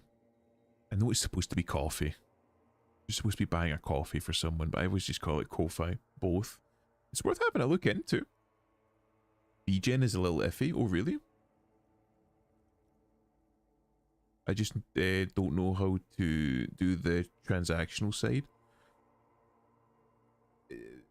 As far as I know, VGen acts like a middleman. So VGen will take the money and then deposit it into the PayPal account that you have linked to it, and they'll take a cut of it, obviously. Ko-Fi was weird when I first looked into it. How long ago was that, though? Because it might have changed since then. Why? Maybe it's the bed's fault. Check the pillow. Its synthetic filling has separated into hard lumps. The pillowcase smells oddly. Smells of alcohol and sweat. And grease. Fantastic. Check the blanket. It barely covers your toes, stretching over your soft belly. This is your body here, intimate and warm, breathing. A bit tense in the muscles. Relax. Roll over to the other It's a side. little better. Colors, scenes, and half-formed phrases still litter your mind. Part of you is still trying to solve the case, isn't it? Who killed him? Who? Something to do with, what was it that the lieutenant said? Union? And it's gone again. Your thoughts lost between the slowing brain waves. Like a year or so ago? Might be worth looking into then. Because very often they'll update things. An awful lot of these platforms are relatively new, comparatively speaking, to an awful lot of them. So they're constantly updating, so it might be a little bit easier to get into, or they might have changed something. Worth checking into every once in a while. Nah, it's no AI. It's pretty anti-scam. You gotta win competitions or get artists. Get it from artists yourself. Yeah. It's pretty well moderated at this point to try and like gatekeep to keep like scammers and like people that are making alt accounts for scams and shit out, or people that are just fucking super low effort. A lot of AI people have been getting on VGen, and still plenty of scams. There are protections, yes, yeah, it's more protected than most other places. Scams are always going to get on, but like it's better than most because you need that code in order to get on. No more thoughts, fall asleep now. Steadies. A great silence washes over you until your eyes But it isn't the best. twitch in your sleep, and images start forming. Unless you've got a platform for yourself and people already know you, where they can just donate directly to you, you're going to have to use one of like the middlemen, and that's going to be pretty difficult to do.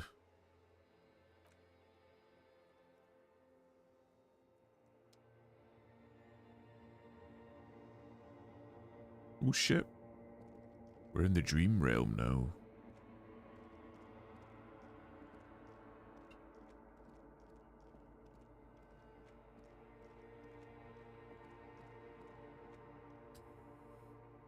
A little bit on the nose, this one, but okay. Do you remember the scent of your childhood?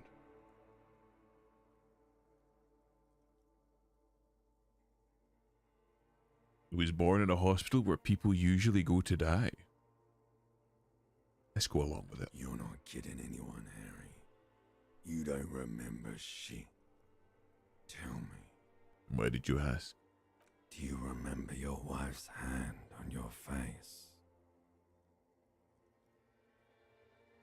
I was left. That's right, funky baby. And you just stood there. One hand on the bottle and the other on your dick. Watching her go. Let it all be dragged away from you. But it isn't the best yet. It's fair. Tell me, where are your friends? Human beings have friends, Harry boy. Where the hell are yours? I can get it all back. No, Gotta be hopeful. It's gone. 3 times gone and never coming back. You failed. You failed me. Failed yourself. You failed Elysium. I can come back from this, and I will. You're not coming back from shit. Thrashing around in that high conductivity state of yours. Bumping into things and acting like a clown. Who are you kidding? BRB Young wants to go get Taco Bell because I'm no longer drunk and he's no shit-faced. Godspeed, John. What do you think about the American abolitionist John Brown? Now that name, hold on, let me have a look, because that name sounds familiar. But I don't remember an awful lot about.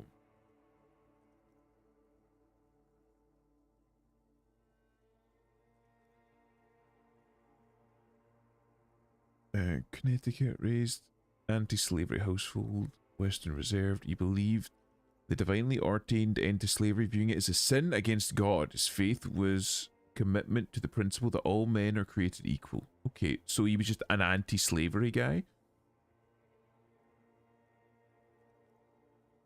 When it comes to the Civil War, or well, I say the Civil War like it was mine. When it comes to the American Civil War, I think it's an awful lot more nuanced than an awful lot of people will let on or have you believe. Because they'll just say, oh, well, it was slavery. That's all it was about. It was slavery. And it wasn't an awful lot, but it was about more than that. And I think that that's... Depending on who you ask, they will give you 2 different answers. Because the North won, we only get the North side of things. And for like the Northern, and for the North side and the Union side, it was just about slavery, or that's what they told people. It was only about slavery. But for the South side of things, when they say it's about states' rights, what they meant is about the ability for individual states to govern their own laws and not have it imposed upon them by the federal level, by the central government. So you could say that it's an issue. So for the Southerners, you could say it was just like an issue about slavery. They just wanted to keep slaves because they were evil. But you could swap slavery with something else, right? You could switch it for gun rights. Like, say, for example, the Union side and the central government saying we want to outlaw all guns. The South would have still fought against that because it was based on states' rights. That was what they wanted. They were very fiercely independent and they didn't want to have a central government telling them what they could and couldn't do inside their own states, because America was built on a federalist system where each state was effectively its own country. A little bit less than a country, but effectively its own country, could do things as it wanted. And then you had, obviously, this central government saying, no, you can't do this thing. Obviously, it's a bit more than that, but yeah. Ultimately, I'm anti-slavery. I don't think slavery is good, but still, you need to look at it in context. My personal saying is that his song is very catchy, and the prototype for Battle Hymn of the Republic song, in terms of politics, I'm pretty indifferent. That's fair enough. If you like this music, that's fine. Slavery didn't become an issue until later in the war. While the Civil War was going on, there were still northern states that were allowed slaves, and it was still going on. And in fact, when slavery became a talking point of the northern states started raising hell too. Alright. I mean, honestly, I don't know much, and I don't care much too. I'm not American-y, but I'm just remembering people talking about the Lost Cause myth. Yeah. I'm awoken from my slumber. How's it going, Iron? Dude, Union Dixie's so catchy. It is pretty catchy. It is pretty catchy. I'm trying to solve this case. You're trying to what? I can't hear you. This is just a word dream now. Jumbled up garbage. The pictures are gone. The bed rises to meet you. A thin, sleep-like state. More glass than velvet, grinding in your head. So something is wrong. Sleep shouldn't be this bad, this dry, this unnourishing. There's something wrong with your thoughts. Some kind of new type of hangover.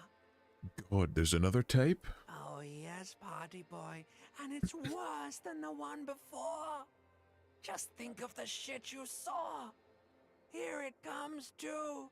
So soon already. A silent alarm goes off in your head like clockwork. Barely let you sleep at all. Time to get those clothes on, Harry. Time to go to work in the shit factory. What an odd dream. I'm gonna try be upbeat for Harry. There's always a chance at redemption. You can always come back. But you have to want to come back. And I do want to come back. Good going, buddy. Oh my god, what the hell was that? I was going to be from now on when I close my eyes. I just had a beautiful dream, uplifting, rejuvenating. God, what the hell was that? Oh, just a dream. You have ones like that all the time. You feel even worse this morning than you did last night. The hell's going on with me? You mean, why are you so tired? Too tired and down to even think? It is worrying, isn't it? You can't be a detective like this. Detectives need to be able to think. Some of these choices you can make are very unhinged, massive, chaotic, neutral energy. Well, that's supposed to be the thing. I won't get into it, but I've mentioned it before. Like, most people when you look at when they look at the world, they look at it in like a very straightforward black and white way. It's very like reasonable and rational. It's like almost autopilot. Whenever you say stuff and whenever you speak, 9 times out of 10, it's by rote. It comes off the top of the dome and you just say it. You don't even think about it. And when you're in a good mental state and when you're in like mundane day-to-day shit, the reaction, like everything about the interaction and what you're saying and what the people are saying to you, it's autonomic. You don't even think about it. These are the reactions that you can give if you think about it a little bit. Like, one way that I've seen it put is, you're exercising your right to free will, right? Like, if somebody walks up to you, right, like whenever you go to work in the morning or you go to school or whatever, you pass somebody in the street and they say, good morning, your immediate response is normally, good morning. Or like you'll nod at them if you're feeling tired and you're like, I don't want to deal with it. You'll nod at them and you'll acknowledge their good morning, right? But you could as equally just say bad morning, or 73, or fuck off, or anything, potato, glass bottle, dildo. An alien abducted me last night. You could say literally anything. You have the right to free will. You could just say, you fucking start. Don't you start. Summon back the fucking dragon. Dildo. Like anything. You could say anything, right? When somebody... Shut up, Gator. But if somebody says good morning, you could say anything, right? But if you're going to think about it and you're going to exercise your right to free will... Fucking Adam them. You could say anything that you want. And I think that this game is taking a little bit of that. Stop it, he's going to end up banning everybody. And I think that this has like taken a little bit of an effort to like add that aspect into it. Where you can do whatever. God damn it, Arson. Where you can say whatever you like. And I kind of like that. Also, one of the things that you need to take into account when it comes to this is that the main character, Harry, is a man that has been brought to the edge of sanity and pulled back. Like 1984 Slick Salmon. Skaven did nothing wrong. No comment. Christ. But yeah, so like an awful lot of his responses are going to be unhinged because the man is borderline insane at this point. He's gone through so much trauma and so much shit and demolished his brain so thoroughly that he's not going to give standard answers. Okay. So tired, too tired. and down to even think. It is worrying, isn't it? You can't be a detective like this. Detective needs to be able to think, why is this happening? It's just that your heart has finally pumped all the speed out of your system, Buster. Time to get some more.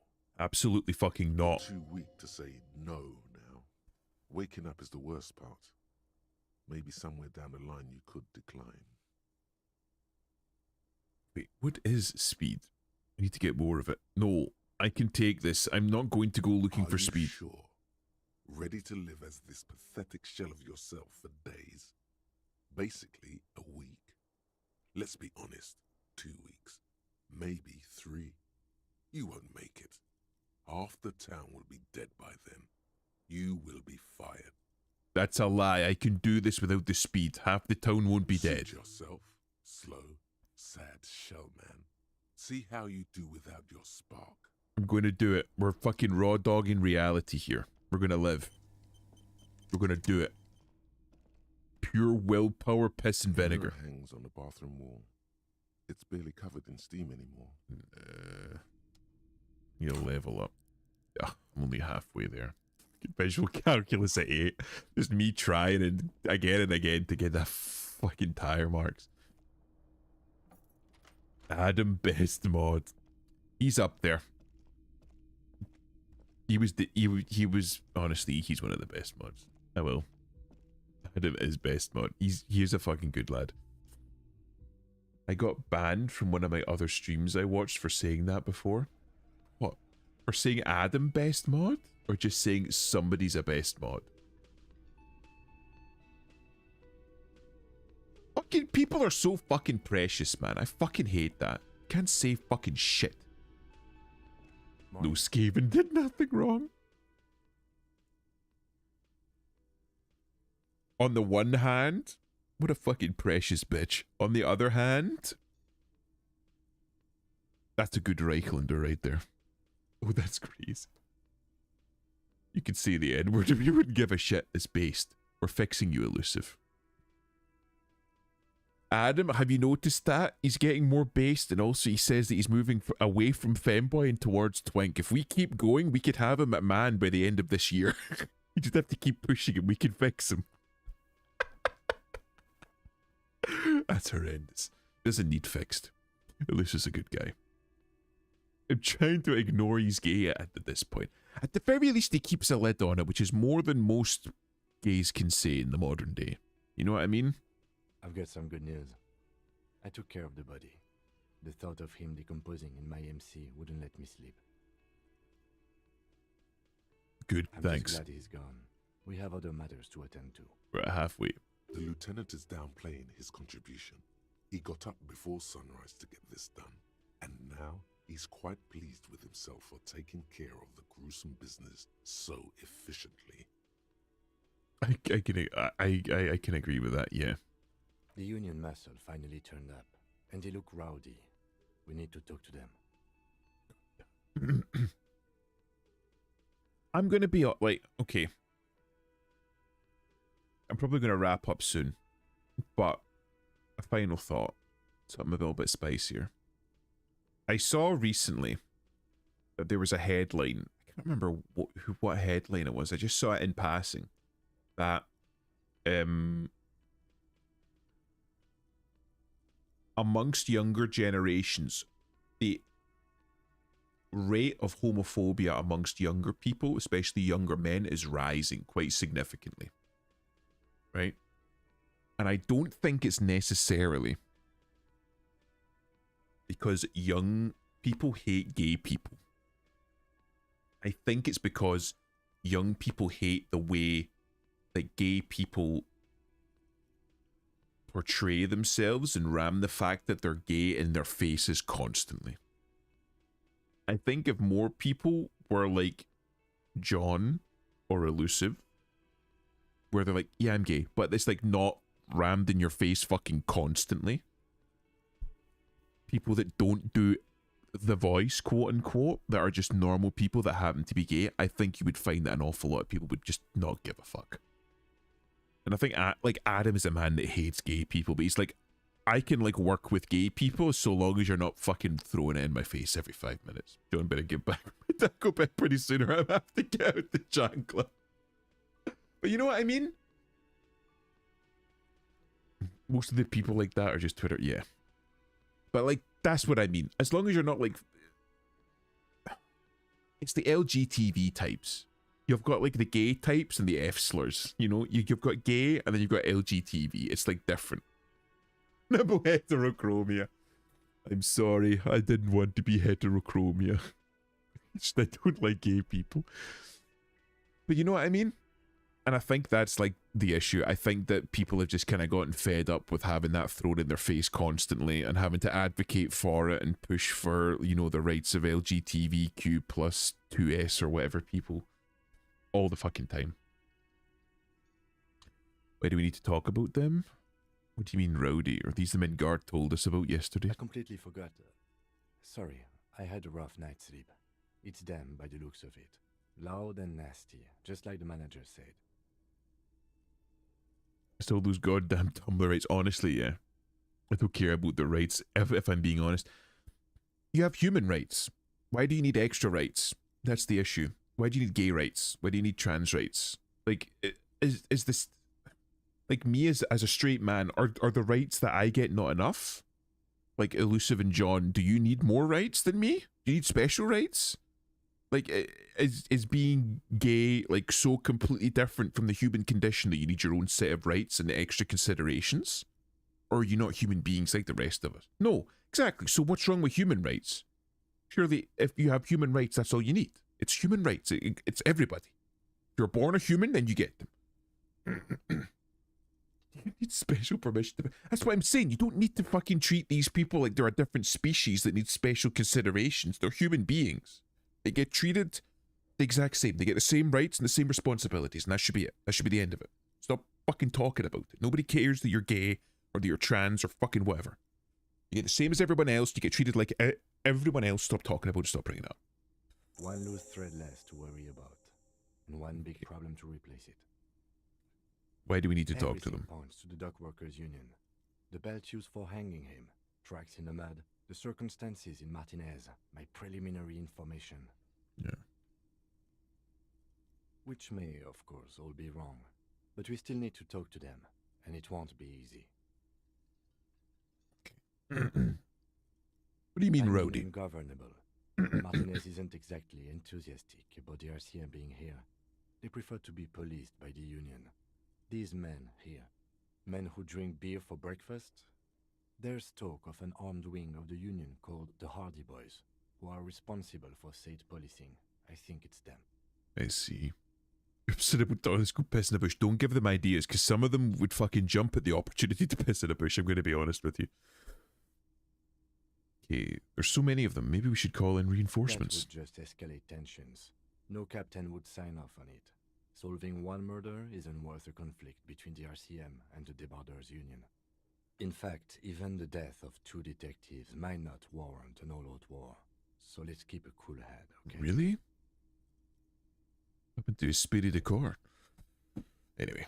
One more thing before we do. We don't have to talk to them immediately. We can walk right past them, continue with our business. Okay. Yeah, streetwise. Zoom right past. Do it on your own terms. But aren't you curious to know what they have to say about the murder? They're in no hurry to leave. They think they own the place. Anyway, I leave that choice to you. Whatever you decide is fine by me. Okay. Right. Torch away, because we don't need that right now. I have no idea. Suggestion might be good.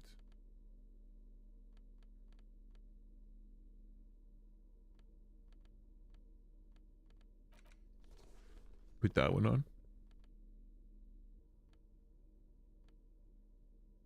I don't know. Take those off. I'm just thinking, like, what would be best for having a conversation with a bunch of... Yeah, that's probably... Like, I'm looking to be... suave and convincing. You know, but maybe this is better. Maybe this is a job for next time. I'll save here for now. Quick save. Bam. I'm back. My uncle is such a goober. A goober in a good way or goober in a bad way? Oh, fuck. I'm sorry, okay? I've been going for 4.5 hours and I need to eat. It's coming up to 1:30. I'm trying not to go to bed at like fucking 6 in the morning every single day. I'm trying not to, like, even though I'm like unemployed now, I'm trying not to go on like full DJing hours. I'm trying to have a cut-off point. 1:30 in the morning seems like a good time to have your dinner and maybe go to bed soon after. Toilet is a toilet. All you need to do is piss in it, then fuck off. Yeah, but an awful lot of people from the LGTB types rather like the idea of doing an awful lot of sensitive things in public, but we'll just leave it. Unemployed loser. I'm gonna start fucking talking about science and put you to sleep again. Gamer hours that go on. Maybe another day. Right, you know what? We've got, is it tomorrow, Adam, that we've got Arc Raiders with AF? We can maybe do a little bit more DJ hours then, depending on... Let's play Arc now, not right now. But we're going to be playing a little bit more Arc Raiders tomorrow with AF. So we can maybe do some DJ hours then, depending on how long she's able to stay up for. But for now, I'm calling it. I don't want to go fucking too long. So who are we raiding? Oh, Gator's still here. At least let me finish my chalupa. Right, well, how long does it take you to finish a chalupa? Are you going to inhale it like fucking Gator? I can fucking sit and shit talk for, I don't know, like 5-10 minutes.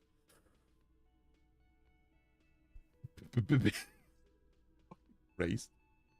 Well, 2 more hours? I can't do that. A fucking man takes 2 hours to eat a single chalupa. Fuck's sake. Oh my god. Wait, that reminds me. I was going to ask you during the fucking stream. Gator, have you ever played Dark Souls 2? And if not, why not? See you guys, but I really got to go like closing my PC after this type of going. No worries, T. Thanks for stopping by. It was very good of you. One who'd want to enjoy the damn thing for 2 fucking hours? I'm trying to kill a moth, but I've completed all Souls games. That's fair enough. Oh, even Demon Souls? What about Bloodborne? Have you finished Sekiro? Also the DLCs. That's pretty fucking cool. I've not played Demon Souls myself, and I've only played Bloodborne. Not Bloodborne, though. You should maybe try Bloodborne if you get the chance. I just wanted to fucking bring it to PC. You missed our chat on LGTB people. Yes, you did. It was brief, but it was heartfelt. You know what I mean? It was brief, but it was heartfelt. Right. Any ideas for who to raid? Any suggestions on who to raid?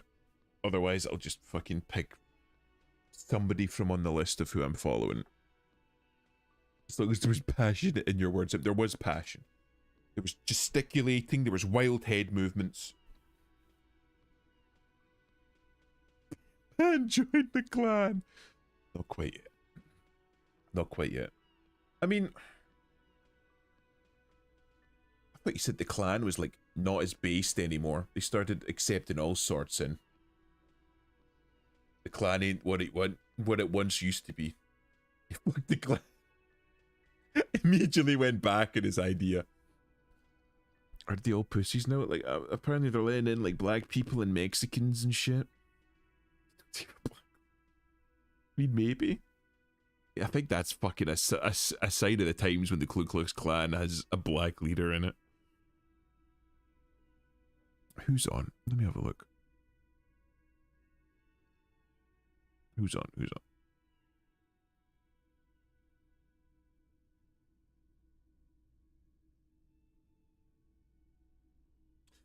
Who's... Wait. I'm following somebody called Viperia. Who's Viperia? Because the name sounds familiar, but I can't remember ever having spoken to them or interacted with them. Vippy, that'll probably be where I got it from then. You think we should try raiding Vippy? Adam must have introduced me to them at one point. You know what? We'll do that then. It says that she's doing Uma Musume, but I think she's just doing some chatting at the moment. It's one of Cookie's friends. Ah, right, okay. His sister. I don't know. What do you mean by two? What do you mean by two? I'm not a racist. I'm just acknowledging that there are certain genetic differences within races as well as cultural differences. That's not racist. 6-7. She comes back in right at the end to say 6-7. Goodbye, Erwin. Right, we're going to be raiding Vippy, who's apparently one of Cookie's friends, so maybe Erwin might know them. We'll send them over. Have a good merry 6-7, and may the 6-7 be with you. I know no one. Well, maybe you'll get introduced to one of Cookie's other female friends then. Maybe you'll make a friend out of them. Right, okay. I'm reading it now. I'm reading it quickly before the timer runs out. Thanks everyone for stopping by. More Arc Raiders with Adam and Af tomorrow, so be sure to look forward to that. Right. In the meantime, I'll leave you with Vippy. So have fun with them. Try not to be too racist. Right. Goodbye. Stop saying 6-7.